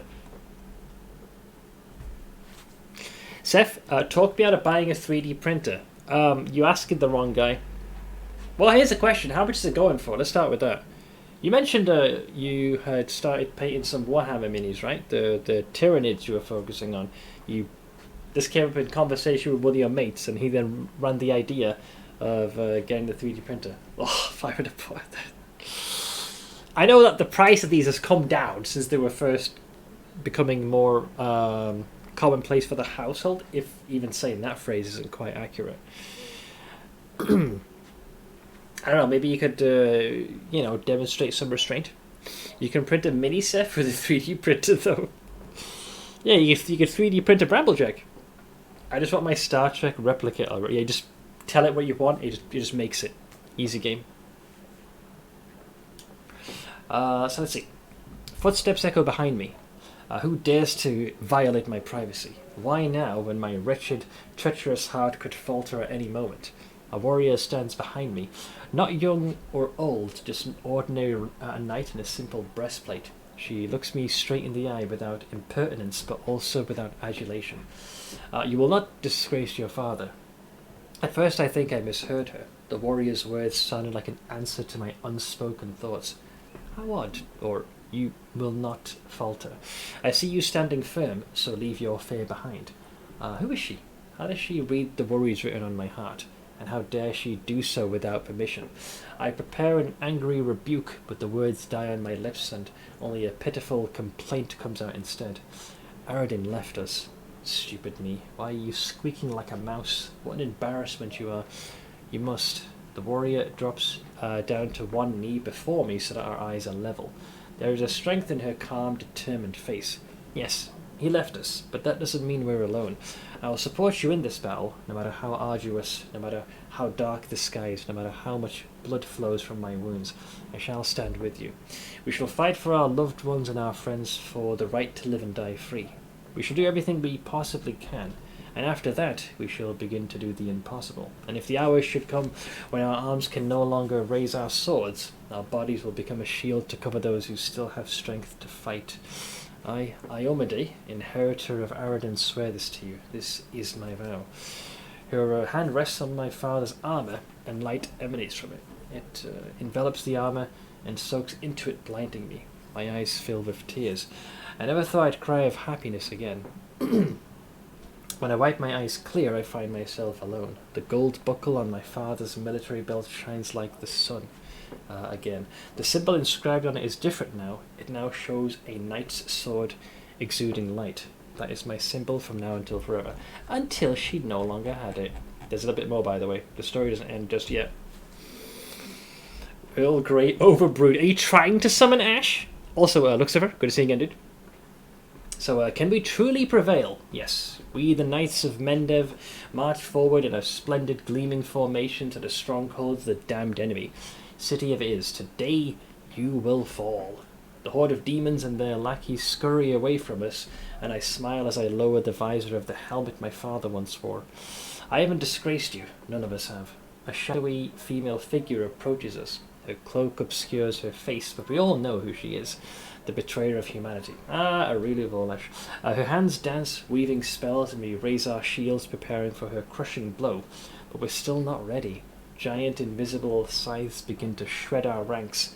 They easily cut through flesh and steel, stir up dust, and halt our offensive, which ceases to exist. In an instant, the betrayer destroys our unit, and I see dust whirl up in front of me. Then a blow of monstrous force knocks me off my horse. Darkness envelops me. Or is it death? No. I feel someone's hands. Someone helps me up, removing my crumpled helmet. Am I still alive? I lower my eyes and see a horrible gash across my breastplate.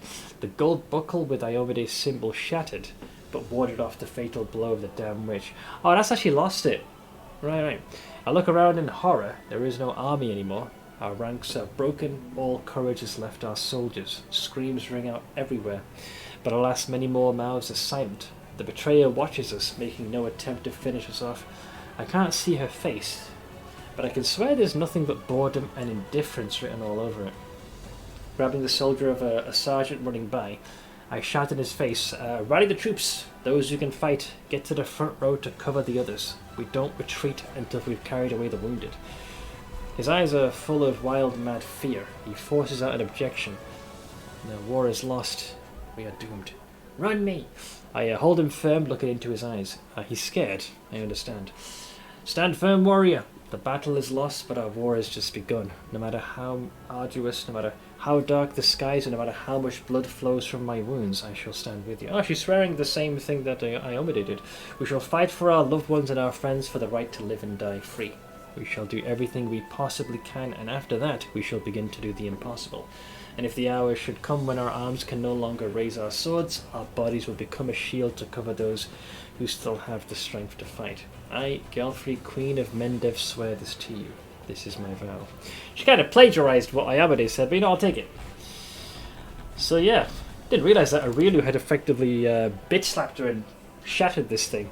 And I have now restored it. It is mine. And she ain't getting it back. Alright, so there you go. Boy, was that an entry. Watch out for trouble. Alright, so here's one of the characters I utterly despise. I'm literally just going to do his quest and let him rot. Hello again. Hi. I'm very pleased to meet you. Thank you for taking the time to talk to me.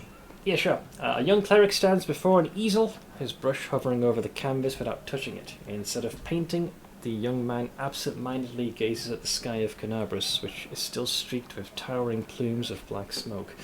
Finally, he notices you and smiles, shaking off his stupor. It's a pity I wasn't there at the Grey Garrison to witness your feats of strength with my own eyes. The flash, however, could be seen miles and miles away. Some people were frightened of it, thinking that the demons had blown up the remains of the keep. I, for one, knew immediately that it was a good sign. The light above the city showed us that there was still hope. So who are you and how could you possibly be of use to my army? That's a little rude, but the how could you possibly? It was more of a, you know, who are you and how? My name is Sozio Vanek. Hi. I am a cleric of Shaylin, the Eternal Rose and the Goddess of Beauty. Yes, I know that many people would consider me useless in a war. This is not a usual war, though. Just consider our enemy. The Abyss and his demons are the very embodiment of everything evil and ugly in the world. Perhaps a disciple of kindness and beauty might come in handy. Alright, they're not all ugly. Have you seen a succubus? Just saying, them titties. Just saying. Just saying. Thinking that your view might be a little tilted. Cronin, man, this outside work is going slower than I expected. At this pace, I probably won't get the fence up this summer. I should be able to clear it and salt the fucking earth so the shit doesn't grow back before next year. I don't suppose you can get an extra set of hands maybe to help you? I seen the evil demon lady and he is wrong. Exactly. You know, he should have gone into battle freaking reading a sonnet in the hopes that it would damage the demons. I have no doubt that we will win this war, Commander. We just have to. It is our destiny. My role is to help you, and all those standing by your side in this struggle, to survive and flourish. Everyone deserves the chance to find peace and happiness in the world that they are defending so selflessly. Hey, he's a goody two shoes. You can respect this. What are you painting? The cleric's eyes linger mournfully on the canvas. The unfinished painting depicts a temple crowned with a rainbow-tailed bird, the symbol of shade. Oh, he's painting what's here on the chess piece. 5 people dressed in robes standing before the temple. Men and women, young and old. They all gaze back at you with radiant happiness and joy in their serene eyes. My brothers and sisters in faith. They sent me for help and then they saved my life, Commander. If the Prioress hadn't ordered me to escape the city and seek help, I would have died right along with them. Instead, I met Queen Galfrey on my way to Nerosian, and hurriedly returned to Canabras, only to find my friends dead on the steps of our desecrated temple. Well, thankfully you don't have to worry about Lan, because we ended up getting Wenderwog to join us. We? You mean me, myself, and I? Well, it's occasionally we. I've asked several people, of course, at the time everyone is like, sure thing, but no one had offered me to come over so far. Oh, that'd frustrate me, man. Maybe once my brother finishes settling in, I can get him some. I hope so, man. This sounds like a lot of grunt work. An extra set of hands can go a very long way. I want to draw them the way they live on in my memory. Wise, beautiful, and loyal to their goddess and their city to the very end. Oh, we got some options. The old classic, sorry for your loss. They fulfilled their duty honorably. This is why you have to treasure every moment you spend with the ones you love. Today you're together, but who knows? I hope you'll last longer than your brethren when the real battle begins. That is a little unnecessary to have twist in the knife, so I'll go with the...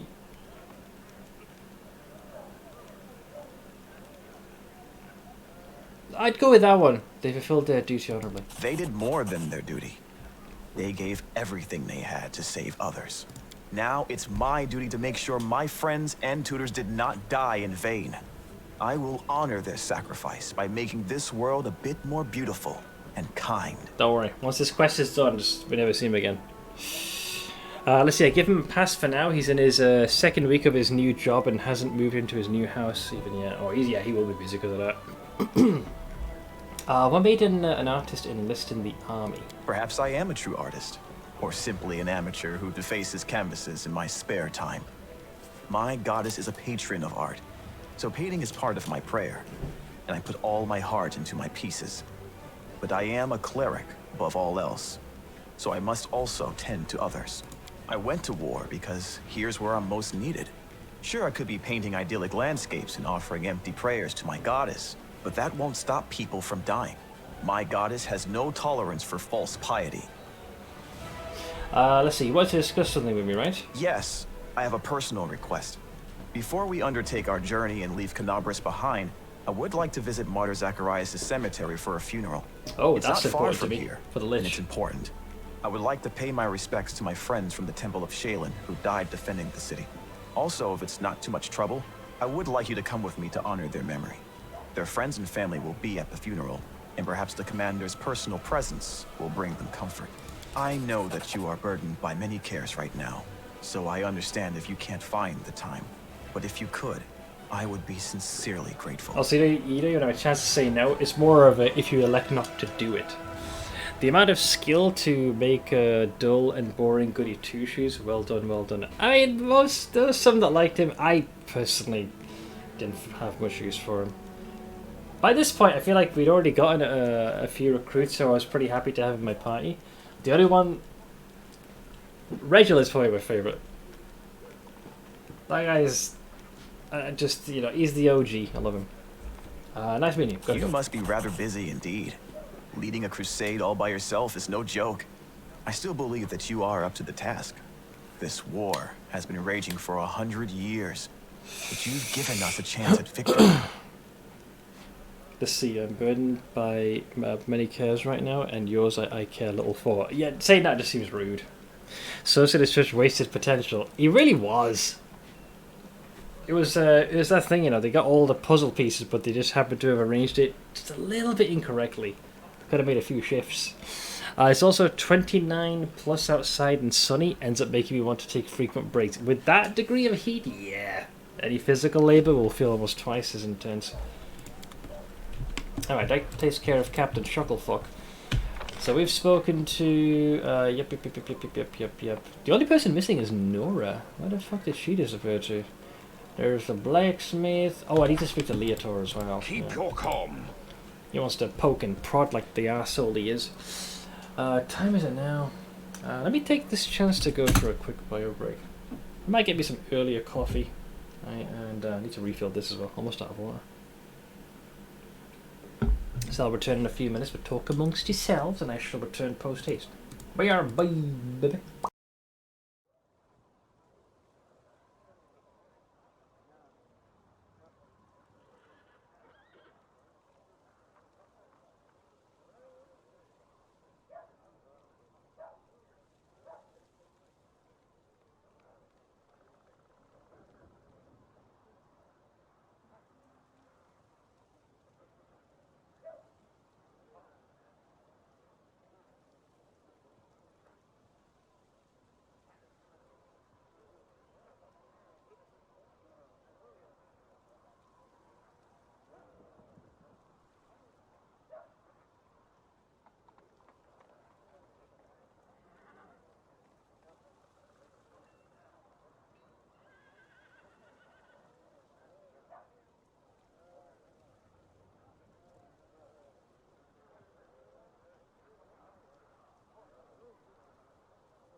Don't tell him anything.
Alright, I am back.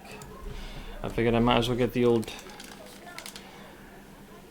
dead hangs out of the way from the pull-up bar in the meantime and grab the noms as well. Saves me a trip downstairs.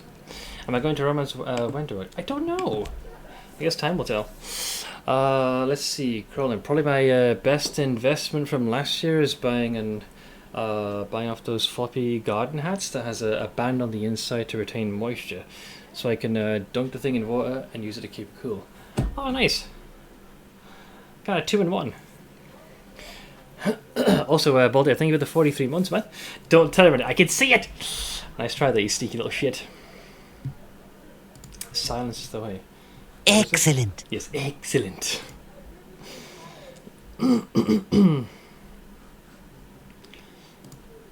Okay, so let's speak to Leotor.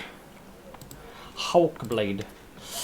So, Commander, a tall man with piercing yellow-green eyes gives you a brief nod. Let me personally congratulate you on your new title and thank you for your time in advance. I am Leotor Hawkblade, an Inquisitor of the Church of Iomade, the bringer of light. I require your assistance in a certain delicate matter involving one of your companions, young Count Darren Arande. And what brings you here? I ask you to assist the Church of Iomade in an investigation of the utmost importance. I understand that the leader of the Crusade has plenty of other matters to attend to. Please allow me to tell you the details. Perhaps it will explain why I am calling upon you. The Inquisitor's open face instantly reveals his feelings. He frowns and looks through you, lost in his thoughts for a moment. I suppose that you've already heard about Count Arande's story. I referred to the tragedy at the Heaven's Edge estate. So you're going to investigate this old case again, aren't you? Yes, I am. I have several reasons to doubt the widely shared account of what exactly happened at the estate and how it happened. You see, Commander, I was among those sent to examine the estate. Excuse me. I was among those sent to examine the estate after the incident. I saw everything with my own eyes, and I still remember it clearly, even though it feels like it happened a lifetime ago. Heaven's Edge was a unique place, still carried the spirit of old Mendev before the Whirlwind, and yet on the day that it turned into a labyrinthine house of horrors, like something only seen in our nightmares, apologies for the digression. I wanted to tell you about my suspicions. Everything about the incident seemed odd. I was the only person left alive, a young boy with a newfound talent for divine magic. Why did nobody send to Canabras for help, even though the agony spanned many hours? We found the demons dead, with their heads cut off. When we got into the estate, how were they defeated? How did the disease kill even the paladins present at the estate, and who are said to be immune to any disease?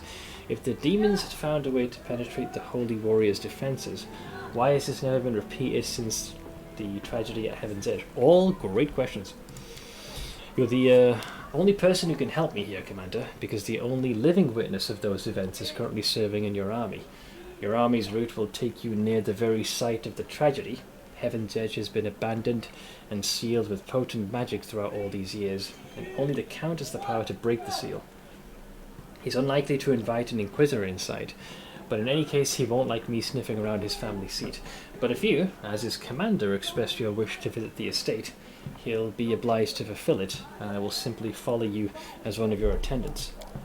There are 100 ways, 1,000 paths, and a myriad loopholes in human lives that the forces of evil can use to their advantage. I'm not sure which of those led the demons to the gates of Heaven's Edge, but I do know it wasn't a simple raid, the kind Crusaders face every day. That incident involved a significantly more powerful entity, and that is why I'm asking for your help. We cannot be sure that such a tragedy will not happen again until we uncover the truth. So I already am keenly aware what happened, but for the sake of, if anyone happens to be listening to the whole thing, I'll break it down. So what happened at Heaven's Edge? About 10 years ago, several powerful demons managed to penetrate the Wardstone barrier and commit mass murder of all the guests who attended the feast in celebration of young Daeron's birthday.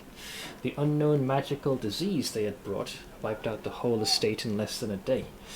That was not a unique case in itself. The demons had attempted such raids on Mendevian lands before, but they'd never dared target such a well-protected place. The Arenday family was exceptionally rich, the estate was protected by elite bodyguards, there were several strong and righteous paladins among the guests. Moreover, the revered Nestrin, Daeron's tutor, was one of the most powerful priests of Iomedae in the vicinity. All of them died. Nonetheless, except for the young Count, who had suddenly manifested his outstanding sacred healing powers. Was that a divine miracle or a curse? That remains to be seen. So, you've already been to the estate several times. What do you expect to find now? I was young and inexperienced Inquisitor when I first visited Heaven's Edge 10 years ago. My skills have proved significantly since then. And I've paid dearly for that. Leotor makes a vague gesture, pointing at his scars. My arsenal includes many spells and techniques dedicated to gathering information about people and events. Almost all of them require me to physically... Almost all of them require me to be physically present in the place where the event in question happened, and that is why I must return to Heaven's Edge. So you have to take him to the scene of the crime. Loud sounds outside. Yeah, I think it's just some youngsters passing by. I can't see them, but I think they're having a conversation just kind of within earshot of this. This mic is very receptive. It's the summer, so you're gonna hear them rabble-rousing for a while. Why can't you just search the estate yourself without involving me? Magical barrier? I think you said so? Yeah, the estate is abandoned and sealed with powerful containment enchantments that only the Count himself can lift. That is not the main reason, however. The main reason is that Count Arenday is not officially under investigation by the Inquisition, so I couldn't just break into his house, even if I found a way to bypass the spells. This is a serious matter, a matter that threatens the reputation of the entire Church of Iomedae, and my own organization in particular. We made more than enough unforgivable mistakes during the Third Crusade, and are still bearing the consequences. So they're trying to do this with some modicum of discretion, not draw too much attention. Your presence will give my investigation the necessary legitimacy, Commander, but there is more. In addition to getting official permission, I'd also like to bring an independent third-party investigator to this case. Someone independent, but well-respected, and you fit this role perfectly. Did you question Daeron himself? I did, but the Count insisted he couldn't remember anything about the incident due to severe shock. He saw the demons at the very beginning when they appeared at the celebration to announce the onset of the plague and mock their victims. He also witnessed the death of his mother, Countess Selena. That was all he would tell me. We'd found the young count sleeping like a log on the floor in one of the rear chambers, having drunk about half the family wine cellar all by himself. There was no reason to disbelieve him on the matter. So you suspect that Damon is hiding something? That he's to blame for the tragedy? I deliberately refuse to entertain any theories or suspicions so that it doesn't affect the investigation. There is a saying among my colleagues that suspicion is the mother of prejudice, and prejudice is married to failure. I can only tell you that Count Arundel wasn't suffering from demonic possession, the most common malaise in our country at the time. Prelate Holrun himself examined the boy right after the tragedy, and he didn't sense anything awry with him. And he's got the most zealous boner ever, so you take his word for him. Sure, I'll help. What do you need me to do? Let's see, back I am from screwing a wooden panel over our front door entrance. Wait, why over the front door entrance? You make it sound like they're trying to break in. Dieter bows his head to you with exceptional reverence. Thank you, Commander. Now I ask you to speak to the Count and tell him that you wish to see Heaven's Edge. Please do not inform him of my presence right away. I will join your escort when it's time to travel to the estate. When we get there, I'll also require your help during the investigation. You'll have to follow me, observing my actions as an independent witness. If you have any other questions, please feel free to ask me. I will remain here for a while. So, done that. Let's see, tell me more about yourself, Inquisitor. I want to know who I'm dealing with. We live in tough times. It's pretty true. I'm Ulfin by birth, but I have lived in Mendev for most of my life, dedicating myself to the service of the Inheritor. My warrior brethren mostly worship Gorum, my man, but I've never been eager to fight for the sake of battle alone. I was a good fighter in my early youth and could easily best most of my peers, but I didn't enjoy showing off my skills. Victory is bland on its own, purpose adds flavour to war. I can't say that I've always been a faithful sword of Iomade. Back in my mercenary days, fate brought me to the borders of Mendev, where I spent quite a long time among the Crusaders, fighting shoulder to shoulder with my righteous comrades in arms, and watching demons commit their atrocities eventually led me to something I've been seeking my whole life. Purpose and faith. That is how I found my calling. Even though it might be hard at times, I've never regretted my decision. I say he's a staunch paladin, or inquisitor. Let's see, honestly, I'm a carpenter, and today I decided our 30-year-old wooden door needed an overhaul, so now it's lying in the carpentry drying. Hey, one of my viewers is kind of... It's more marquetry than it is carpentry. Kulz has been doing that. I reckon you two could chat up a storm. Maybe you can share your wealth of experience. I always found it to be such a cool profession. How long have you done carpentry for, out of curiosity? Let's see. So, are you one of Prelate Holrun's followers? Oh, this will be awkward. Leotor's face freezes for a moment, but he nods. Yes, of course. Oh, you can even tell him that we're the one who killed him. What is your opinion on his atrocities? Leotor is silent for a while. I don't think I had this dialogue, not that I remember. Usually people reveal such things about themselves only to their confessor, not to some curious stranger. Still, I did ask for your help, and that imposes certain obligations upon me. Let me put it like this. I spent enough years by Prelate Holrun's side to learn how to keep him from going over the line. He was an extraordinary man, the vengeful sword of our goddess in human form. He was fighting in the vanguard, fearlessly taking down demons, exposing the cultist plots all by himself. He had served the Inquisition twice as long as I have, and eventually his own paranoia and monumental sense of responsibility eroded his mind. May Iomade guard his soul. So even he admits there's a bit, It's rate 10, damn! Where I was done learning 2010, starting in 2008. Hell yeah! I always like those types of professions. Not sure if I would have any affinity for them. When you have to kind of work with your hands, a type of role that doesn't really... it's always in demand. At least I feel. Whether it be plumbing or electrician, or whether even something as, being a carpenter. Carpenter, but I'm more leaning towards artistic carpentry, like marquetry and wood carving if possible, which means I do normal carpentry jobs, as the mentioned ones are rare as fuck. See, you two would definitely talk up a storm. Hey Ash, you made it! Hang on, morning? I thought you'd be, Am I miscalculating? I thought you were going to be at work. Are you okay? Because we're about almost 5 hours into the stream. I am a little confused just what's going on here. Let me also sit down. Oh, because I've been stood for about an hour. Oh boy, oh boy, oh boy. My coffee's still a little too warm to consume, so I should wait for the time being. So let's see, where were you during the attack on Canabras? I was on the hunt. You are mad, Exile. Mad. Biddies. And I love it. Thanks. Seth, what is a more concrete term for a butt crack? Asphalt. Oh, shush. But thank you for the biddies.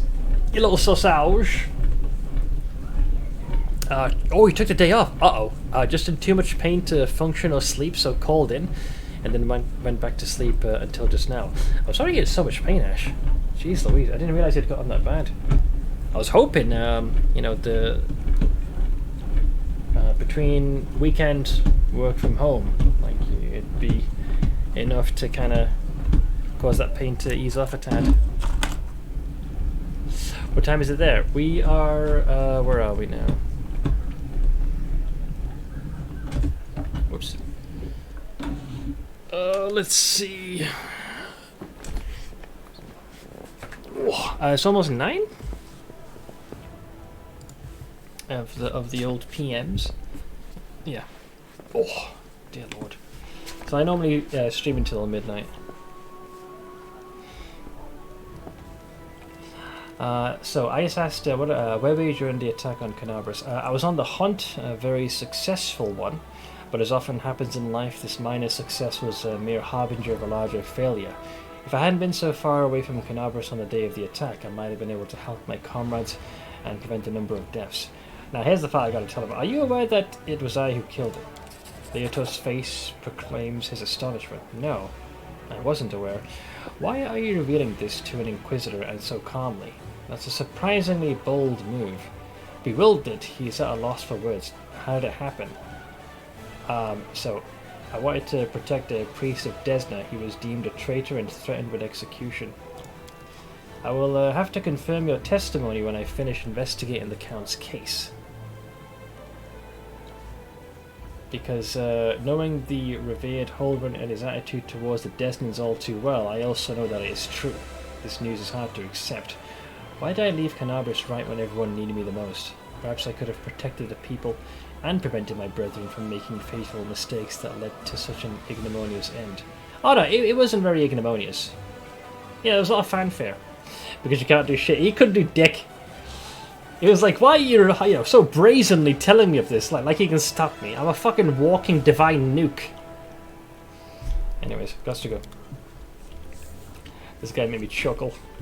You know, how dare you so brazenly profess your crimes? It's like, yeah. What y'all gonna do about it, Chmayan? So I've spoken to Sela. Oh, I wonder if you could just go straight to Darren and be like, hey, yo, there's an Inquisitor who's looking into your shit. There are many roads to success. Hello? Let's see. I'd love to visit Heaven's Edge and see the Arendelle estate someday. Oh, I was just about to mention it myself. I've been thinking, now that I'm in the middle of this whole crusade nonsense, I simply must devise new ways to have fun. With all the recent commotion, my birthday completely slipped my mind. What if we were to celebrate it at Heaven's Edge? It's not far from here, and you'll get to enjoy a banquet in a bona fide haunted house. Let's see, Darren seems to have trouble getting the words out, which clearly indicates how rarely he has to ask for anything. Since you're my superior, and I'm your advisor, I'm obliged to ask your permission to leave for the festivities. And I want to invite you too. I'm sure the commander can free up an afternoon while the soldiers are on leave. It's pretty easy.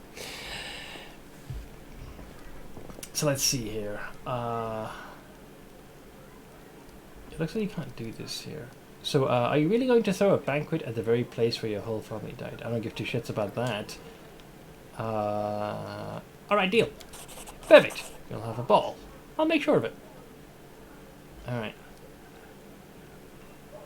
So, if you then come back to him, can you... so you can't disclose yet that Leotor is poking around. Do you have any extra heads? Nope. Still the one severed head. Well, we'll continue to add that to our collection as time permits. What about their heads? They don't need those. That's basically I will guide. what the other keeps whispering. Where is that little shit Nora? I think she has her own tent, right? That treacherous little cow. Wilsur Garms, Leotor Hawkblade, Encampment of Soldiers, Erebeth, Hilor. Oh man, this is some bullshit. I can't recall where that little, well, little git is. It's one of these, I'm sure. There's Erebeth. Ah, here we go. There we go. I found her.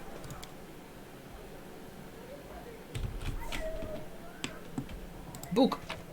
What is these? So she has a copy on the nature of divine, eh? Hilor and the secrets of the Needle Glens. This is our boy. He who seeks the spinner of nightmares. Okay.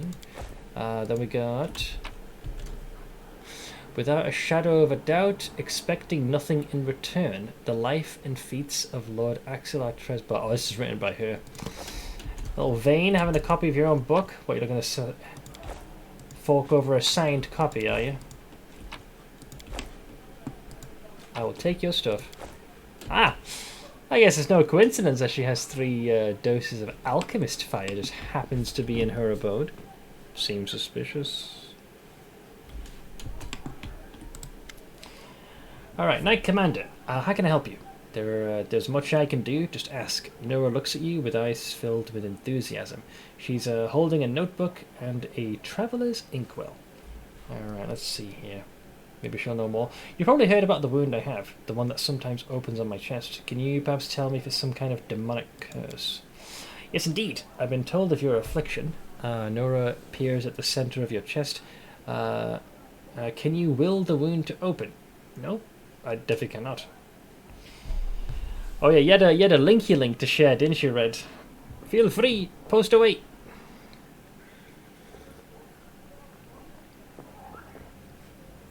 A special one, let me take a look, see. Is it going to be a void one? That face says it all. Which reminds me... where's Archie? Any new Archie post? We got a new one. Charming boy comes inside for his petting appointment. Okay, we're probably going to hear a fair bit of purring. Do you want a dose of serotonin, guys? Here. Oh. Yep. That tracks. Instant loaf.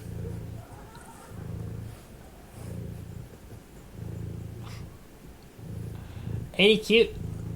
Oh, look at that face. Oh.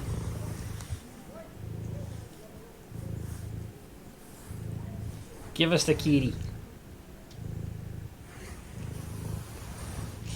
I don't hear him meow as much. Oh, that's his favorite spot. The bridge of the nose and kind of base of the tail.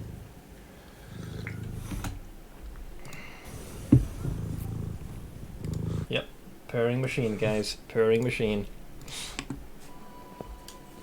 Hey, Cal. How's it going, dude? If you didn't watch it already, we can watch that. I watched it yesterday, Ash. I'm surprised that was so long ago. I love the long preamble of setting up the literal siege weapon that was behind that poor sod. But yeah, I hadn't seen that before. I kind of feel bad for the fighter, or was it a barbarian, failing the con check and spending the rest of the time just out cold, whereas the roguish one is getting to do all the fun stuff. Oh, I'll probably have to watch that because I thought it was more of a small chunk of it, but yeah, I hadn't heard of it until you linked it. So let's see. What can you tell me about this wound? Well, it's difficult to say. I know of blades that leave never healing cuts, of poisons that stop wounds from healing. I've heard of witches' curses that are rewarded with eternal wounds, but wounds that seem to reopen and heal over and over. Perhaps you know of other cases like this.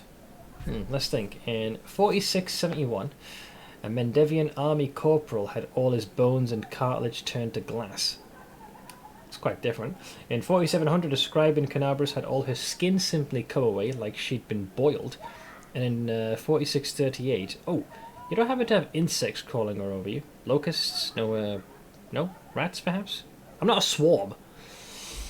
Do you think it's dangerous? It's most likely it's dangerous, but you're under the protection of Iomade, Commander. She granted you mythic power, as they say. Surely the Inheritor would not leave you to face this alone. Have you perhaps noticed that the wound opens at moments when you waver in your faith?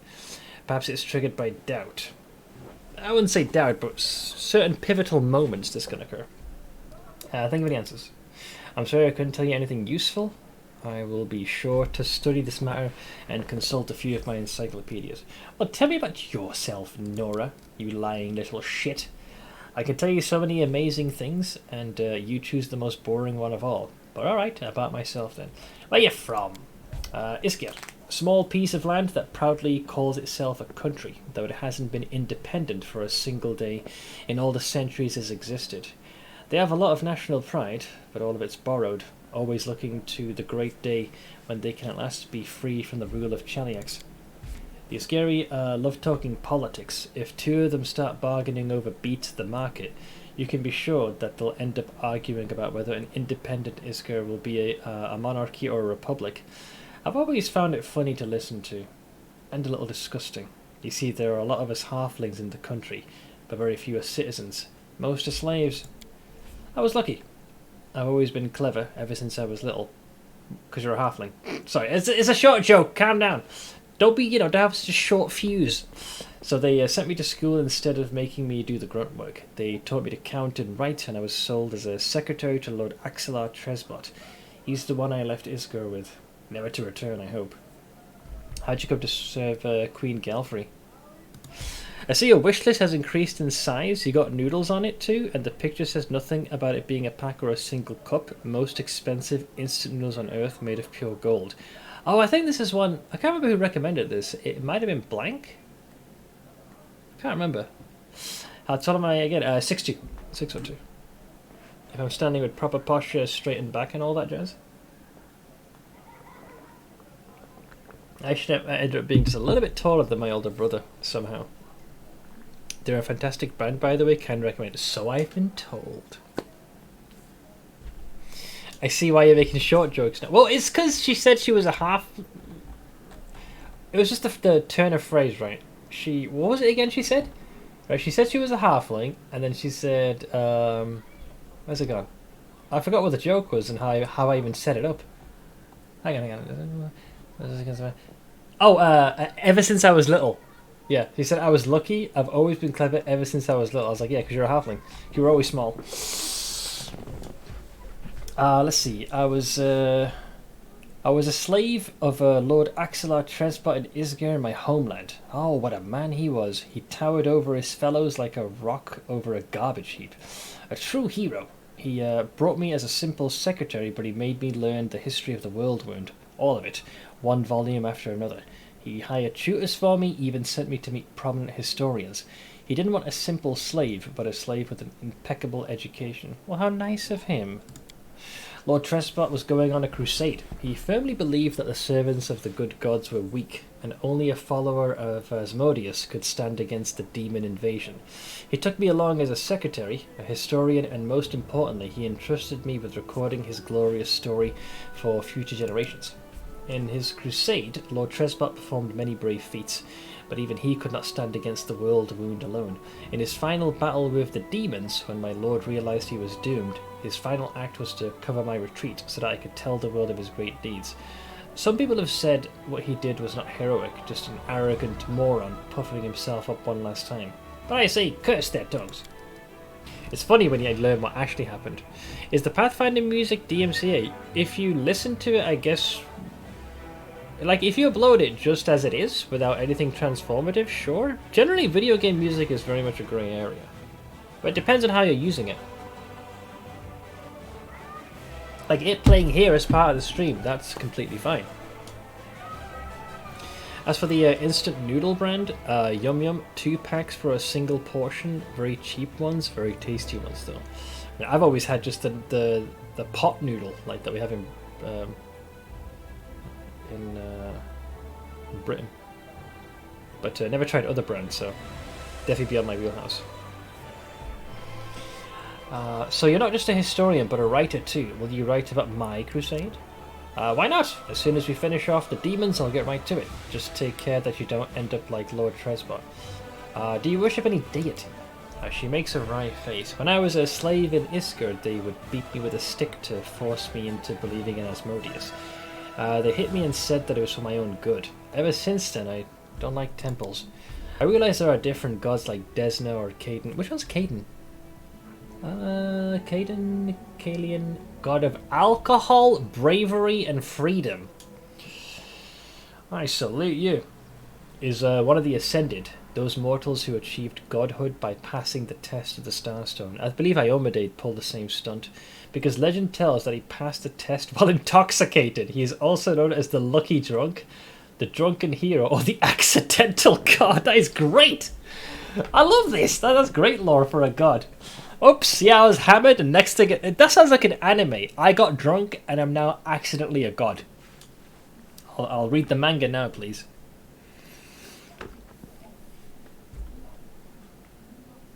Got drunk, became god. Put that on a shirt and sell it. But let's see. Who teaches goodness and freedom, but it's just as soon as I smell frankincense, I see the slave driver's stick. Maybe one day I'll be able to turn to a deity without cringing from a blow for not being reverent enough. But for now, I'll let others pray for me. These new anime titles are giving me PTSD. They've gotten verbose. I'll say that. Funny you say that. I watched the first episode of an anime called I Reincarnated as a... There is not an anime called I Reincarnated as a vending machine. You are fucking with me. I refuse to believe this. I refuse to believe this. Reborn as a vending machine, now I wander the dungeon. Japan! What are you doing? Fucking hell, man. What next? I reincarnated as a freaking discarded tampon. Jesus Christ,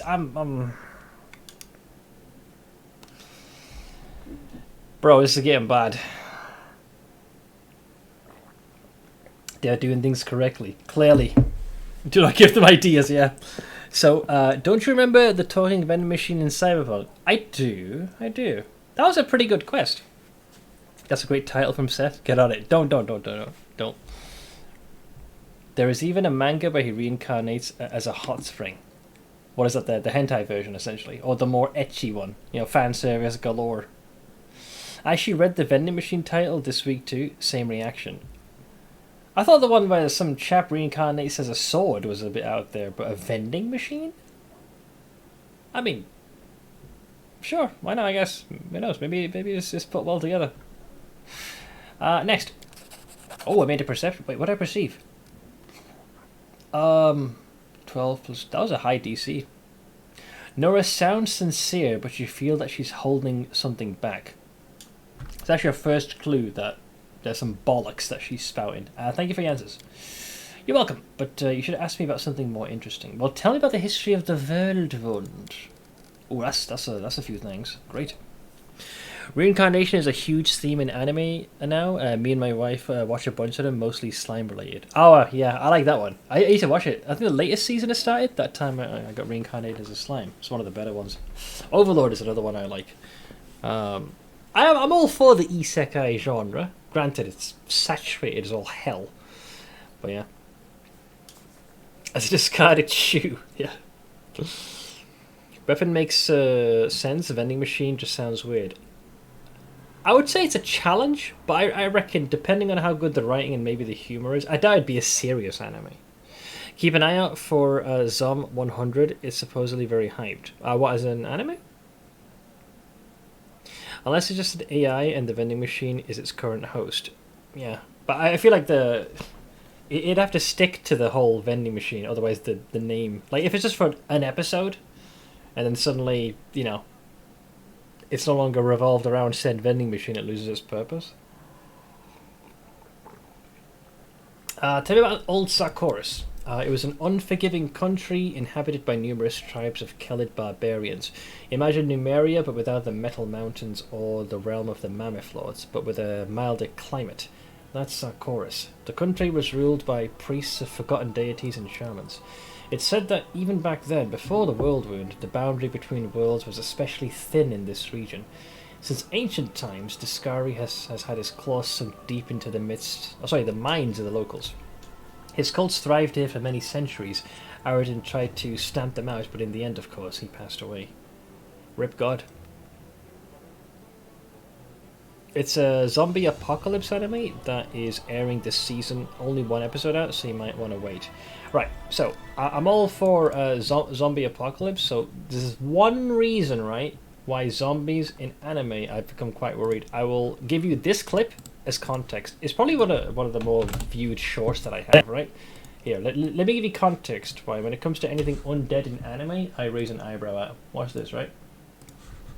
I think the part where I officially reached my limit, there was that scene in, was it called High School of the Dead? Dude literally uses a chick's fun bags as a means to dampen the recoil of his rifle fire. At that point I was like, f*** off with that shit. And then at one point, there's a bullet travelling, right? And it's in the process of almost shooting this lass's tits off. But apparently the jiggle physics just went to 1000 and it just happens to just barely miss it. I was like, right, you're taking the piss. I mean, that kind of summarises my view right there in its totality. There you go. A clip for every occasion, guys. A clip for every occasion. I don't think this is actually... If it's done seriously, sure. Sure. That's a memorable moment, though. I'll say this. As ridiculous as it is, I'll give him points because I'm talking about this despite years having passed. Also, note her nipples get hard when you... Well, hey, it's just fan service. What's this? The 4 Horsemen of Weird Anime Titles. What was it? Rascal does not dream of Bunny Girl Senpai. That's the weird one. I want to eat your pancreas? Do you... Oh, I've heard the other third one. The bottom 2, sure.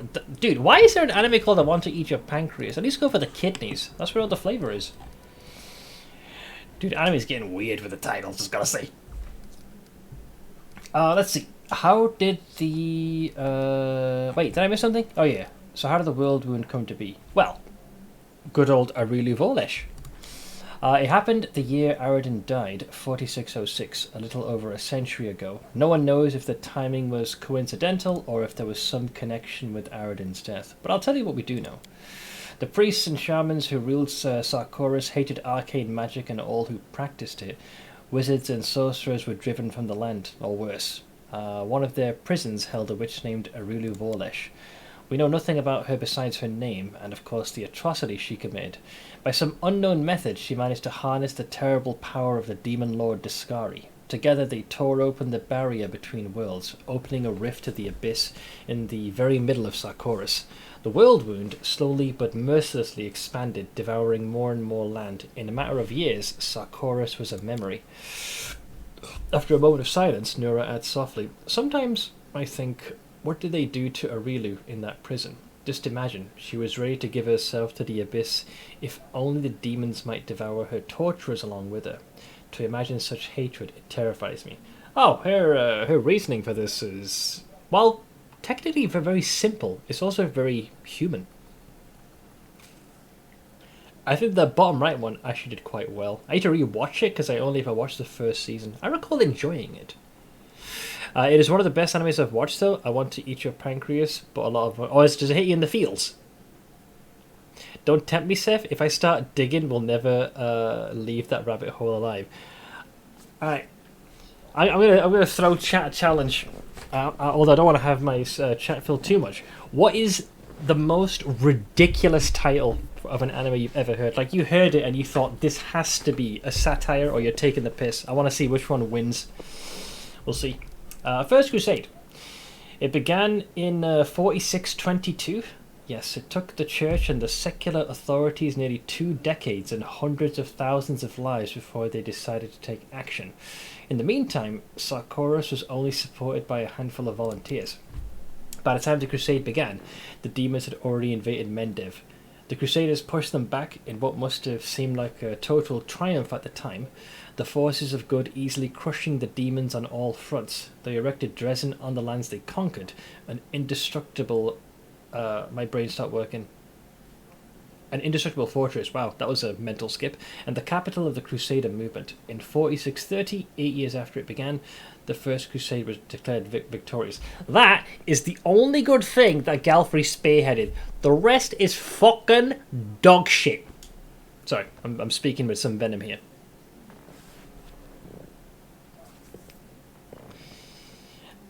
Ash took off work for Evil Lindsay. Yep, good old Nera. Oh, sorry, Nora, I should say. Do you love your ma? And I've heard that one. It's kind of getting there. Let's see. Bofuri, I don't want to get hurt, so I'll max out my defense. That's not really... I mean, when you've heard one that is, do you love your ma and her 2-hit multi-target attacks? I mean, this... We gotta go deeper. Let's see. Then we got the second... So this is where Operation Stalemate occurs with Galfrey. In 4638, the world wound suddenly started expanding and a new wave of demons appeared. The Crusaders were all but delighted. Last time they'd routed the forces of the Abyss and they welcomed another chance to prove themselves, but this time everything was different. Instead of scattered gangs, they faced a large and organised army. Dresden was besieged and the Crusaders lost all the lands they'd won back before. They had to retreat, and all that remained of Sarkoris was left to the demons. But while the monsters were devouring the unprotected lands, the Crusaders erected a chain of ward stones along the border with the world wound. We have Iomade and her herald, and the angels, to thank for their help. It was the Second Crusade's only victory, but it halted the wound's growth. The catastrophe had become a stalemate at the cost of a tremendous sacrifice. You're telling me.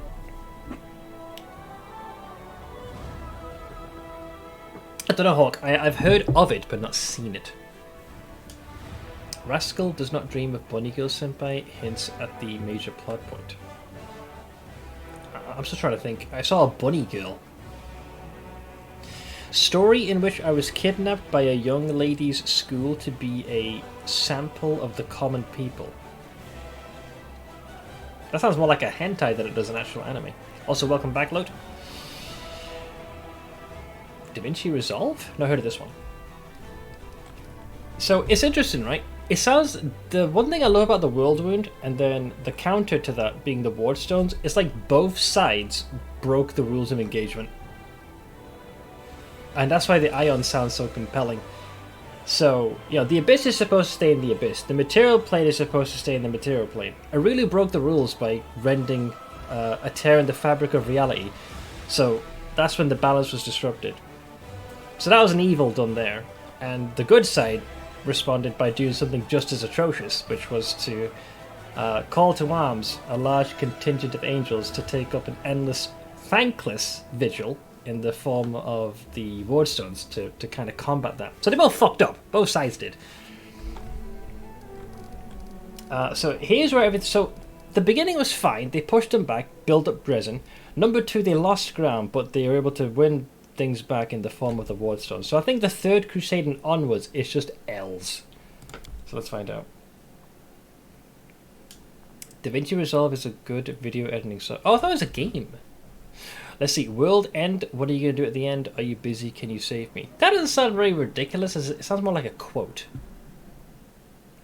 That sounds like a big oopsie one after another. Well, hey, let's see what the next big oopsie is.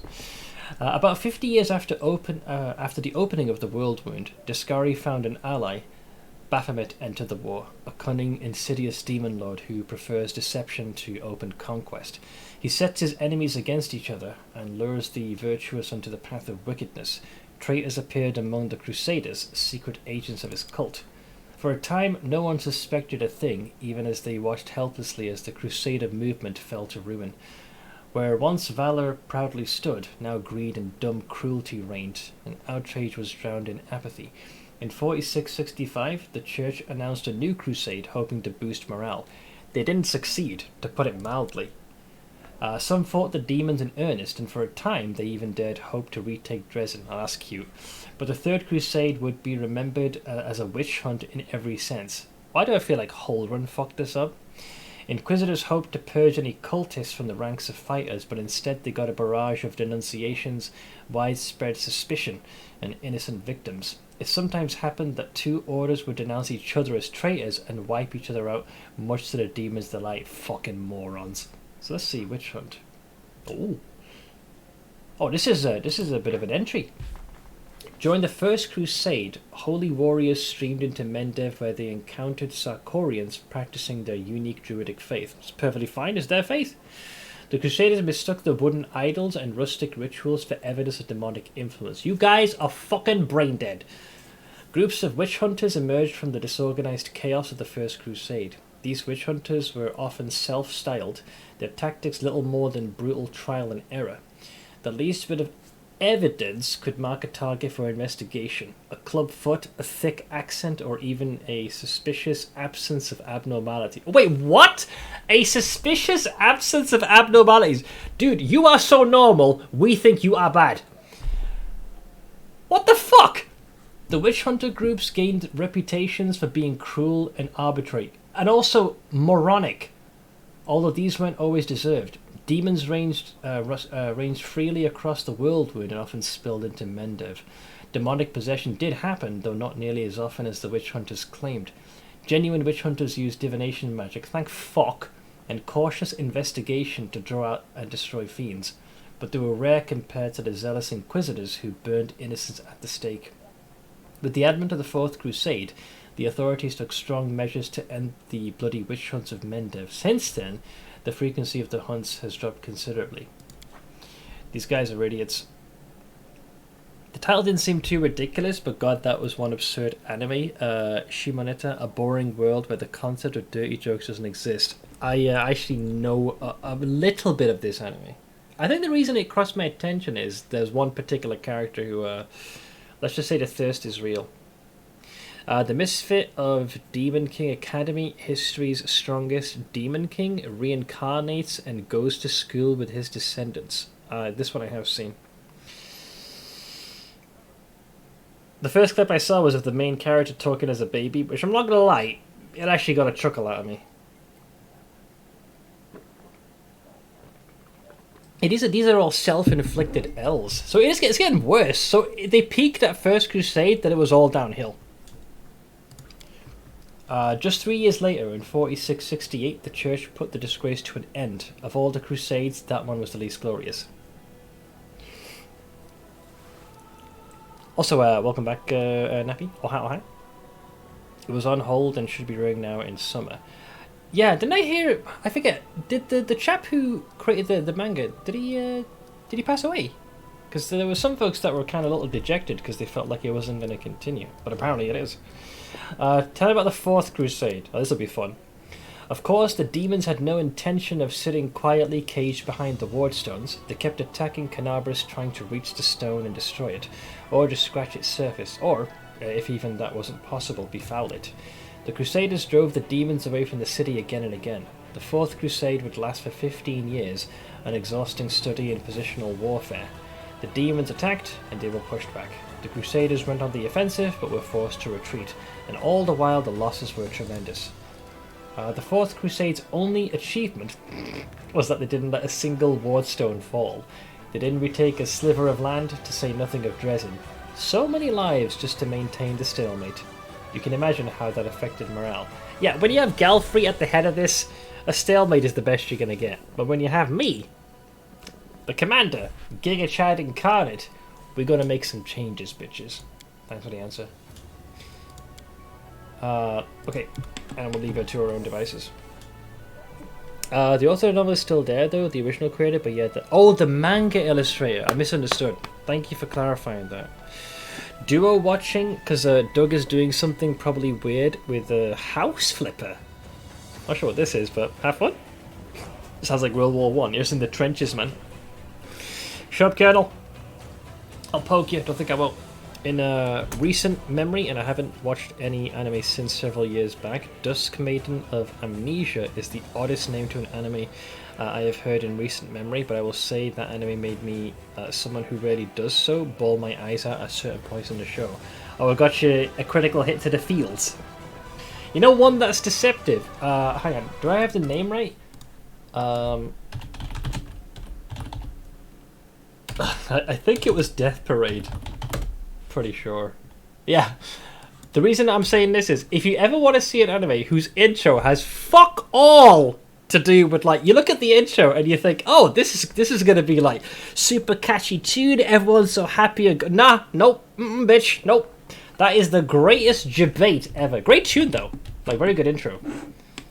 But man, that is so yeah, exactly. Galactus, he knows. that is a grade A deception right there. Fucking hell, what a shit show. Alright, so we've spoken to Social, unfortunately. Darren, Seela, Woljif, Wenduog, Ember, Little Miss Lixer Lips, Hilor, Irabeth, Leotar Hawk, Blade. Why is the encampment listed as something different? Did I miss something? I will have words. Happy Sugarloaf. I saw a few clips of that. That was also Keep your calm. Let's just say different. I'll go with different. Give me that. Good shinies. Very good shinies. We got some food. There are many roads to success. Alright, let's pawn off these things and we'll get out of here. Deceptive enemy, Elfin Light. Dude. If you ever want to see someone's head getting torn off or limbs cast asunder, that's the one, man. Let's see. Do I keep the Claw of Jessica? As a memento, sure. There's the Malady. Or the Malady. Do I need this? Do I need this or not? I don't think so. We take just the one, please. Just the one.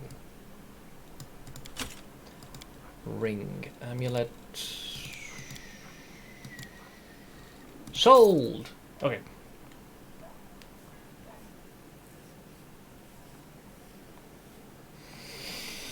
Asobi, Asobase is pretty good slice of life with random insanity.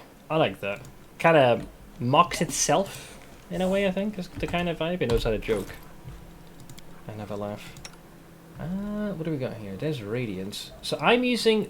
I got myself the Blade of Order, which, by the way, is a pretty fucking ball of sword. It's a scimitar. I love scimitars, man. Whenever the wielder of this +2 scimitar lands a hit with it on a chaotic evil creature, and there's a lot of them in this game, it applies a -1 penalty to that creature's damage rolls until the end of combat. Kind of syncs up with my damage reduction. And it can stack up to 5 times. And then I got this thing, which also, by the way, great shield, which works extremely well for what I need.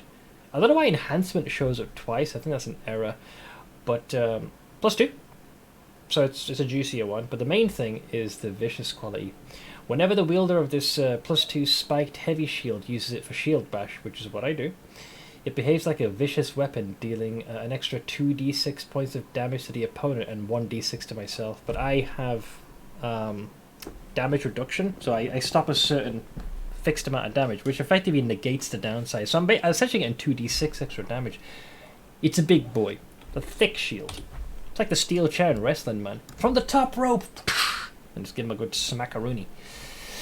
Let's see. So here's Captain Foxstick over here. Mr. Neutral Good. Yawn. Here. Why that? At least I can give you some more armor. Yeah, I'm gonna probably say nah. Here, take that. Yeah, we need to get this quest out of the way. Do I want to? Do I even give a shit? I just hate the fact that if you miss out on a quest, you're throwing away free XP. Fine, I guess, fine. All right, let's mosey on. So I took what was it called? Endless Rage. So I think I can just rage in perpetuity now, can't I? Yeah, so I have this permanently, but I do still suffer from fatigue. So while in rage, a barbarian gains a +2 bonus on melee attack rolls, melee damage rolls, thrown weapon damage rolls, and will saving throws. But I do take a penalty to my AC, which is fine by me. And I get some temporary hit points. Higurashi got a remake. Oh god, I remember watching snippets of that one way back when. Focus on the goal. I got the sense that these poor fucks are stuck in a loop. You're just sad that you can't go full divinity to kill a few more NPCs to make up for the XP loss. I never did that. That's a GU move. You want to capitalize on as much XP as possible. I'm a saint. Never did no one wrong. Is Spar here? I've not seen him today. Right, so I need to do some maths. So I'm going to have Ember set this out very briefly. And we're just going to rip the band-aid off and just get Social's Crest out of the way immediately. Just get out of the way. Presented without context. What is this? What the fuck? Oh, that took me a second. I'm like, why am I seeing tentacles? Chocolate. With sanity loss. It's the perfect kind. Oh shoot, the Crusader mode is here now. Fuck!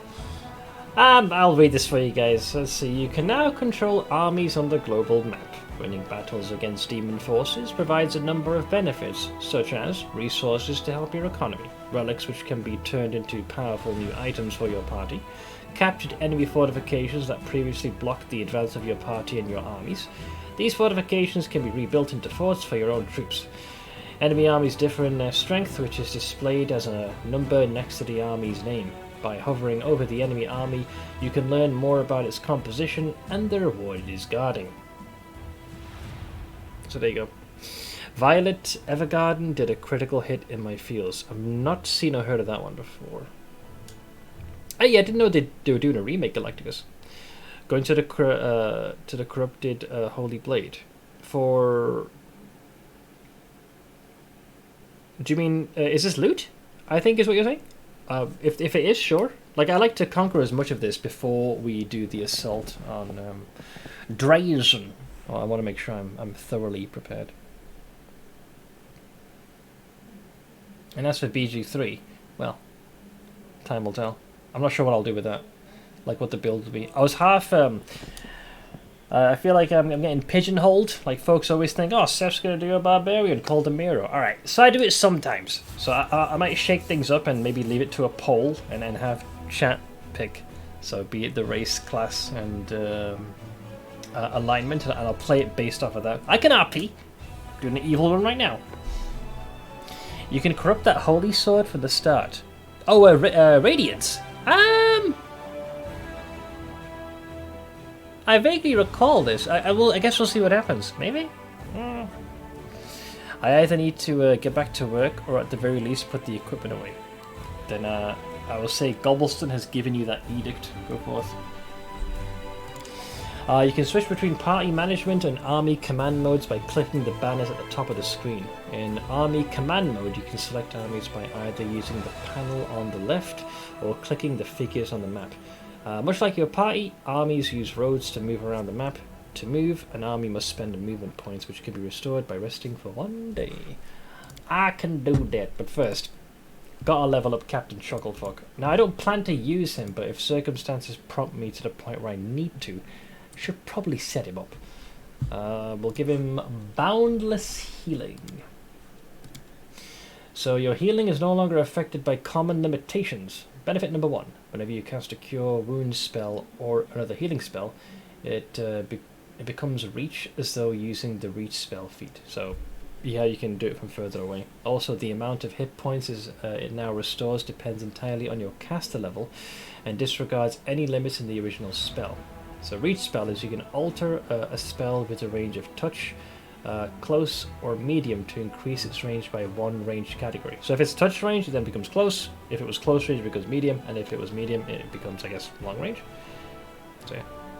Imagine not using Impossible Domain for Guardian Hearth. I'm not sure what that one is, but for now I'm kind of blindly following this because I have a small brain. Formation. Well, I guess I have to go in here. Alright, let's get this out of the way. Oh, apparently the path is unknown. The path is known. Why is Darren fatigued already? I haven't done anything yet.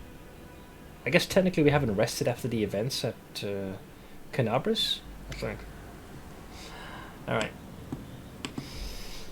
The humidity is nice here at the moment, 69%. He's melting!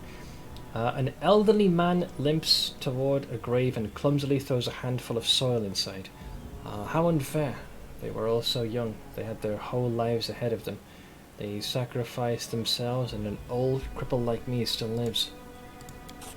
An elven woman with her face bathed in tears steps up to the grave. She whispers, "The painting. It burned like everything else in the house. There's nothing left for me to remember you by. Nothing."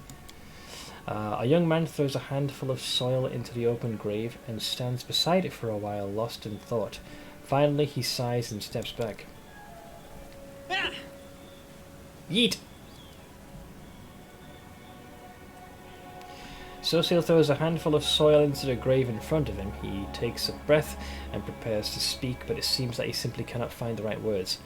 The cleric wipes his tear-filled eyes, gathers his resolve, and says in a gentle voice, "I wish you a warm welcome in Shaylin's realm. We will win this war, I swear to you. We'll banish this ugliness and evil, make the world richer, and let peace blossom in it. We'll make sure anything like this, he breaks into sobs mid-sentence, then falls silent without finishing his declaration. Come on! Do what a man does, bury your feelings. Let it kill you from the inside out. If I wanted Darren on a mount, could I just take Impossible Domain Nature? I'd have to see what it gives. I can't recall off the top of my head. Yeah, we were promised rain and thunderstorms. We got a bit of rain, but no thunder.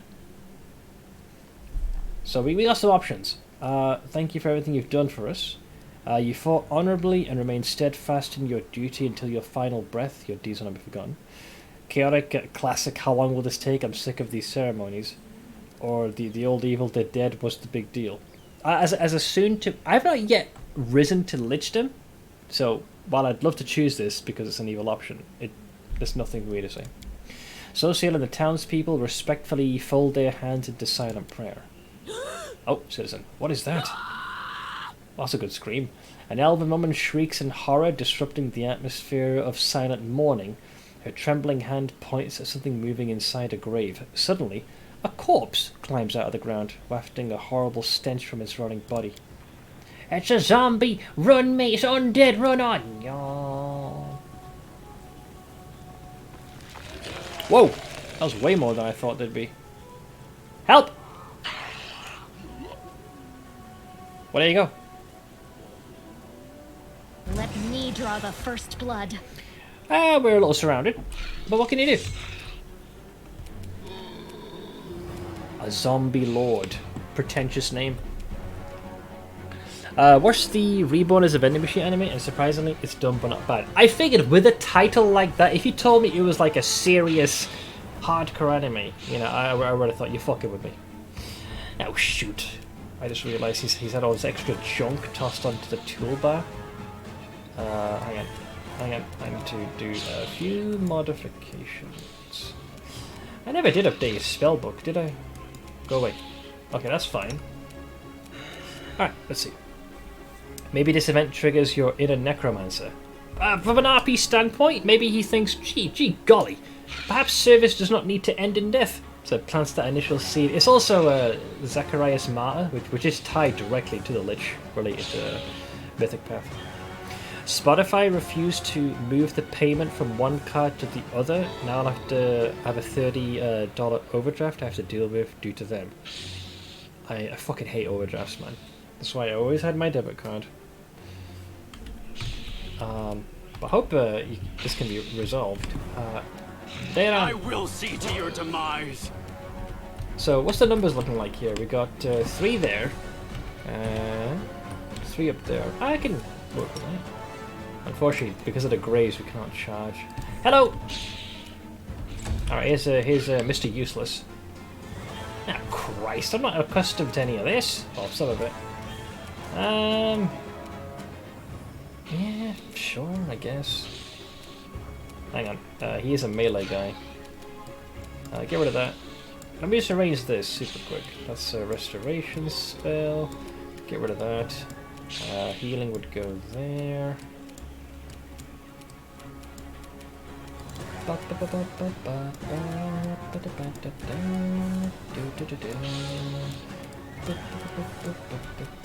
Oops.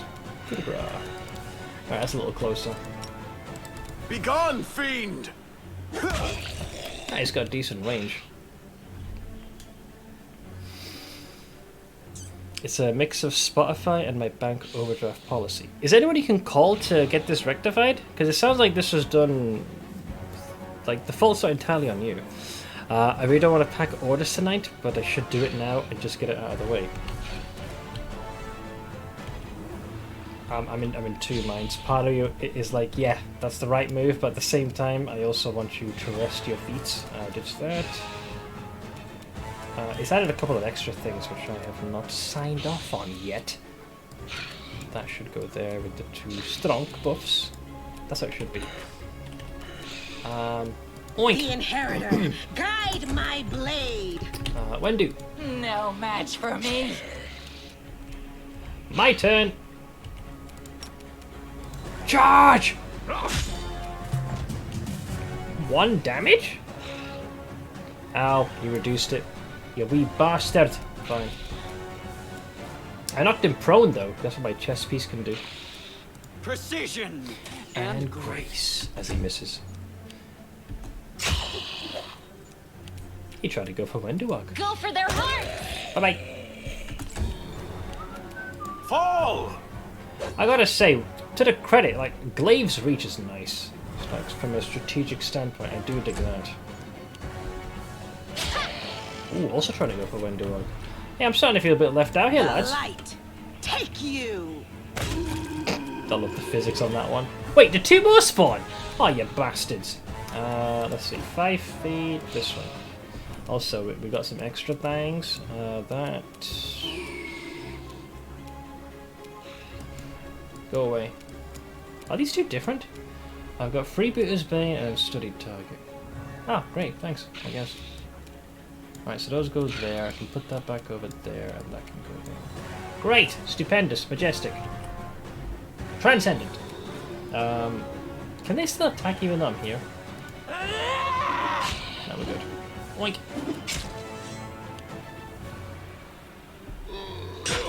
Ow. Ha! Vengeance! I'll just have to resort to brute force. Yeah. I'm emailing Spotify directly and explaining everything. I've already moved to a bank with the policy of no money in account equals an idol. That's a good policy to have.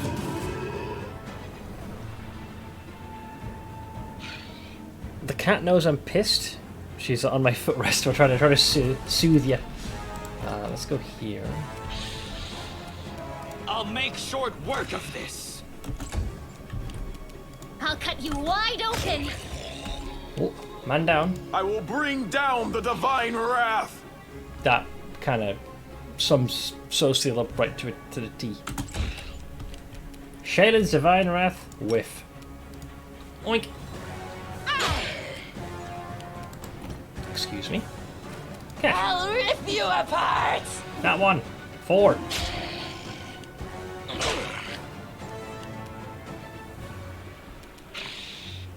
Vengeance! So it comes to this. I love that shield slap. That was like a. It's like an enhanced bitch slap, but you have that shield to act as for extra leverage. Out of my sight. The spirits demand your blood. Eternal Rose, I call upon you. Much better crit. With a heavy heart, Social looks at the corpses of his friends, returned to rest by his own hands. What is this twisted mockery? Who could possibly... Wait. What's this? He bends down and recovers something from the ground. Take a look at this. Social hands off a black onyx gem to you, once precious. This stone is now covered in cracks, falling apart in your grip as you examine the engraved Minotaur's head, the unholy symbol of Baphomet. The cleric's voice, perplexed at first, fills with rage as he speaks. Cultists, simply murdering my friends was not enough for them. Now they had to come to their funeral and desecrate their graves. I'm like, yes, it's totally horrible, man. Looks like some of the townspeople were only feigning their grief. These demon worshippers are everywhere. Now I understand why the Inquisitors of Canabras became so paranoid. Wait, the townspeople fled the undead without knowing they have a traitor among them. Wherever they are, they're in danger. We must find them! Yeah, sure, let's get on that, man. Suppose I can take all this for now. It does weigh a decent chunk. Now, there are some stray shinies here, right? I like to hide them. Watch out for trouble. In the place you would least expect to find these things. Yep. There's always shinies. Just gotta keep a close eye. Yeah, the two of us are already fatigued. Oh, that's because of my rage, though. You're just tired because, well, you're tired. New Seth video. Yeah, I was telling chat before, I'll probably watch that when I'm finished streaming. It was me yesterday when I found a golden hand in Persona. Oh man, you get such good loot from that thing. Oh, somebody help, sure. Hang on. This requires trickery. You can trust me. Let's not fuck this up. Use this thing. Mobilities, athletics, arcana, perception, persuasion, religion, stealth, nature, trickery. There you go. Oink. Oh, the waiting's never fun. And by the light of Jesus. Where is she? There we go. Well? 24. Just succeed, Open your forehead. heart to me. I hope you appreciate this. Unquiet dead. Whoops. So the half-rotten corpse of a woman shambles out of the crypt. She leers at you with her empty eye sockets and croaks out a few words. Thank the gods. And thank you too. I knew this was going to happen someday. They buried me alive. Who are you? Baroness Ninel Bollard at your service. The dead woman bobs a clumsy curtsy, her legs barely supporting her. My estate is not too far from here. Let me assure you that all of you are always welcome there, assuming you're properly attired. That is rich coming from you, love. I'm not going to send her home. I hate to break it to you, but I actually did. And she's like, how dare you? Just slaps me. What utter foolishness. Do I look like a corpse to you? Yes, you do. No. You forget yourself. You should be ashamed to say such things to her. The dead Baroness wags her finger at you in a chastising manner, but cuts herself short, staring at her hand in horror. What? How? This simply cannot be. I shan't permit it. Yeah, you shan't permit your own death. I'm afraid it's true. I'm truly sorry. This graveyard was desecrated by a necromancer. It seems that he disturbed your rest as well. The dead woman covers her face with what remains of her decaying hands. So, I died, but even in death, the accursed servants of the abyss torment me. Can nothing be done? Perhaps you could lay me to rest. I quite enjoyed my life in this world, but now there's no place for me. Not in this miserable form. Well, we got some options. Let's see. How did you awaken? Do you remember anything? Hang on. I think I hear my ma. Right.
Sorry about that. Yeah, my ma's not doing particularly great at the moment. Hey, Frankadelic. How's it going, dude? Yeah, his stomach has been pretty upset for the past few days. It's like that acid reflux is going into freaking turbo mode. On top of that, the discomfort is like making her tense up a lot. And this is it's causing the muscle at the back of the neck to like really seize up. And she's already been experiencing discomfort in the lower back, so it's, all those things combined have got her in really rough shape. So you might hear her kind of stirring in the back. Also, I'll just quickly check it in on her. Like, she has got medicine to help with much of that, you know, to help with the stomach, as well as painkillers to kind of ease the discomfort. But it's kind of hitting her all at once, so it's a little rough. So it's been going on for a few days, which is a little worrying, because it normally doesn't persist for that long. I've had a little bit of heartburn, and that felt freaking very uncomfortable. So I can only imagine like the discomfort she's currently experiencing. But yeah, Frankadelic, how's it going, man? Being IR back. I'm gonna be helping my ma in just a little while. She's gonna need some help popping out the contact lens. Yeah, she's definitely having a rough go of it at the moment, just a wee bit. So I believe she said, what did I ask her? Oh, how did you awaken? Allow me a moment to think. Seems like it, yes. Indeed, I awoke because I heard a voice. They were reciting poetry or a prayer, perhaps. I suppose those were spells then. It must have been your thrice damned necromancer. Let's see. Don't really care for any words. What does my guy give it? I mean, your fate is no concern of mine. You're free to go. Free to go? I don't want that freedom. Where am I supposed to go looking like this? Oh, put me back to sleep. Let's see. An undead's existence is cursed with suffering. It'd be a mercy to grant her peace.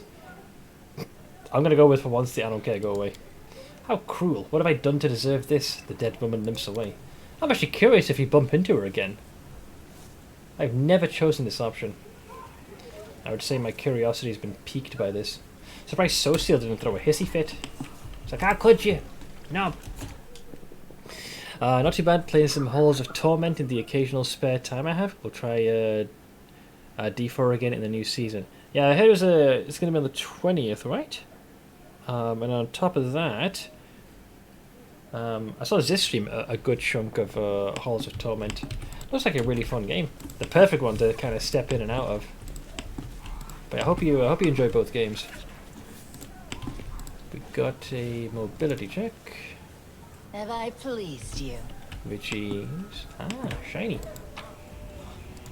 A few shinies. Some grave robin. Anything for you.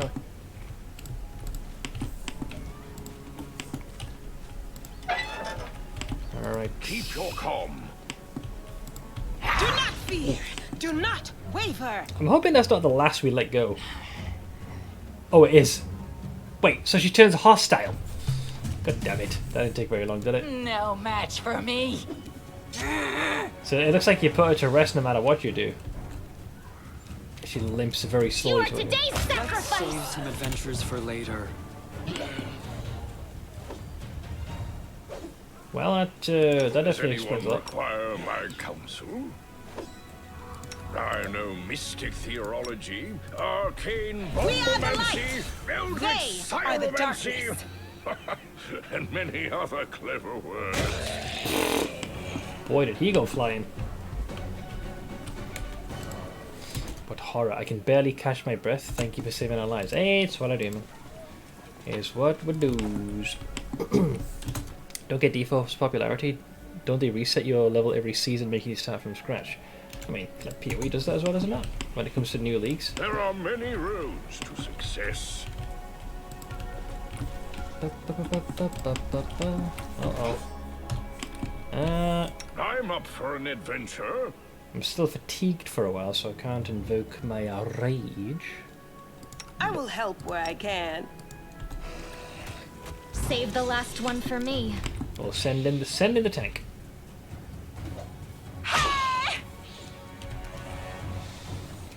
I will see to your demise.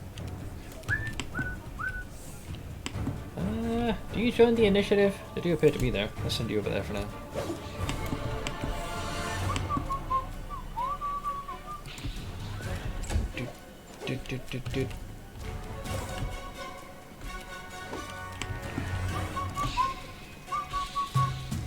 Alright.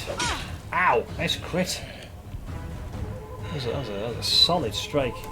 They got us good, man. Precision and grace. Surprised you still have little Miss Yandere in your party. I thought you didn't care for her. Well, I'm doing an evil playthrough, and currently she is proving to be quite useful. We'll see how things progress. I don't know how, but we'll know in a moment. Or as we get further. Another hit. What is there to hit?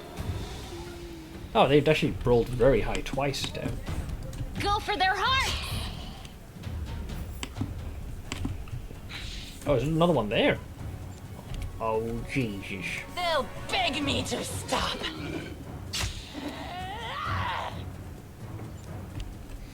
That is a lot of it. Another critical... Dude, these guys are crushing it here. I rolled a 1 on my self-heal. Wow. Into the fray!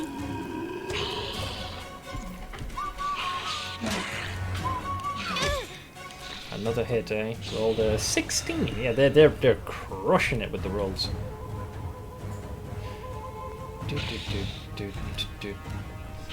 I think you have to roll the other one, right? If you want to damage these fuck knuckles. Channeling positive energy causes a burst that heals all living creatures. But it doesn't make any mention of like undead. This one is channeling positive energy causes a burst that damages all undead creatures. So they would take a low 6, I think. Oink! So that briefly injures them all a tad. You've made your choice.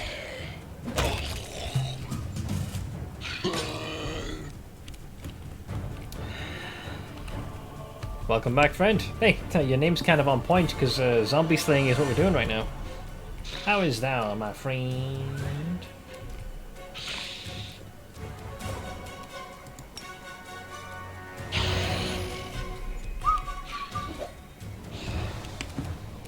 I'll cut you wide open. Alright, she'll keep him distracted for a while. Whiffed.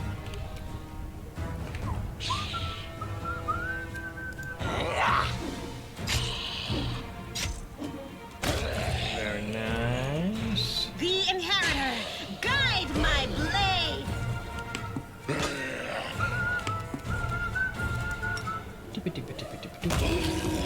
Ooh, man down. You can chill there for now. No fear! Wait, what happened to the one that Camellia was fighting? Wait, looks like they're waiting for us. Oh, we want to take a less obvious route? Yeah, quite the... Oh wow, look at this motherfucker up there. Looking very fancy. There's a whole squad of undead guarding the door. Maybe we should look for another entrance. We could... Or we can just charge them. Whichever is simple. The time for words has passed. I thought so, because like Camelia's still fighting. It wasn't over yet. The spirits demand your blood. I'm hanging in there, zombie, for the most part. Just having some fun playing me some Pathfinder.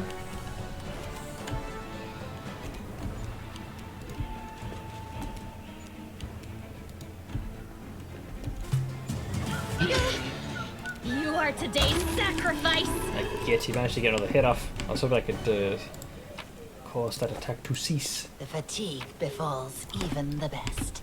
Yeah, the team is... It's strange how it didn't allow us to recover from our fatigue from after Dresden.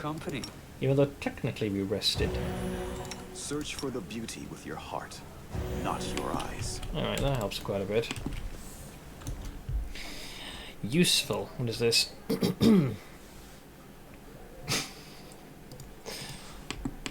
Good old, what was it, Future Diary? Mirai Nikki. Alright, well, we've taken all of their stuff and things.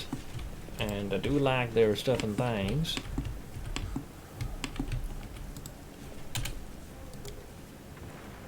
Have I pleased you? Okay, nice. So I guess it's up here at least. I think it allows us to bypass a few of them wieners. What did I miss when I was gone? I am helpful, am I not? What did you remember seeing last? There's a fair bit of potions, a lot of healing. Have I pleased you? So now we're on the roof. There we go, so we get it from this side. Let's see, who are you? What do you want? Oh man, they're shitting themselves. All you have to do is die in the name of Baphomet. Have faith, you can do it. Oh, is that all? Oh no, he's charging in. Don't you dare! Get away from them! Look at him.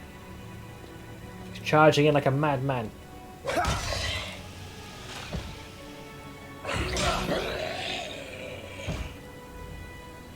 Not bad. Not too shabby. We went in swinging. Oh, it puts us down here. Wait, do you just skip the fight? This is the end of your blasphemous magic. I won't let you harm the living or the dead anymore. He's thinking. He's prognosticating. Do you think I need your permission? Hey, you, bone bags, stand up and... Okay, he does have bow. Stand up and kill.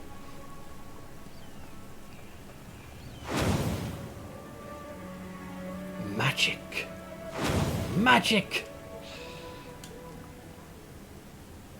Time to practice my combat abilities. Well, we're in formation, so that's nice. I guess.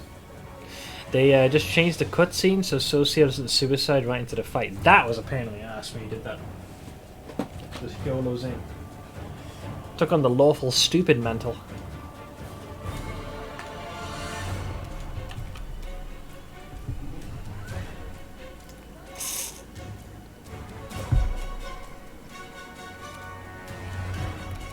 I guess we go for him. No match for me.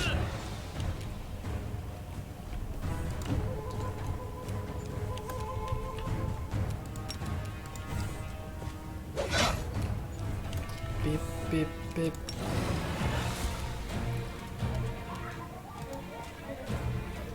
Have you taken Skyram? I mean, I got Living Ram.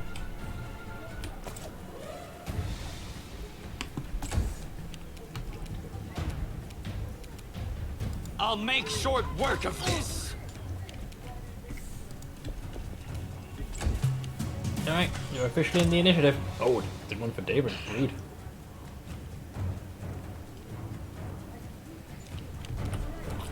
I'll rip you apart!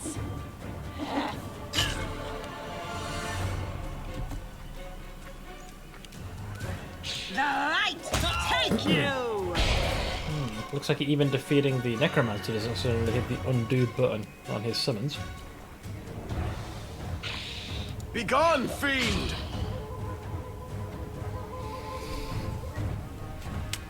Do you mean Skyrim? I've played that, and I've streamed it a couple of times in the past, yeah. I'll just have to resort to brute force!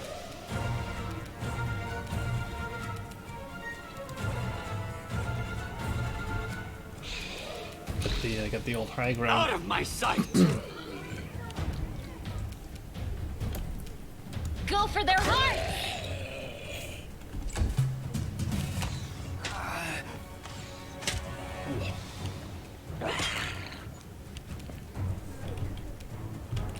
How far is it? Oh, he's a good distance away. They'll beg me to stop!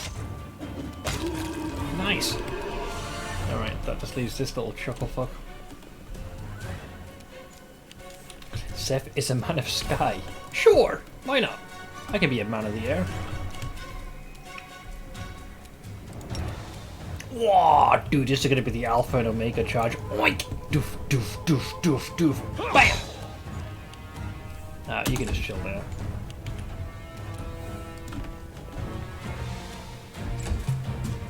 Bye-bye.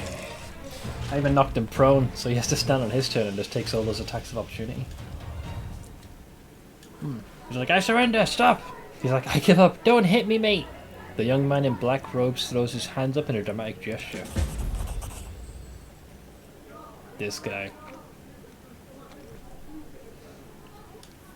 No half man, half bird. Oh wait, that's Gobbleston. He's an eldritch being.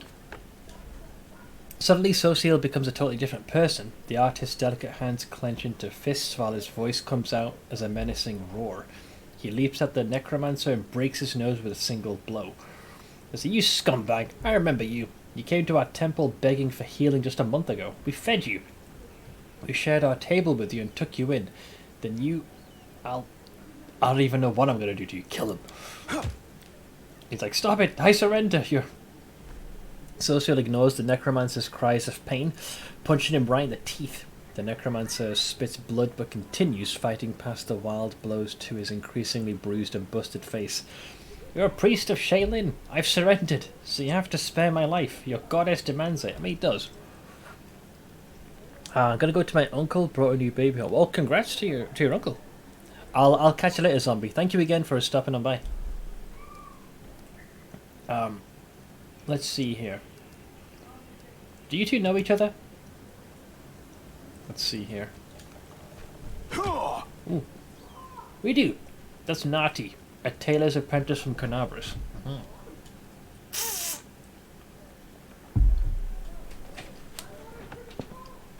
We healed him after he was mauled by a dog. Then he became a frequent visitor to our temple. He listened attentively to our sermons, studied the goddess's teachings, and praised our art. Were you lying to our faces the whole time when we took you in? When you sat at our table and we broke bread with you? Were you planning to stab us in the back even then? The whole time? Oh wow. Now you understand part of it. Let's dig into the rest. Get it? Dig? The whole graveyard thing? The cultist curves his bloodied lips into an evil sneer. I was hoping to lure you to our side. It wouldn't have been hard. We're everywhere, even inside you. That's perverse.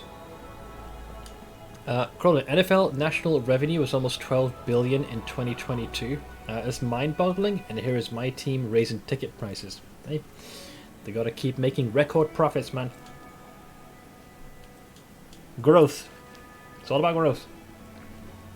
I think you know it too. You're not like all those pious devotees you pretended to be, and maybe you fooled yourself. We both see who you really are. You have the same demonic rage inside you. It's a pity I never had time to kindle it into a devouring flame, but sometimes you have to resort to a backup plan. Having you die at the hands of your dead friends was such a good idea. It's a pity it didn't work. He's like, silence! Sociel swings his fist, but stops in midair. His clenched fist trembles as he stares at the cultist with an expression of pure hatred. I'll leave you to it, Ash. I'll be it. Let's see, you want to kill me right now, don't you? But you can't. You're a good boy, Sociel. So loyal to your goddess. You'll have to let me go or commit a sin, so I win either way. Witness the genius of our Lord Baphomet. We got a few things. Is he telling the truth? Your religion doesn't allow you to kill him. Yes, the Eternal Rose is known for her grace. She teaches us to show mercy to anyone who asks for it. It's one thing to slay an enemy in battle, but a captive, you must try to save their soul, to show them the beauty of the world, persuade them to abandon the path of evil. It's difficult, but the world is better for it. I'm just repeating your own sermons back to you. Come on, Sociel, try to make me repent my sins. Perhaps your kind words will make me abandon Baphomet's teachings, run to Shaylin for redemption, and start knitting some masterpieces of my own. This guy's talking a lot of smack. Do you really believe that even this scum deserves a chance at redemption? I don't know. May Shaylin forgive me. Oh, hang on. I'm just going to help my just remove the contact lens. One sec. One sec.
Sorry.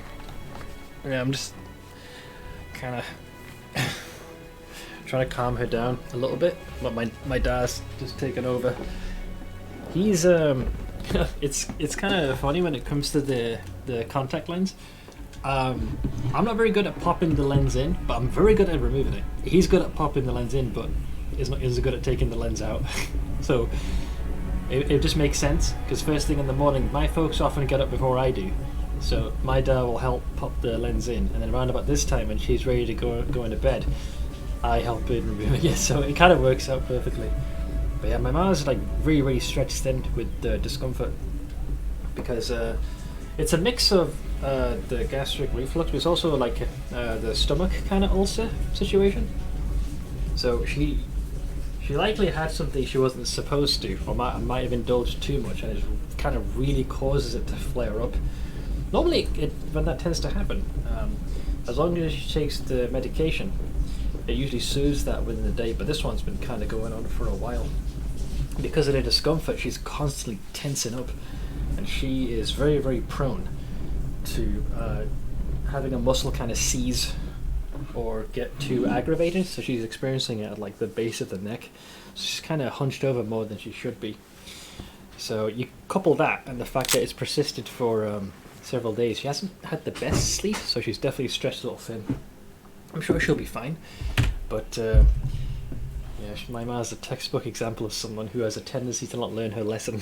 The doctors are very particular about what she should eat, and I think I told you guys, right, when I went to my cousin's wedding, they'd come over this weekend gone, I believe. No, it was on I'm trying to remember. I think it was on a Saturday. So they prepared some food, and it was during that day she ate something she shouldn't have, and ever since then the stomach definitely got aggravated. So bit of a self-inflicted wound. So while I very much sympathise with her, it sucks. So she's very frustrated. I'm sure she'll be fine. It's just been a few days, and it tends to make me worry, because I mean, no one wants to see someone they care about in that kind of state, you know. But a tensed up muscle, sometimes injections would really work. Yeah, almost like a muscle relaxant kind of deal, yeah?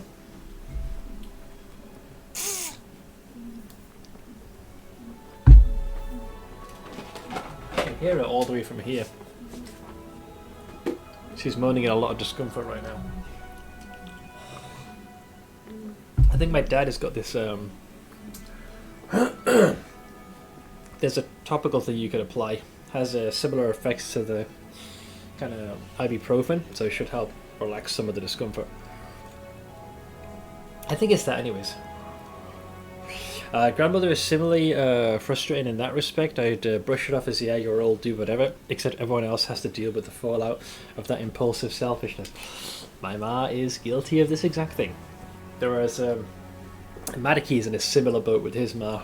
Like, there are some things that they could and should do, but don't. Sometimes it's small, sometimes it can be very bad, and my ma is guilty of both. So hopefully it should subside. I'm sure she'll be okay. Time's the factor in this one. You can get away with this a lot in your younger years, but as time does its magic, it gets frustrating. Oh no, I say the same thing with regards to my ma. It's very frustrating. But she's not a kid. I'll reprimand her and remind her. I was like playfully poking her belly when kind of reprimanding her, saying, you should know better by now, ma. She kind of bats my hand away. She can be frustrating, but that's kind of what makes her, well, her. But we'll see. I hope the medication kind of does its magic. Also, I got news about my father. Oh, here we go. What's his conspiracy theory now? He's becoming actually kind of hilarious if it wouldn't be so dumb. He offered me €500 so he can stay over, watch TV and sleep here, which I kindly answered no in the middle. Wait, why do you want to stay at your place again? So let's see. What did I ask him? Oh, do you really believe that even this scum deserves a chance at redemption? So I don't know, may Shaden forgive me, but I've never had a struggle with this burden before. He looks at the cultist with visible disgust. I had no time to try healing the souls of villains. I was always preoccupied with healing the bodies of those hurt by them. The cleric looks up to the sky. Forgive me, Eternal Rose. You teach us to be merciful to our enemies and love them, but I'm too weak, I'm afraid. Grant me absolution from this sin, for this kind of love is beyond me. So what's the options? We can either stop him, classic, goody two-shoes. Lawful being, don't listen to his lies, he deserves death. It would be justice to kill him on the spot. After what this guy's done? Definitely. What this dude is fucked up on so many levels, because he was taken in by the church, healed by them, broke bread with them and listened to their sermons, and all this time his intent was to try and stoke the flames of hatred within Social, and to add insult to injury on a day where they're supposed to be burying and remembering their honoured dead. This dude proceeds to reanimate them in the hopes to make the situation worse. So killing him, I'd say, would be justified. But Arcana high. Wait, I'm not sure if my mark called me then.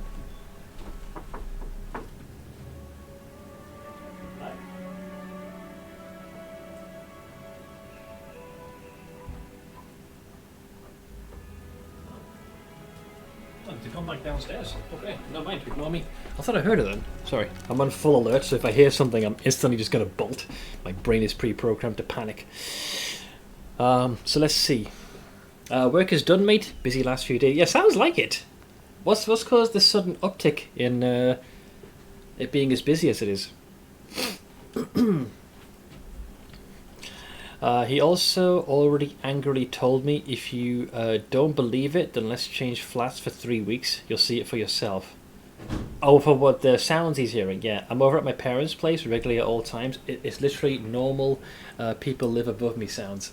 And he's thinking it's something more insidious. Sister plus family being back from Lebanon. Oh yeah, sorry. I was surprised I forgot that, because you mentioned you hadn't seen them in a while. I suspect everything is going well. No drama or headaches.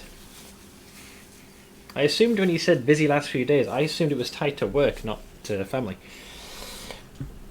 So I'm thinking of Lawful. What's the other one? Don't listen to him. Hit him some more. There isn't much to gain with this. Amazing. I'm going to go with this. Don't listen to his lies. He deserves death. It would be justice to kill him on the spot. Social looks at his bloodied hands in disgust and pushes the battered cultist away. No, there is no justice in killing him right now. It'd be a simple act of revenge. No, there'd be a modicum of justice. For the crimes he's committed? I had absolutely no idea there was so much rage in me.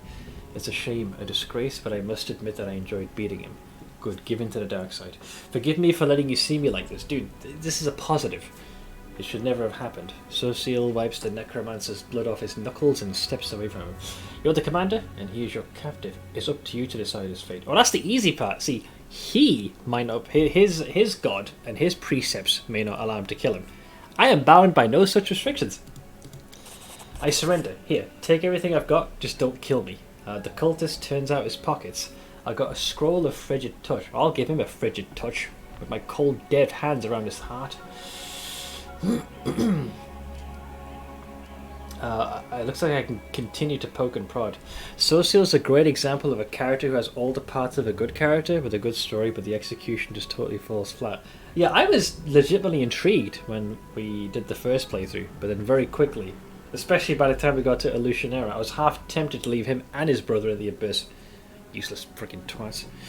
I told him nah about the change for 3 weeks. I'm surely not even changing for a day for his nut job thinking. No, good. Call him on his bullshit. I don't see why I should be inconvenienced for him being a moron. That part needs to be on his shirt. Wouldn't have my PC there or a proper desk setup on my bed. Yeah, at this point you'd be kind of playing into it and trying to placate him. So I think it's a good call. As much of a headache as this sounds like. So we got, what do you think I should do to him? Finish him, Social, kill him. I can see how much you want to. If he doesn't want to, I'm not going to push him. Then I condemn him to death. His sentence will be carried out immediately. That's definitely me. I'll send a messenger with orders to imprison the cultist. His deeds will be punished to the fullest. Ah, piss off. I'm going to chop your head off and frickin' feed it to the carrion. He's like, no, please, listen. You silence the necromancer forever with a single... Well, please, good animation. A satisfying sweep. Oh, yeah, beautiful, beautiful. A majestic flourish. Sociel bows his head. May the goddess forgive him, for I will not. He looks at you. Thank you for taking this sin upon yourself. Hey, you got any more sins to bear? I'm all for it, man. Alright, I'll be a sin eater for you. I win! One hilarious thing, he got a stomach flu since a week. Ooh, now I do feel sorry for him, man. Obviously, it's the fault of the... Wait, he's blaming them? It's clearly no stomach flu. It's their rays. They made his brain swell up, which is why he has a headache. Also, those rays clearly cause him feeling nausea. Dude, he terrifies me. Treated myself to my favourite tea. Had a bit of fun money left over from my rate. I still cannot believe you yeeted that much, Ash. Thank you. That was very, very kind of you. I'm not going to be in any position to chastise you for it, because honestly, every little bit helps right now. So thank you. That's not a sin, that's justice. I'm inclined to agree. I know by the ways of the law, I became judge, jury, and executioner, but... wait, is your hair pink? Why does that stand out? Just realised that now. I kindly told him if your brain would be swollen, you A, wouldn't have a headache, and B, wouldn't talk to me after a week of it going on, and C, it wouldn't persist when not even home. But the problem is, you're bombarding him with reason and logic, which clearly has not found purchase in his brain. I have a single serving of it left, which I'll indulge in this Saturday during D&D. Wait, which one is it? I'm not sure if you've linked this one yet before. I think you did, actually. I think... Oh, because I recognise this image. You have linked this to me. I remember remarking upon this, and I thought it was quite beautiful. I remember. I only wish I could help more. I love spoiling my friends. Honestly, actually, I think you might spoil me a bit too much. You spoil me for the both of us. Currently, he's staying at his mother's place, which is utterly pissed about it, surprised, and doesn't even realise my mother is sleeping better than ever since he's fucked up. I feel sorry for your mom, man, because I remember you telling me that this recent shift of him thinking of all this stuff, which sounds very paranoid, man, is more of a recent resurgence. But yeah, I imagine that'd be quite a bit of peace brought back, because... You know, he's not bouncing his conspiracy theories off of her. Poor lass. Sociel examines the devastated graveyard, then diverts his attention to the terrified townspeople. It's all alright. You're safe now. We should bury the bodies again. This is a place of peace. We must not leave it desecrated like this. The townsfolk are clearly terrified of even looking at the fallen undead, but Sociel's soft words reassure them. As they work together, the graveyard soon regains its tranquil appearance. After a prayer, Sociel bows his head before the graves of his friends for the last time. May the eternal rose grant them peace at last. Let's be on our way. We have many more innocents to protect from the horrors of this war. Oh no, you're going on the backbench. By a freaking mile. What do they say if you click them now? First demons, now the undead. When is this all going to end? Well, hey, funny story, guys. You seem to have decided it was a good idea to set up a place of residence next to the World Wound. You know, the place where the fabric of reality has been torn asunder and demonic energy is pouring forth. What you guys are getting here is a somewhat regular occurrence. I'll take those. If I could, I'd kill you with generosity. I think chat did this at the end of last month. That was generous enough. It's kind of scarily humbling, actually, in more ways than one. There's vanishingly few people I know as good and as... Shush! Shush! You know I'm bad with compliments. You more than return the favour, reading what I write and letting me narrate you. I mean, it's something I enjoy. I like talking to people. Especially people I like. Because,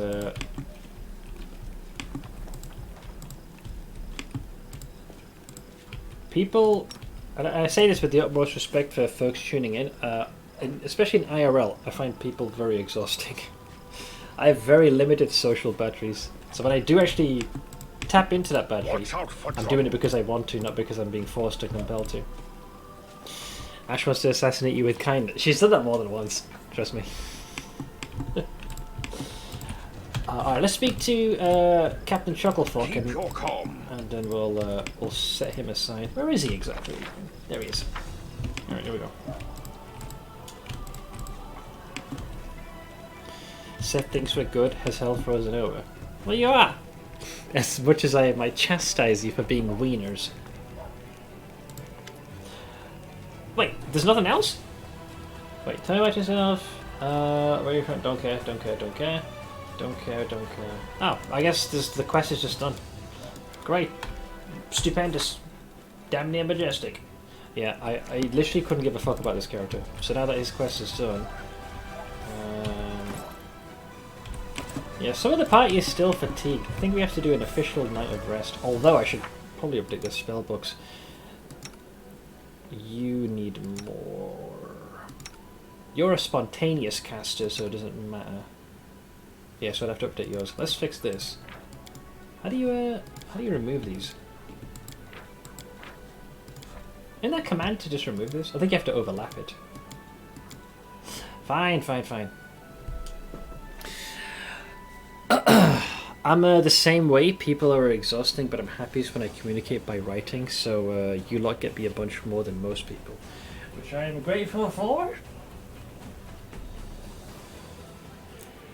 Not many folks can boast that they have such an attentive mod. Also, thank you for the redemption, Lucifer. He clearly doesn't get that we diss the git, so he can appreciate the good things in life even more. It's all for his best, after all. I can't help but feel... granted, the ire he draws is of his own making, but I can't help but feel sympathy for him at the same time, because I feel like this didn't happen overnight. Something has happened here which has kind of shifted that. So I hope he can get the help he needs and kind of right the ship. It's a scary thought, you know? We are the sum total of what's in here, and if something is compromising that, I don't want to even think about like what he's feeling internally, if that makes sense. Here's another one from the last season. I got a cheat skill in another world that became unrivaled in the real world too. I've heard of this in name. The title caught my attention because once again it was ridiculously verbose. A mod who's barely allowed to do her job. Well, it's because I pay a lot of attention to chat. That's why. For what it's worth, Smith, you're one of a handful of streamers that I find... No compliments. You're supposed to be, you know, levying insults and poking and prodding me. You're breaking the paradigm by being polite. I'm really bad with compliments. Let's see. So I love the grease spell, but it terrifies me because it's not it doesn't show you accurately where the point is where you slip on a banana peel. So instead, I'm going to focus on stuff that would buff him. So enlarged person, great, excellent spell. I think I'll do 2 of each. So 2 of that. Expeditious. Let me double check Expeditious Retreat. So that is, this spell increases your base speed by 30 feet. Oh, it's based level to minute ratio. This adjustment is treated as an enhancement bonus. There is no effect on other modes of travel. Movements such as... Okay, that's fine. So that's fine. So 2 expeditious retreats. Mage armor for yourself. And shield, I would say. Remind me, what type is it? Shield creates an invisible shield of force that hovers in front of you. It negates magic missile attacks directed at you. The disc also provides a +4... bonus to AC, which I assume overlaps what rings and amulets do. So that's also good. So these are great self buffs. These are great self buffs. I like it. I was considering maybe protection from alignment, but these are more solid and universal and can be cast on other people as well. Release the compliments. Shut up! Alright, I'll read it, right? So I've been described, and I disagree with some of this. Genuinely humble, down-to-earth, sincerely friendly, and nice to support and banter with. I'll take some of this. Not all, but some. Let's see, I talked to you about it, you get, and us dissing you. But yeah, for my father, it's simple. He got paranoid schizophrenia, hence he actually thinks it's true. That's the part that's scary, man. His mind construes the things to be true no matter the circumstances. And I take it, has there been any, like, medical... like, you know, been assessed and anything prescribed or any sort of treatment. He projects it to my mother and that he's trying to protect her even if she doesn't want him to. The opposite. And neither me nor my ma have the ability to handle it fully, hence alternate options need to be taken. Simply, life's life. I'm sure I'm going to have some curveballs with my own folks to deal with as the years progress. But God, that really worries me, man. Whether it's someone I know or care about or myself, if something compromises my faculties, it's a terrifying prospect because it's a sense of kind of losing yourself, which, the self is, well, it's you. No other way to put it. Let's see, uploading the sped up stream 7 times the speed, break's been cut out. For which game? For Satisfactory? He wouldn't go to the doctor. That's the point about paranoid schizophrenia. Everyone else is wrong. He's right. But I would think if once someone reaches the point where their judgment is compromised, this is beyond my wheelhouse, unfortunately. I thought the logic was that if it's suspected that they're not within the right frame of mind to make an objectively rational and correct choice, to ensure that their mental health is steady, that steps can be taken for someone to step in, not to be forceful, but to at least get them the treatment they need, even though they might not necessarily agree with it, if that makes sense. Okay, so we've got all those. Great. You're a spontaneous caster. You are not. How do you not have your domain slot by default? Jesus Christ, I want to throw him into the sun. Go for protection from evil.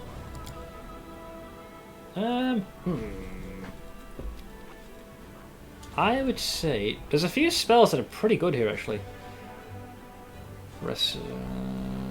Sunburst,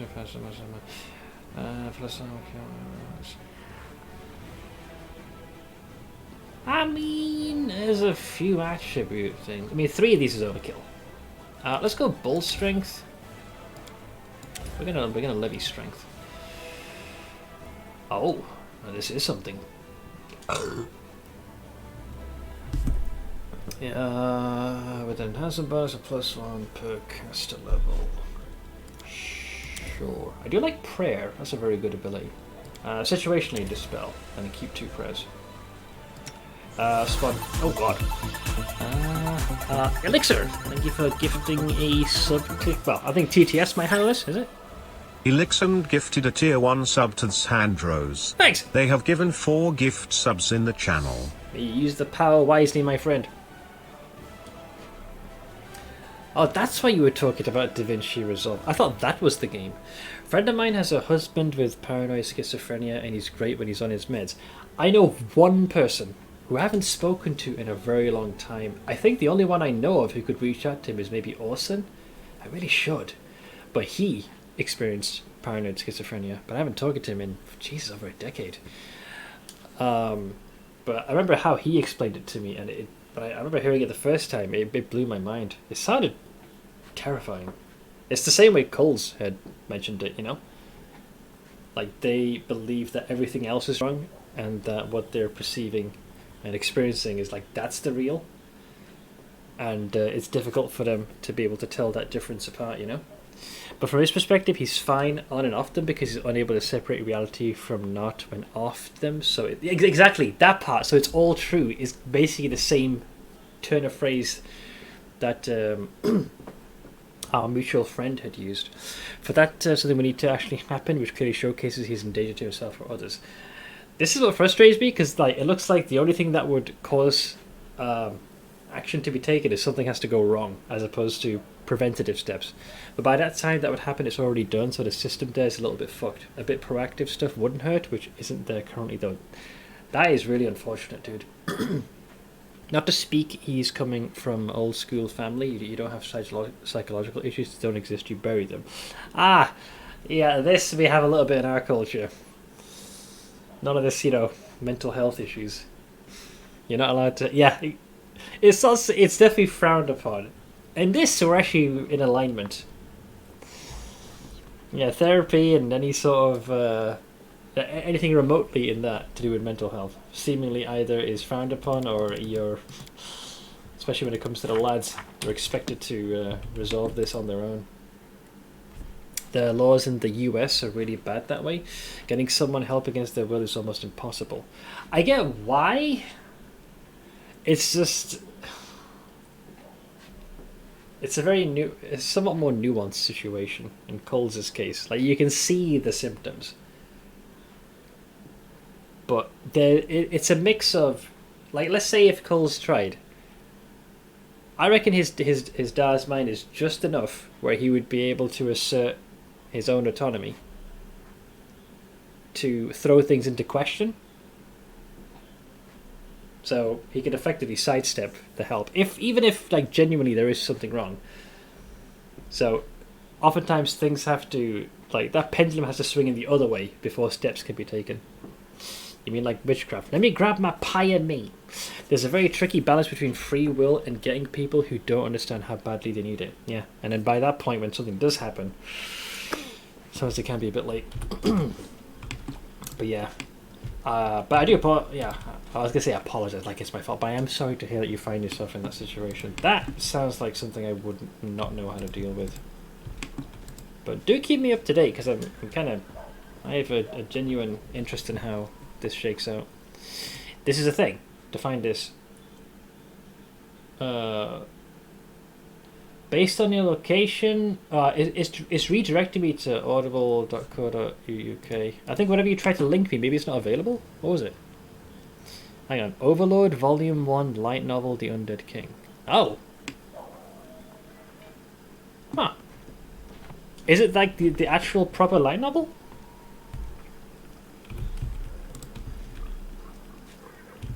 Wait, when does Wenderwag here? How can I serve you? What do you think of your new powers? I made the right choice when I decided to serve you, Master. This power that you've given me, I always felt I was destined to possess such might. Her voice is soft and deep like a cat's purr.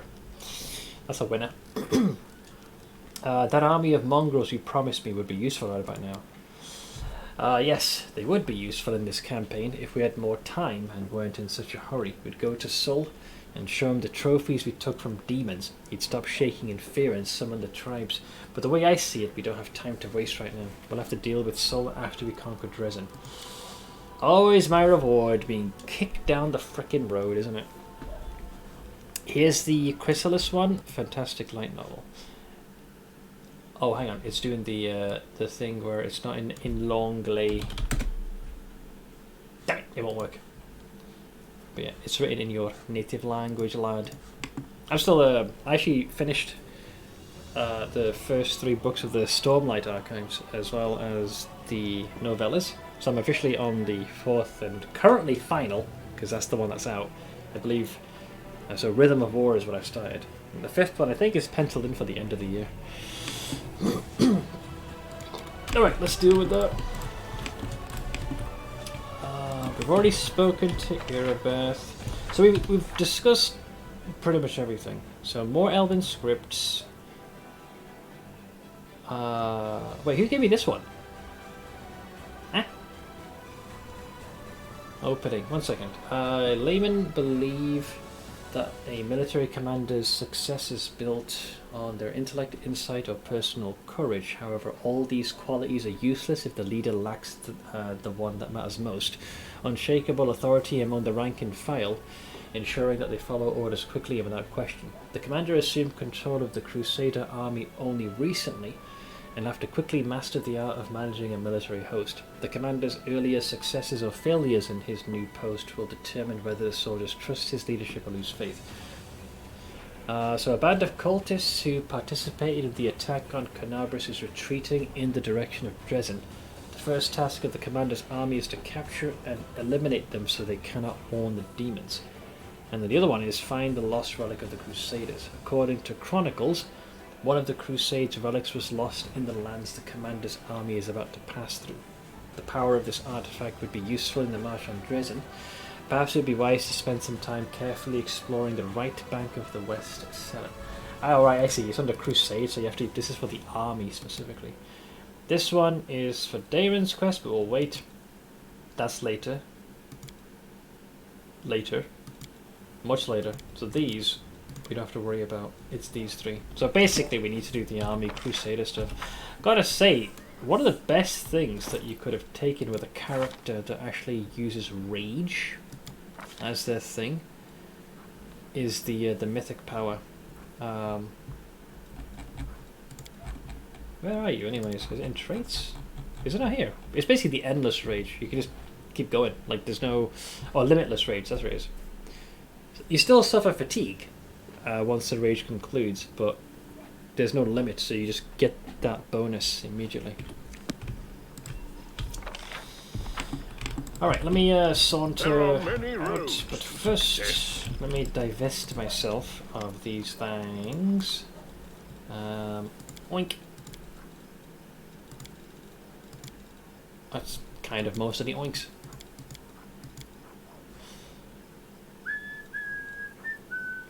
Why do I have a pepper box on me? I'm also keeping that severed head, although it does weigh 10 pounds. I want to see how many Darren accumulates in his time. Alright, that gives me a bit more coin. It was actually the wrong one. The title for the right one is Chrysalis, the Adventure Begins for the first, and Chrysalis upping the ante because ants, you know. Oh, I see what you did there. Intelligent design. Ponds? Really? Insectoid ponds? For fuck's sake. Right, so before we leave, I'm going to first spend 1 day resting. It's weird because even though the events at the Great Garrison have concluded, you seem to still carry over your fatigue and any semblance of exhaustion. Even though a week has passed, so we'll rest just to get this out of the way. If you're so good at healing other people, how come you don't heal yourself? Oh, this is against Ember. Of what? There's nothing wrong with me. Oh, she's such a precious little bean. Even Darren, that was genuine concern. Oh, bless her, little babu. The main character is called Anthony. I'm all for what some might consider a normal name. The first book is only 8 hours long. That's extremely short for an audiobook. It is. Well, I only have a few to use as an example, but using the current book that I'm going to be doing, The Rhythm of War, that's 56 hours or something? Finished that chapter the other night for our D&D group. 7k words, which is about 3 chapters of one of my books. I think you mentioned this to me yesterday. But regardless, I'm glad you were able to make that progress. Dithering tonight if I write the session before that, or if I let myself indulge a bit of my side story. I would say do side story, but that's because I have a bit of a bias. Watch out for trouble. But I think you've done like the stuff for everyone else. I think it's time to do some stuff for yourself. Or at least that's where I'm throwing my hat in. Alright, so we've rested.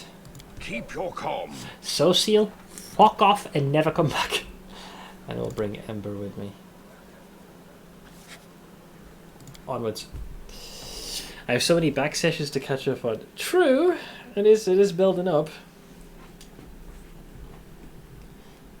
Right, so I haven't done this in a while. My memory's shit.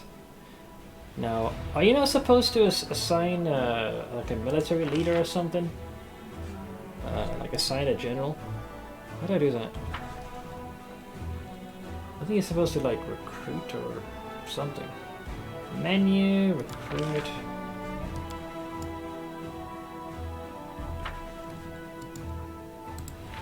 Is it in here? My brain truly has forgotten this. You should be able to assign. I forgot what the boutons are. It's by resources, but that's just to reinforce them. Can someone remind me? How do I assign a general or a leader for this? I feel like I'm missing the button. It should have been this. Assign a general to strengthen your army and increase its size.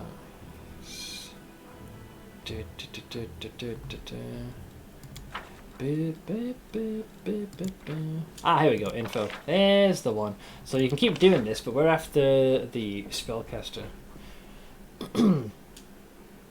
I believe he's technically one, but he's not the one I'm after. So you cancel, and then I think as long as you... There we go. So the one you want is her. Chief Agaboya. Eventually she'll get Fireball. The Scorching Ray is the main thing we're after. So I'll recruit her. Thanks. Which now allows us to add her to the collection. The chapters of Chrysalis are really short, but every time more come out, they're a delight to read. It's written in a style that you see it coming out of the mind of some simple-minded dude, which has a clear issue of mental damage that's rather helpful for him. Wait, we're talking about the author or the way it's presented, like the style? The chapters being short is a good thing, because that damn story has 1,154 chapters. Not even Azeroth Healer has that many. Yeah. Depending on how long it takes for one to read a chapter, that sounds like quite a bit. Stitch found this text-to-speech app that he likes a lot, had it read him what I wrote, but he did it in chunks. Eventually he wants to get the monthly sub to it. It's like $20 a month, and I'll run all my D&D chapters through that, and everyone will also have the option to listen to them as audio, which I know Stitch and one of my brothers would prefer.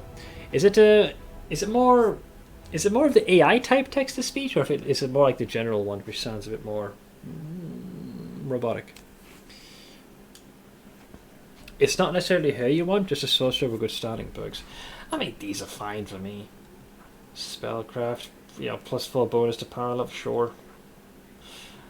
The Scorching Ray is the main thing I like. And I take it, and the rules are still the same, right? You want one big Omega army to really beef them up. I can only think of one instance where I had to split them, and that's because we were getting attacked from 2 different locations, and I couldn't have the army get to both sides quickly. It's a really nice sounding, like the natural voice options, but you have a limited amount of text you can do for free.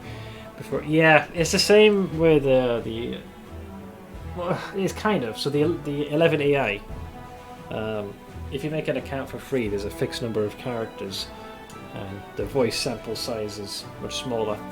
But similar limitations, like once you've used up the characters, you got to fork over more coin. Great technology, though. Terrifying. But terrifying. So let's see. Recruit. The archers will be key, I believe. So how many can we have?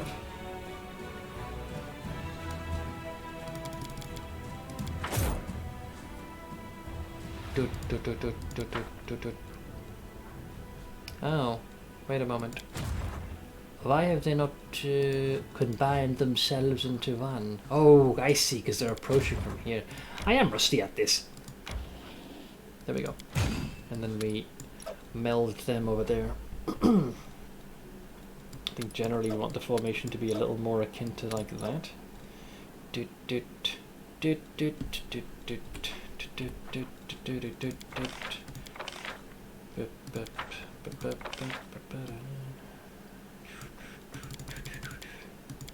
We're going to be spending most of our monotony reserves, so we'll send these guys out as well, and then add them to the rest. Huh? Oh wait! Huh?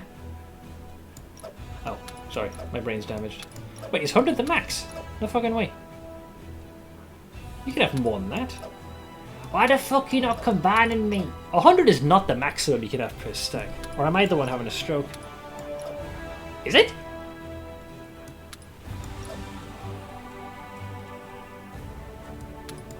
I guess 100 is the maximum. Alright, sure, I guess. I thought you could just keep stacking them until you were good to go. Because we have a max of 3.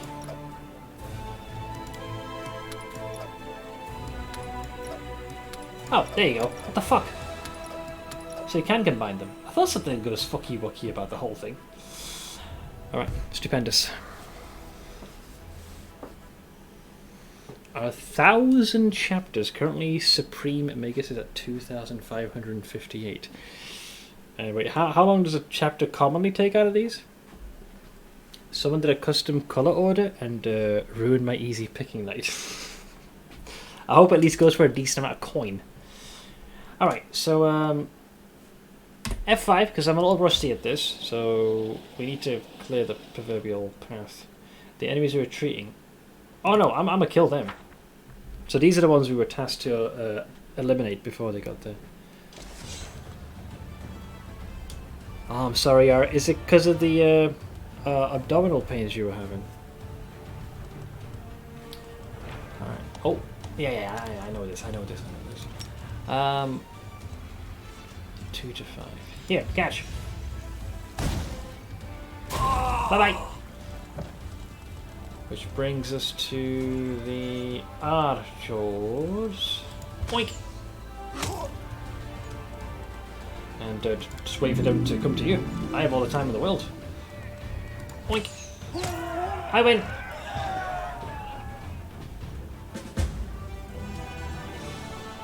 Ba-ba-ba-da-ba-da. Eventually, your skill can get so high that you can pretty much end the fight almost immediately. So 2 chapters every single day. Ah, that explains why there's so many of them. My recommendation still stands. He Who Fights with Monsters. Audiobook? This is Colin. Kidney Stone. They gave me some morphine though. They're amping it up. Had to wait until it started to work. Got called in again by the GP. I suddenly started having intense pains in my chest. They sent me home, and I ended up collapsing in the parking lot. So they dragged me back in again. What the fuck are they playing at? 9 books. I might have to take some of your... I'll probably give a greater consideration, Crowlin, once I'm done with the Rhythm of War. I've definitely taken a liking to audiobooks. I might not be as much of an uncultured heathen in the future. Having defeated a band of cultists who had driven the captives from Canabras and made the ruins of Valaskift their temporary base, the commander's army celebrated its first triumph. Unfortunately, the demon worshippers have killed all the citizens and gathered their belongings into a huge pile. That's not unfortunate, that's good for me. Easy game, easy clap. Alright. So this way, I guess? This is different. Character assigned to perform the protective rituals performs a special ritual every 30 minutes of travel by making a lore religion skill check. If the check is successful, the party's movement speed temporarily increases. Oh, I never noticed that. The DC increases with every consecutive check. Different locations also have different skill check DC. Characters assigned to Nightwatch increase the party's range of vision on the global map based on their perception skill. They also make a perception skill check which, if successful, increases the chance of meeting a traveling merchant. I forgot about him, the Skelly Bro merchant. Character assigned to Camouflage makes a stealth skill check. A successful check lowers the probability of random combat encounter. That's the same. Most of it is what I thought. I can hear my ma. Give me a sec. I'm gonna wish her a good night.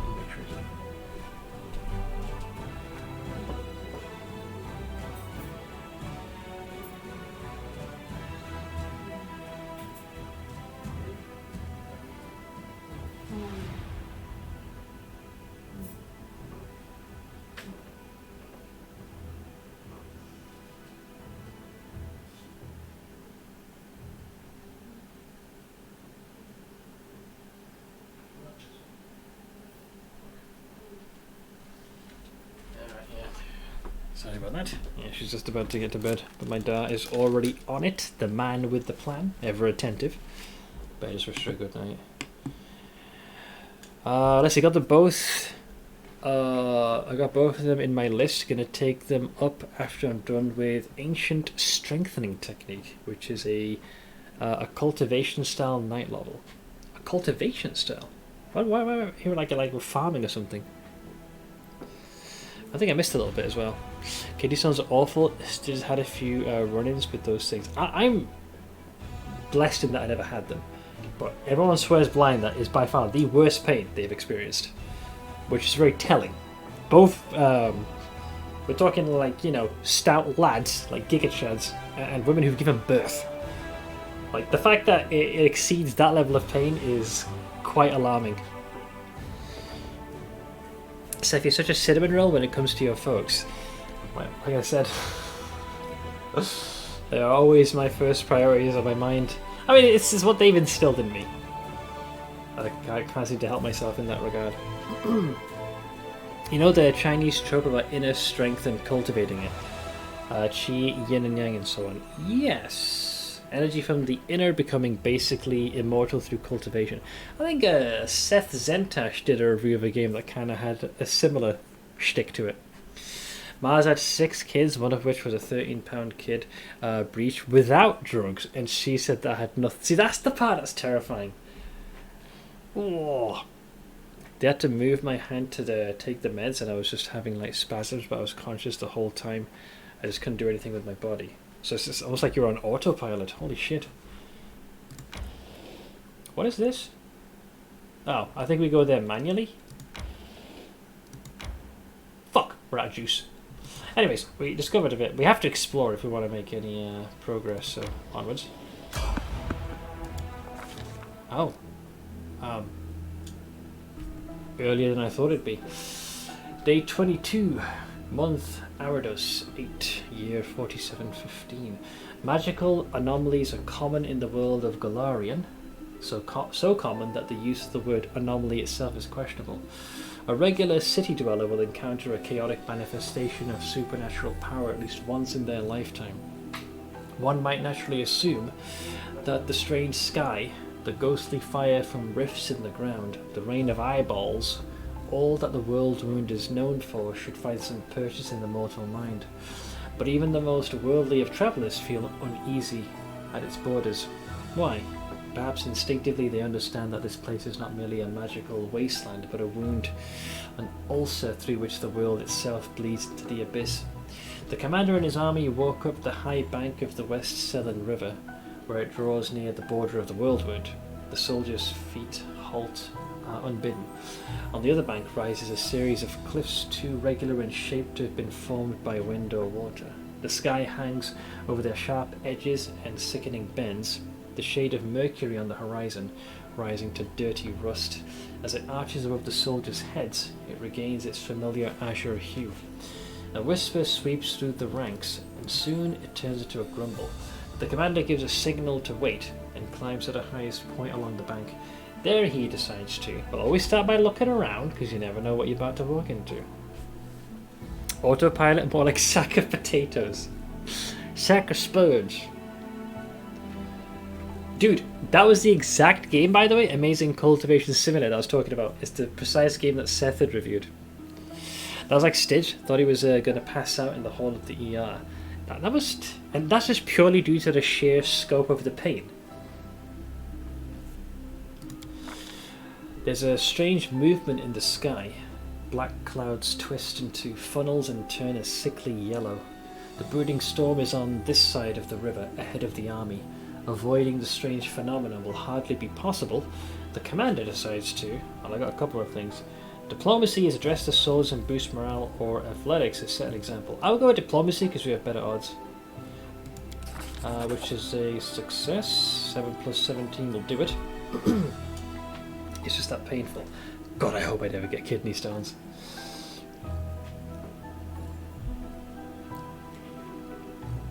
As far as I'm aware, I don't know of anyone in the immediate family who has suffered from that. And I'm not sure if there's anything you can do, if it's not a common occurrence, that you can do to avoid it. For some reason, the phrase of making sure you drink plenty of water, I've been told is a good thing to do, which I've been a fairly good boy about for several years now. Turns out just drinking constant soft drinks and soda as your main source of liquids is not a good idea. It's really bad. Kidney stones is basically the feeling of someone pulling a barbed wire at high speed through your insides without ever stopping. Yeah, I'm gonna probably say nah to that pain. Let's see, take your nerve pains, dial them up to 21 out of 10, and then place it in your upper abdomen or lower back, covering the area of about 2 fists. And you guys are pretty darn creative when it comes to describing this type of pain. You can lower the chances, but nothing to full out avoid them. You just get unlucky. Well, I hope my luck holds out. Lord knows this body has enough genetic flaws. Last thing I need is something inside my freaking abdomen feeling like it wants to crawl out. If you just want insane levels of absurdness and comedy, check out Dungeon Crawler Carl. He just released a new book. Just waiting for it on audio. I think whatever I'd want to listen to, I have to have a think about it what I'm after. Let's see, acidity is a big preventer too. Lots of people prone to kidney stones drink a lot of Crystal Light, lots of citric acid in that. My biggest vice as far as what I drink is definitely soft drinks. You know, can a day, tops. and there are some instances where I can go a few days without. It's still a bad habit of mine, but as opposed to 3 to 5 cans, a single one, if that, is not nearly as bad. It's still rough. I'm just saying what I felt like for me. Oh no! It's very creative, I'll give you that. Soda causes kidney stones easy. Drink water and tea and you'll be fine. I mean, I drink... It depends on my day off. I'll have 1 cup of tea in the morning and then sometimes potentially 2 coffees later in the day. When I'm streaming though, like today, 2 cups of coffee. One when I start streaming and then one about maybe 4 or 5 hours in. Let's see, so we succeeded the diplomacy check in rallying our troops. So establishing rapport with his troops is yet another battle that the leader must face. Through the subtle alchemy of words, one can win trust and raise morale, or lose faith and authority. Addressing the army on the border of the World Wound, the commander seeks to establish himself as a military leader on this new battleground. And his efforts prove fruitful. The soldiers listen dutifully, smiles appearing on their faces. Someone in the ranks jokes that the demons are growing tired of waiting for them, and the army keeps moving. Lines of soldiers step warily beneath the shroud of low black clouds. It's like the World Wound has reached out a finger into the lands of Mendev. The gesture seems eerily harmless, but then the clouds come to life, shooting out howling tornadoes one after another. The tornadoes come from all sides, from ahead, behind, and right above the soldiers' heads. The power of the elements on one side of the scales, the soldiers' faith and inspiration on the other. It's plain to see which is greater. The determined army runs the gauntlet of tornadoes. The struggle lasts over half an hour, but the army's only losses are a few bags of supplies and a dozen hats whipped off into the sky. After stopping to catch their breath, the soldiers continue on. Their first encounter with the World Wound has ended in their favour. So we get a nice morale bonus. Morale can be tricky, because once it starts to spiral too far into the negative, it can be hard to bounce back. One of the characters is a cat named Princess Donut. That's a great name.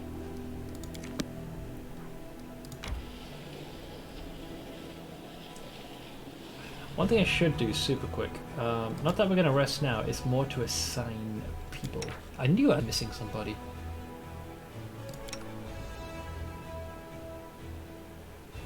That's about as good as you're going to have it. Anyhoozle, where was I? Oops, escape. Let's see, getting tired, so gotta sleep now. There's a video in Discord of my cat's... Oh, I can show that now.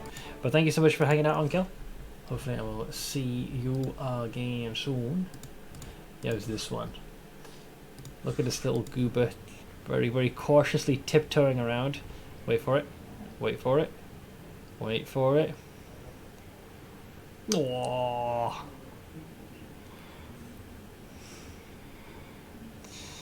Just helping groom the sibling. There they are soft little babies. The other one I don't think you've seen, Ash, was the one that Soul Monkeys are linked. This purring engine.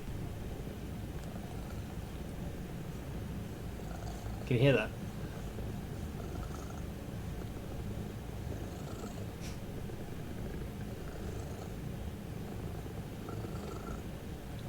That is a loud engine. Free serotonin! Free serotonin, guys!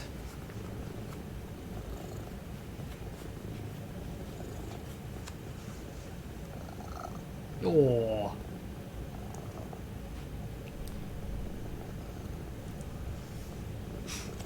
Constantly do the old head boops.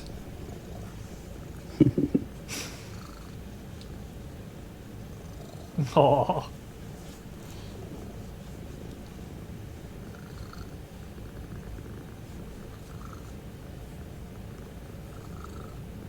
It's like the purr is happening on the inhale and the exhale. It's like a feline Darth Vader, but just cute. I read a story of a deaf woman who loved cat purrs and knew cats rumbled physically, but didn't know there was a sound that went with it until she had an implant. Also, she just assumed like they almost like just rumbled. But also, I feel like I forgot something very important, but my brain has forgotten already what it was. Yep, my brain has forgotten. One of my cats, you can hear her like 5 feet away purring. Some cats have incredibly audible purrs, which I'm all for. Only domestic cats can purr on the inhale and exhale.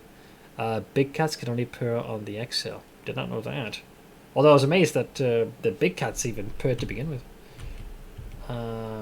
Nightingale Grove. Ah. Uh-oh. Wait, how random are we talking?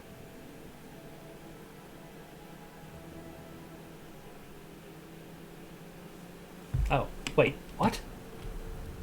Wait, is it the Skelly merchant already? Oh no, it's these fuckers. This is a debate. It's a setup. I remember this. It's moments like these I curse my meta knowledge. Keep your wits about you. This is very sneaky, although very convincing. Through the mist you spot the flickering flames of a campfire. Oh, there's my cat, by the way, Tiger. 3 figures wrapped in crusader cloaks are huddled next to it. A stout, smiling dwarf, a brash, dark-haired halfling, and a delicate-looking woman who appears to be very young. The crackling fire is driving away the bleak fog and promising warmth and rest for tired lanyards.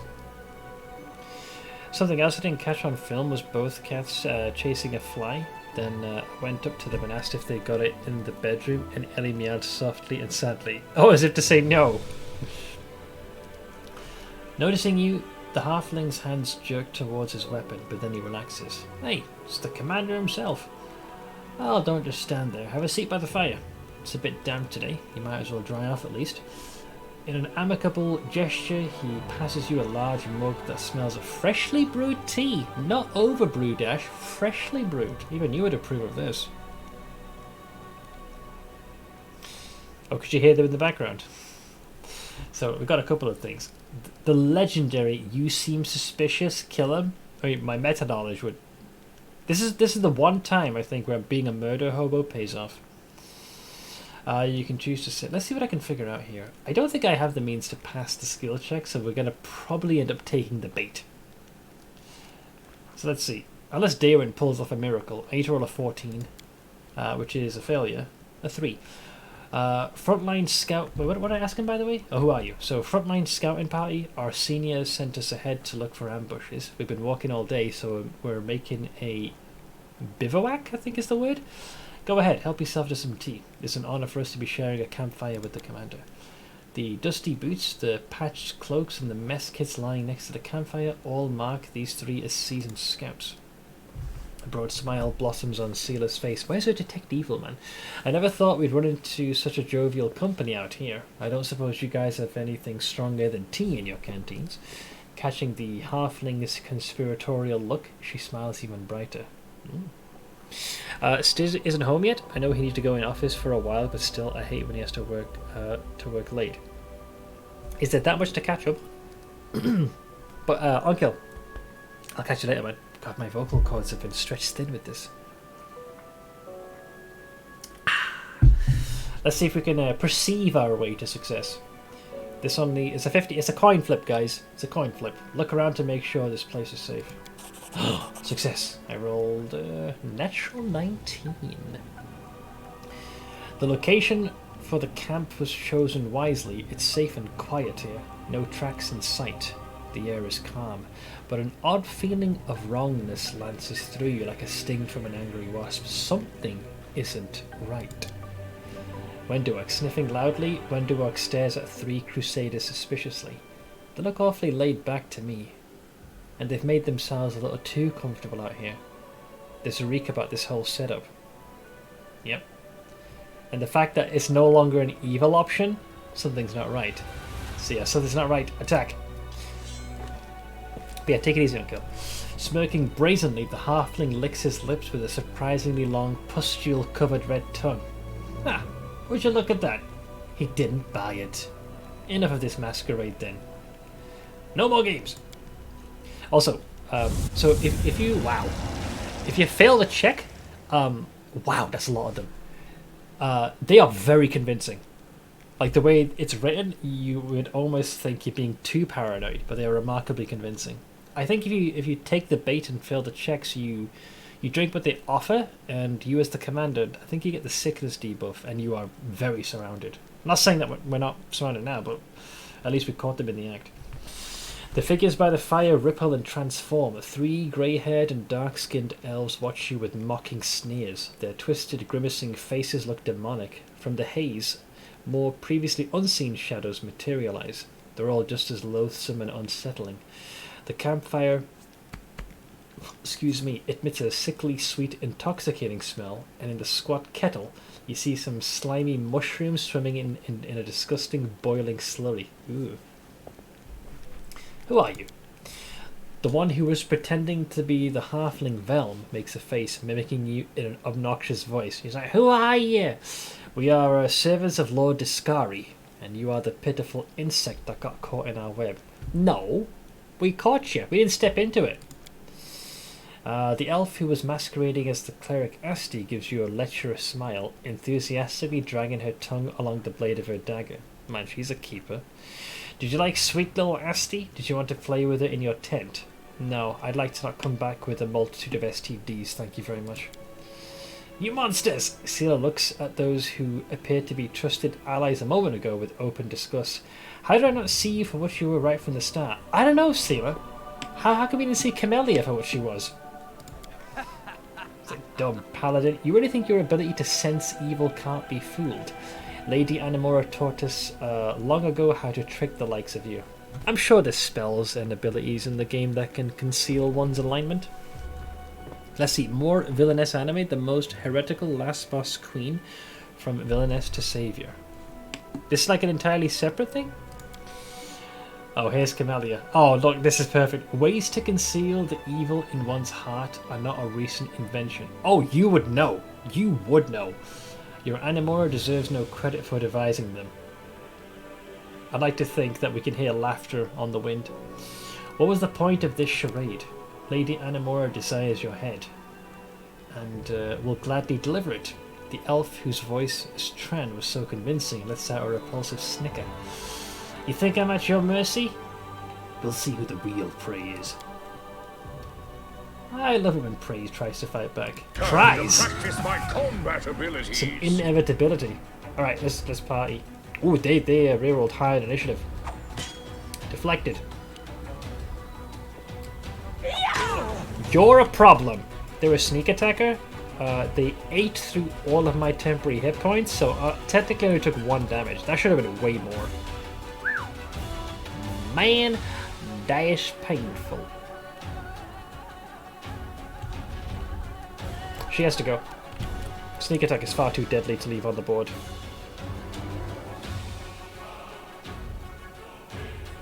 Oh, that's the title, period.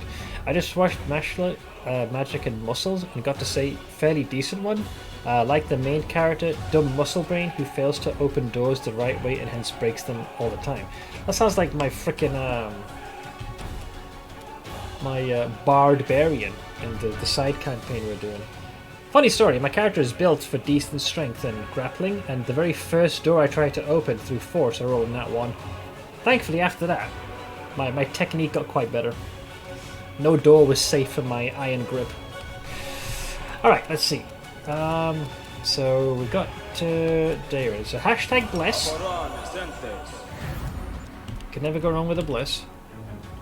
And what I want to do with these chuckle fucks.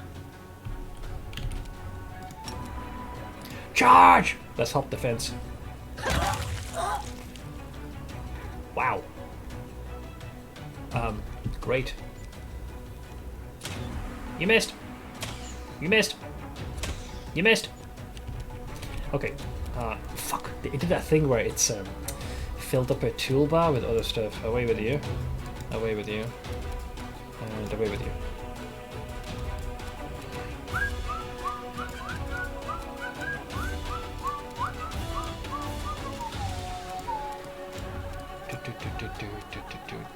There's a couple of things I like to have on the toolbar and some things I don't.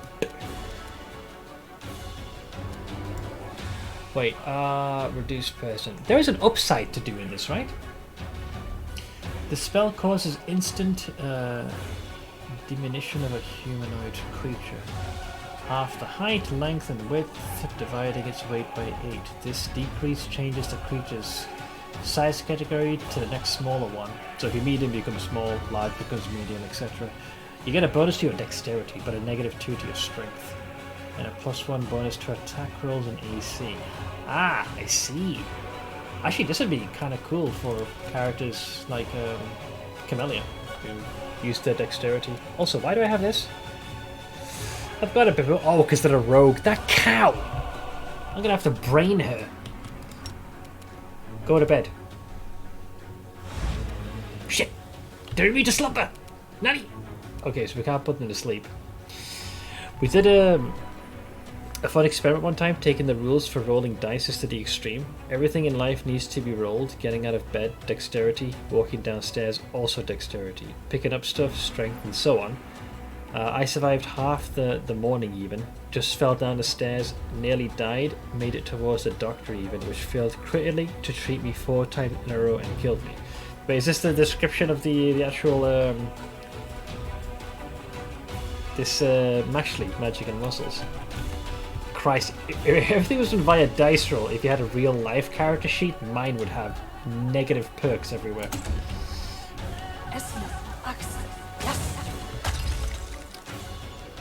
That person is also going to be a problem. Let's start with the rogue first. Do I boost our chance? You know what, I will. Should I? I feel like they'll die before long. Okay, let's do a Freebooter's Bond. And this will just help everybody else with their aim. Hi. Can you kindly die, please? So it comes to this. Boy, did she fall. Into the fray. Ow. Ow. Shit. They're gonna be a problem. Oink. There's another? They might have stealthy boys. Okay, let's go for you next. Stabbity. Oh, oh yeah, you have to go around, don't you? Bastards. Missed. Hit. Ow. Okay, they're taking the piss now. And I suspect they're probably all impervious to me putting them to bed. Fine. Catch.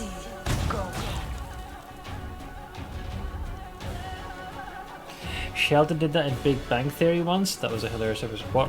Dictating everything on dice rolls. That's just a pen and paper around friends I did for fun. Wait, so you guys tried to do everything based on dice rolls? Mashla is main character in a world where magic is as common as breathing. Everyone can use magic, but non-magic users get not only segregated but removed entirely. Nobody's the opposite. Like, magic is the rare thing.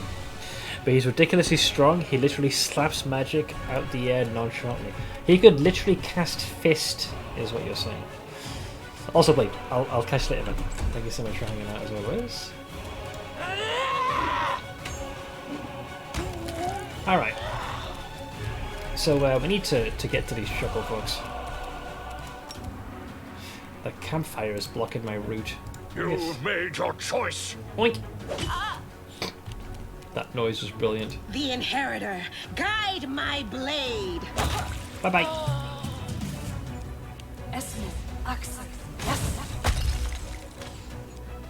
That's cool. It's like they weave a spell into their attack. So, arcane weapon enhancement.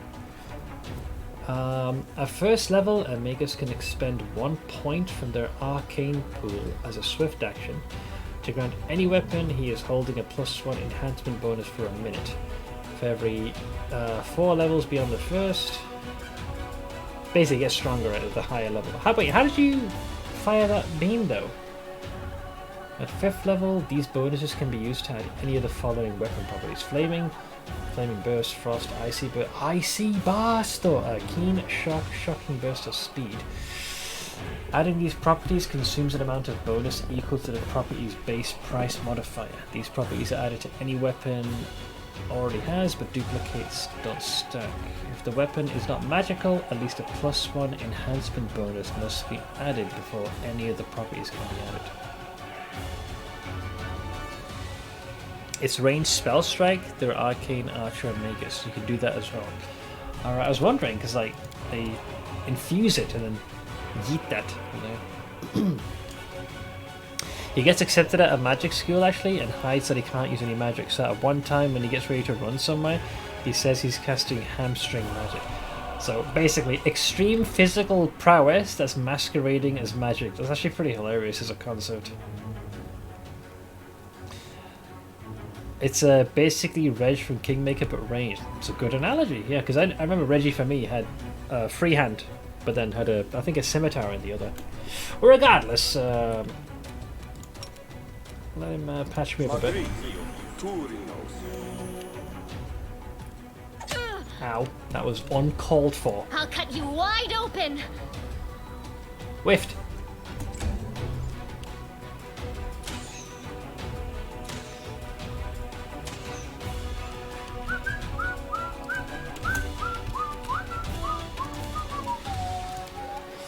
Ah, the joys of being a spontaneous caster.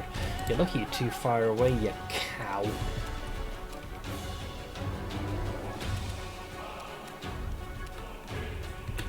I say chill here for now. Wendu!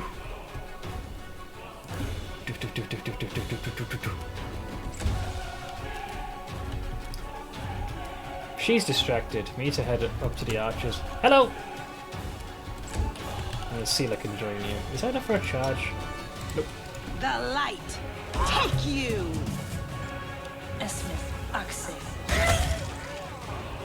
That was a bad idea. Okay, so Deron. I will see to your demise. He's better than any mage. He kicks the air so much that he flies when he's expected to play something like the ball game at Harry Potter. Oh, the snitch is the ball. Quidditch, yeah. Throws the ball through the ring repeatedly as an extreme curveball, which comes back winning the game as nobody can interfere at all.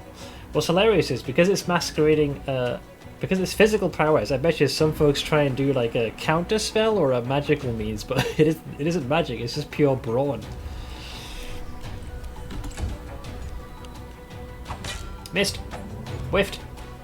Vengeance, please. The spirits demand your blood. Ow. You gotta give them props. It's a good ambush because they positioned themselves very well. I think I'll put Scorching Ray on the toolbar because this will be a very heavily utilized spell by me. Oink! Damn it! Couldn't overcome their spell resistance. That's the one aspect I despise. Doof, doof, doof, doof. No fear! Looks like someone's running out of time. Into the fray!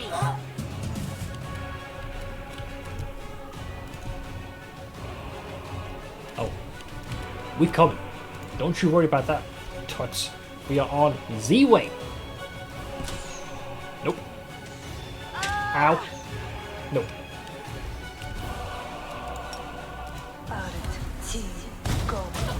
Get. How'd you like that? Eh. You little vagina.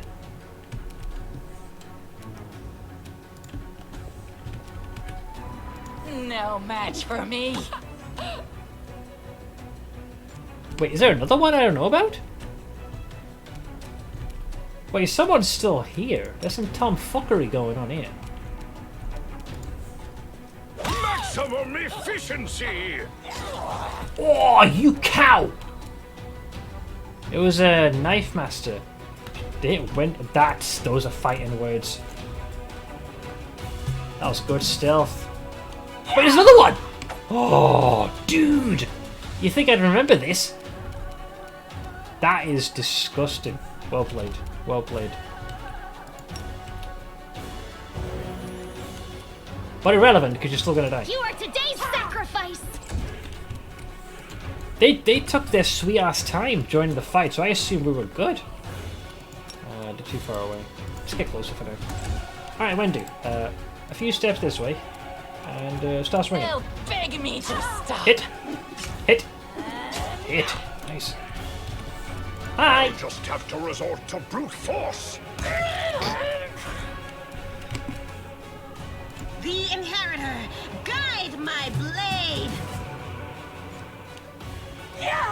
Okay, they're officially running out of numbers. Precision and grace. Go for their hearts!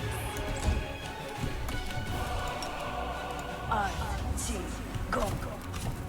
Shit. How did arcane failure trigger? You're only wearing this. 5% chance. I mean, sure. You know, why not? Why not? Okay, that's a really good ambush, man.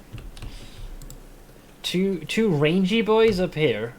What was it? 2 melee boys, 2 spellcasting rangy boys, and then 2 additional stealthy lasses hiding. If you start to climb here, sneaky, very sneaky. I don't suppose they were hiding anything else, were they? Ooh, okay. They've got some cold iron ammunition. They have a lot of cold iron ammunition. I'm gonna take those. Rest, please. I'm tired. Oh. I guess we were travelling on the road for a while. Fatigue seems to have gotten the better of us. I will guide. Let's see. Guy holds an anti-magic mirror, saying now he can't do anything, and Mash just gives him a fist. It is literally casting fist. My issue with a story like that is that it's not really meant to be a story. It's just a giant joke. It's like, haven't you heard? I'm Sakamoto. Yeah, that one I think is more focused on not taking it so seriously. I mean, One Punch Man had that to a point. The running gag, of course, Saitama being able to seemingly burst any foe with a single punch. With a few exceptions, of course. Eventually you'd think that formula would begin to run stale. Are they hiding anything? What do we have here? Ooh. I'll take me some of those. That's free stuff right there. Watch out for trouble.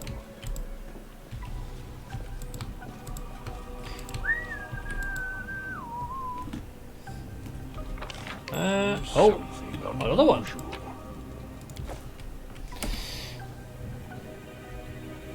Keep your calm. Yeah, never. This is an example of me knowing of said anime, but not having watched it myself. Hey, Gandalf. Hey, Jim Bud.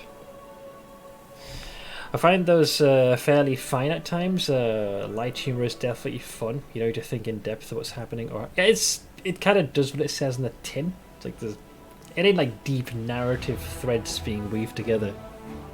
Just fun to watch, you know.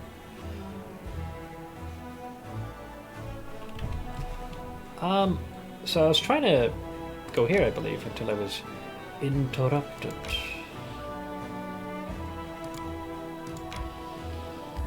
So before we enter, we'll have the party catch some Z's.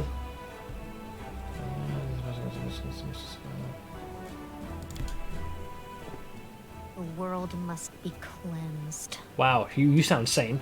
Starting with my immediate vicinity. Dude. I thought for a second she said Virginie. I was like, damn, she is thirsty.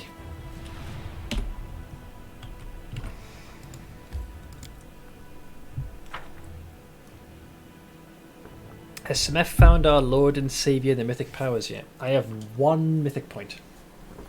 A humble, singular point. There are many roads to success. Get your hands off that. It's mine. What is this again? Yours will watch me. Wait, someone's here. Run away! Nobody's running. Draw your weapons and fight, you cowards, or I'll cut you. Wait, who are you?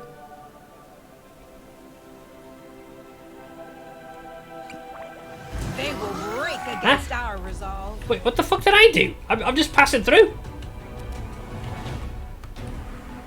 Camellia hasn't had an immediate virginity in a long time. Well, yeah, you've seen what she's got up to, man. Assassination classrooms started out ridiculous as well, without much story, but evolved into a fairly deep, if utterly overbearing storyline of why the teacher is how he is. Once again, seen clips. I think the objective of this is the members of the classroom have been. Their objective is to kill him, but he seems to be pretty much impervious to all their attempts. Let's see. We'll do a freebooters bond for us flanking heathens. Did that noob go invisible? I have a bad feeling about this. Hashtag Blaze. Also, rage. Doof, doof, doof, doof, doof, doof. Ba, ba, ba, ba, ba, ba, ba. Ooh, okay, they got their own big guys. Okay, alright.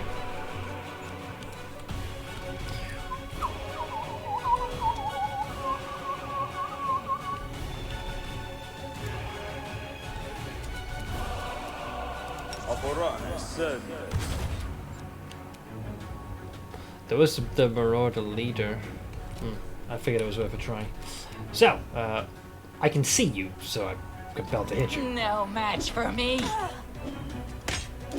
I'm guessing because of their orcish heritage, they're going to be The light take you. resistant. Oh shit! These guys, the problem with their flasks. We got to get them first. They're a big bad. Doof doof doof doof doof doof doof. Hi. There's a stealthy boy, a mongoose. So it comes to this.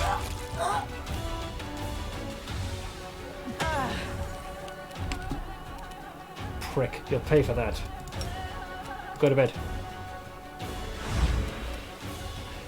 They made the save, unfortunately.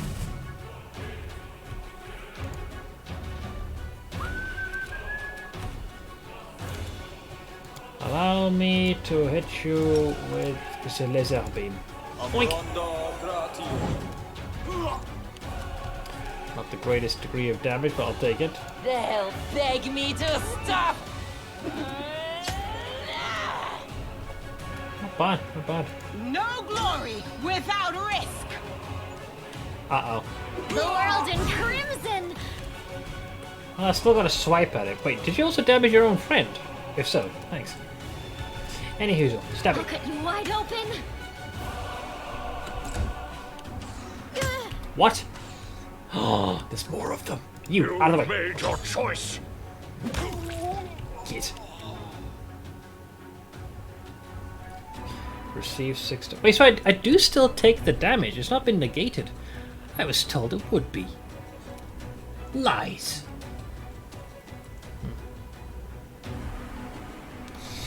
Teacher is a super creature. He is now unkillable. He can move faster than any machine ever invented. Every tentacle limb can be used separately. So basically, seemingly endless appendages.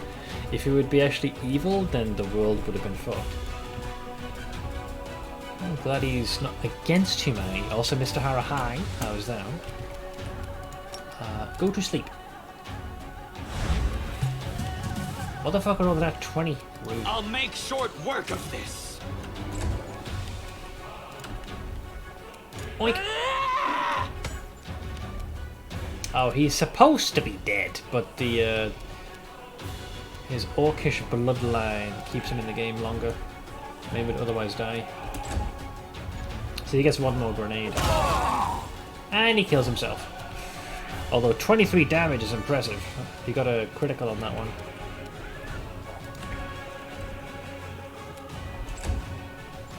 Your pain is my pleasure. Yep. She's totally sane. I can fix her, Kappa.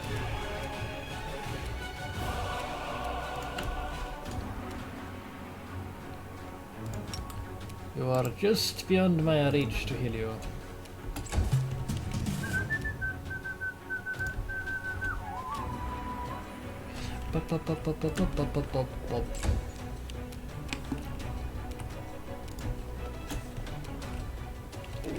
too far away.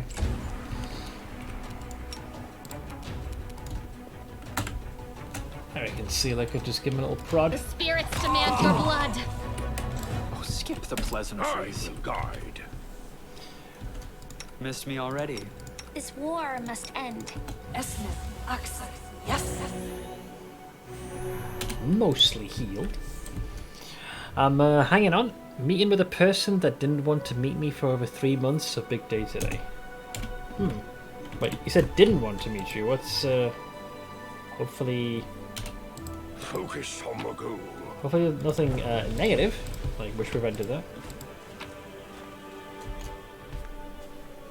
It was entertaining. The kids were the main focus, but they never let you forget his power. The jokes of, oh, I just hopped halfway around the world to get gelato from France or some such. Wait, so this guy is that powerful?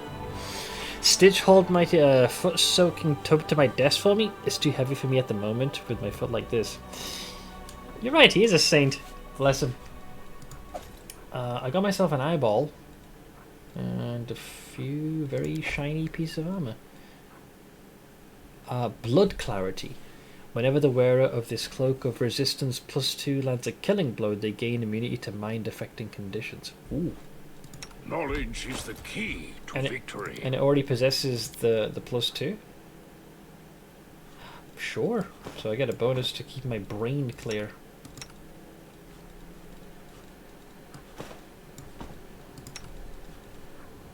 That already gives you a +1, so let's give that to you. Wasn't this one bugged or something? I might be wrong. Hang on. Momentum light hammer. Whenever the wielder of this +2 light hammer confirms a critical hit with it, all members of their party are affected with the equivalent of the haste spell for 1d3 rounds. It's kind of nice, can't lie. And then you've got the other light hammer. That's more of a standard one. Ooh, shiny. He moves at Mach 10 plus if you want, so yeah, he's that powerful. Frontal attacks are impossible to do anything. You have to catch him utterly off guard. Hence, Assassination Classroom. So the entire shtick is the students have to find a way to kill him. What does he get out of this? Oh, sorry, Mach 12. He said +10. He offered to get me a chai or a boba, and I was like, you just got home from work, relax. Oh yeah, because he stayed longer. But let's see, I'll take him up on boba this weekend. Be a great thing to do Sunday since we have games Saturday and we'll have last tonight. Oh yeah, you can kind of what's the word? Debrief, so to speak.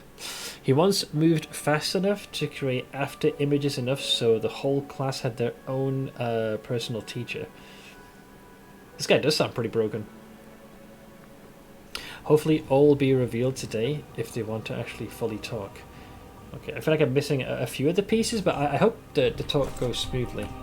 Believe me, as someone who I have a family member who I'd rather not talk to, and part of me hopes that said conversation ends in a more positive light, but thus far they have proven to be an arsehole every single time.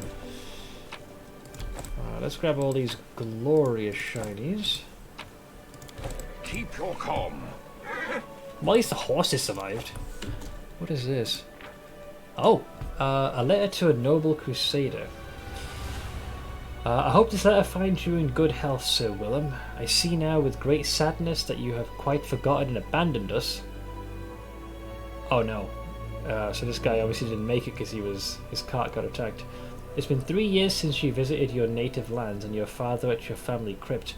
Last summer, some passers-by broke the lock on it and spent the night inside. As steward, I installed a new lock and cleaned up all the wreckage. Your servant who went missing, whom you inquired after in your previous letter, has indeed been sent, but at present his precise whereabouts are unknown. He came to us, looked at us with contempt, said something through his teeth, gathered taxes for you, ate a whole goose for free at the tavern, jumped on his horse and galloped off. If he went missing somewhere on the road, we wouldn't know anything about it. It's been a complete disaster here, even without missing strangers to account for. 7 days ago, all cows gave black milk, okay? And the milkman, who tasted it out of drunken stupidity, died in the pain of twisted bowels. That's an image. There's something wrong with the spring. The water stinks of rotten eggs, and the cattle won't drink it. Oh, if it smells like that, obviously why. Besides, some scoundrel threw some dead dogs into the closet well. The one on the crossroads, so we've filled it with soil. I expect the demons are giving us trouble any way they can. Our cattle are dying of thirst. Children are going missing in your protected forest. The woodcutters saw some scarecrows which they swore were alive. They spoke of angry faces and bare teeth. They were afraid to get too close and watched them from afar. Frightening things are going on in the woods. I fear that witches and demons have settled in your protected forest to do their wicked mischief. They're probably the ones who picked the bones of your servants who's gone missing. And you ask us as if you suspect us of being involved, as if we could kill and rob an honest man. It's upsetting, Sir Willem. We never touched your servant, and if we did, he was a wretched man, smug and nasty. Well, that's rather telling. And we have no food or water, and our children are going missing. Instead of serving your Lady Galfrey, you should be home defending us and bringing us food. You must have some gold, lord that you are. There's no one to protect us besides you. The city lads only come to find new recruits and take our gold. They don't have the authority to do anything more, and the send-off we give our lads and lasses, they take. The whole village comes to say farewell, just like it's a funeral. None of them have returned home to the village yet. We're dying. So, I'll tell you the honest truth, Sir Willem. We cannot live like that anymore, but we cannot die in such terrible conditions either. So we agreed with our neighbours to burn down your forest on the next new moon. Your protected forest where the dark beasts live. We'll surround it, set it on fire from all sides, and hire a wizard to steer the wind. We won't be put off just because the forest is protected, or because no one may shoot game there, or enter therein, or cut down its trees. Of course, you'll be very angry at us for burning down your family forest, because we've already been cutting its wood and shooting game there, for there's nothing else to eat and no other wood. We won't let the forest beast steal our children. If you wish, come and execute me. Execute all of us. But we won't put up with this anymore. That's that. Respectfully, the steward of Vixola village, to Lord Sir Willem. Well, there you go. They laid down the law. Let's see. Colin, you said since I cut outside short, I'm trying to do some minor inside at least. Bedding in the wash and rotated the mattress. Some progress. Yeah, you know. While you weren't able to push the productivity where you wanted to, you managed to get something else done. Let's see. More magical essence, which is very nice. Lots of flasks. I found a great summary of assassination classroom in 1 minute. I'll probably watch it when I wrap up in a little bit. Yeah, I've seen a few clips of this. It's amazing how many times I know of the enemy, but I see little snippets here and there. I will guide. Helps keep me in the know. Well, I'm probably just as big of a weeb as most folks in chat. I take pride in this. I like me some animals. I just don't watch as much as I used to. At least the washer did most of that for me. The rotation was the only real work, if you want to call it that. But to flip it, what was it, heavy? Focus on Magoo. Are you going to be around later tonight? Yeah, I should be. Also, I realised I was supposed to do this before I started streaming today. I didn't respond to the other chunk of your PMs because I nodded off. What did I miss, by the way? It just reminded me.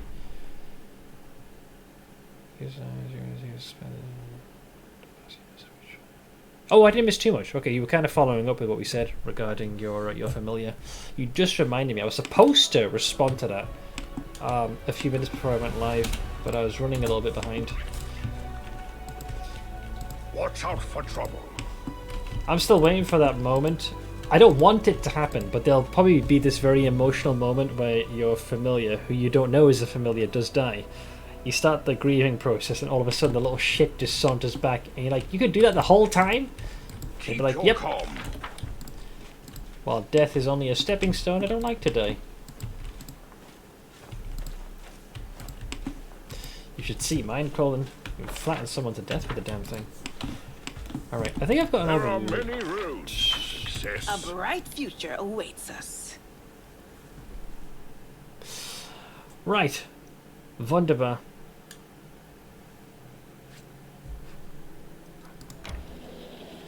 So by this logic, these guys should be able to proceed. So let's fight these wieners. Oh, excuse me. Uh-oh. Well, they got to go first, which sucks. Hopefully we can do enough damage. Your army is engaged in battle. I know. Go away. The audacity of this tutorial. I think no matter what I do, they're going to close the gap. It's more about culling their numbers before they overwhelm ours. That's not too shabby. Down they go. Oh, because the morale is high, extra action. Not too shabby.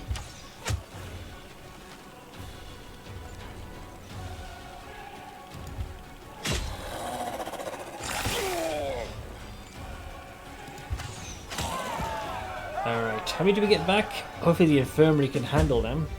Unless we get the arm back here. They're all healed. Let's see, the old double-sided mattresses were like that. They generally only make them one-sided these days. Yeah, this one is it's a big boy. I remember when we first got it into this house, getting it up the stairs, it barely fit. It took 2 of the crew that brought it, and me on one side with assisting, so 2 on each basically, to squeeze that thing through. I have to chainsaw this thing in half to get out now. There's a part of me that can't wait to see that too. The trick is that she has to recast the ritual for him, and she's done it only once with his guidance. I suspect it will come down to Sadakis realizing what's going on and helping her not be in utter hysterics long enough to get Duriel back. Part of me also hopes that it never happens, so you're left completely oblivious. So the entire time you're RPing as if, you know, your familiar literally only has a single life. Generals we already know about. Yeah, in stats we got that. The site of an old battle between the Crusaders and demons is still strewn with thousands of corpses. The stench of death hangs thick in the air while the survivors lurch around the battlefield looting whatever they can. The dead, after all, won't need their trinkets and keepsakes anytime soon.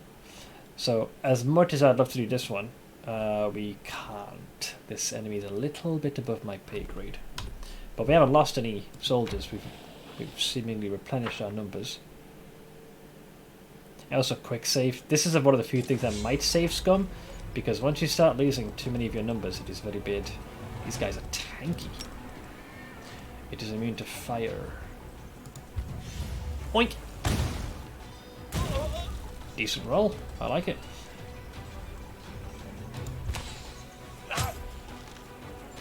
Prick. Surprised he's still surviving. I'll wait for him to come to us.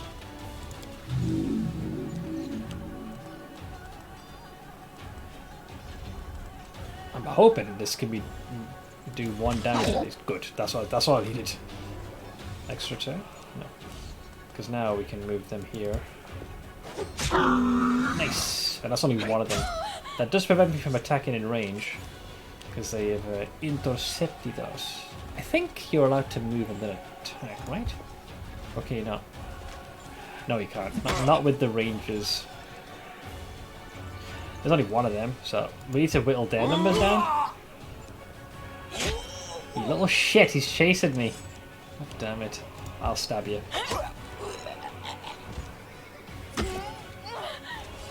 So this bar indicates how much the infirmary can handle. I'm also trying to not waste too much energy with the spellcasting part of things. We're still fine. The infirmary can handle that much at least.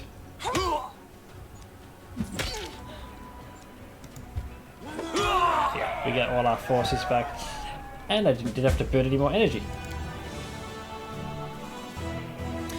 Still rotate it, the 180 at least, so I'm not sleeping on the same spot. Oh, that's the easier part, yeah, because otherwise it kind of lurches to one side. Let's see, there's that too. Either way it works out, it's a great story, and that's really the important thing.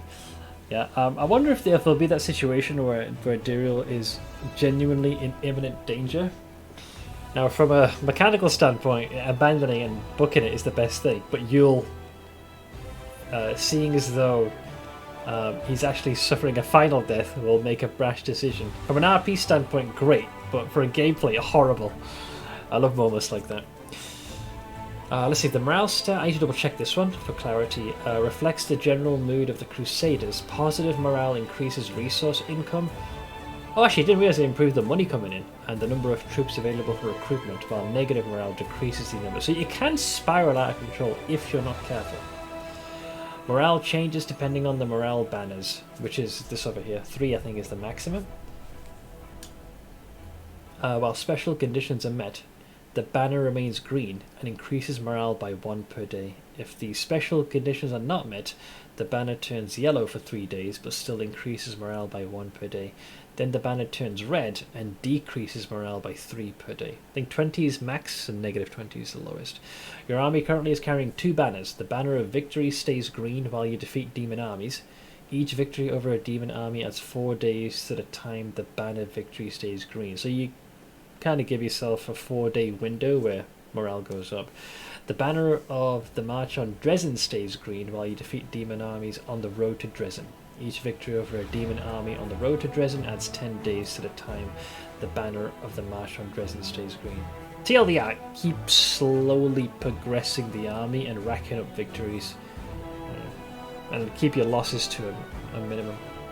Laharn would never leave him behind, it'd be straight RP. She also has one hell of a kit to get. Oh, I know, you're terrifyingly mobile. To the point where I'm actually very envious. Like, I'm fast with my little legs with the right options, but I can't really, you know, do any sort of shadow step shenanigans. Or misty stepping. We all know the 3 steps to succeed in life. Have a plan. Step 2, just have a plan. I think I already mentioned it, but it felt really good getting to have Mushoku Tensei back and having that beautiful scenery opening we all know and love. I'm in 2 minds because I loved watching the previous seasons, but I don't want to wait freaking a full week.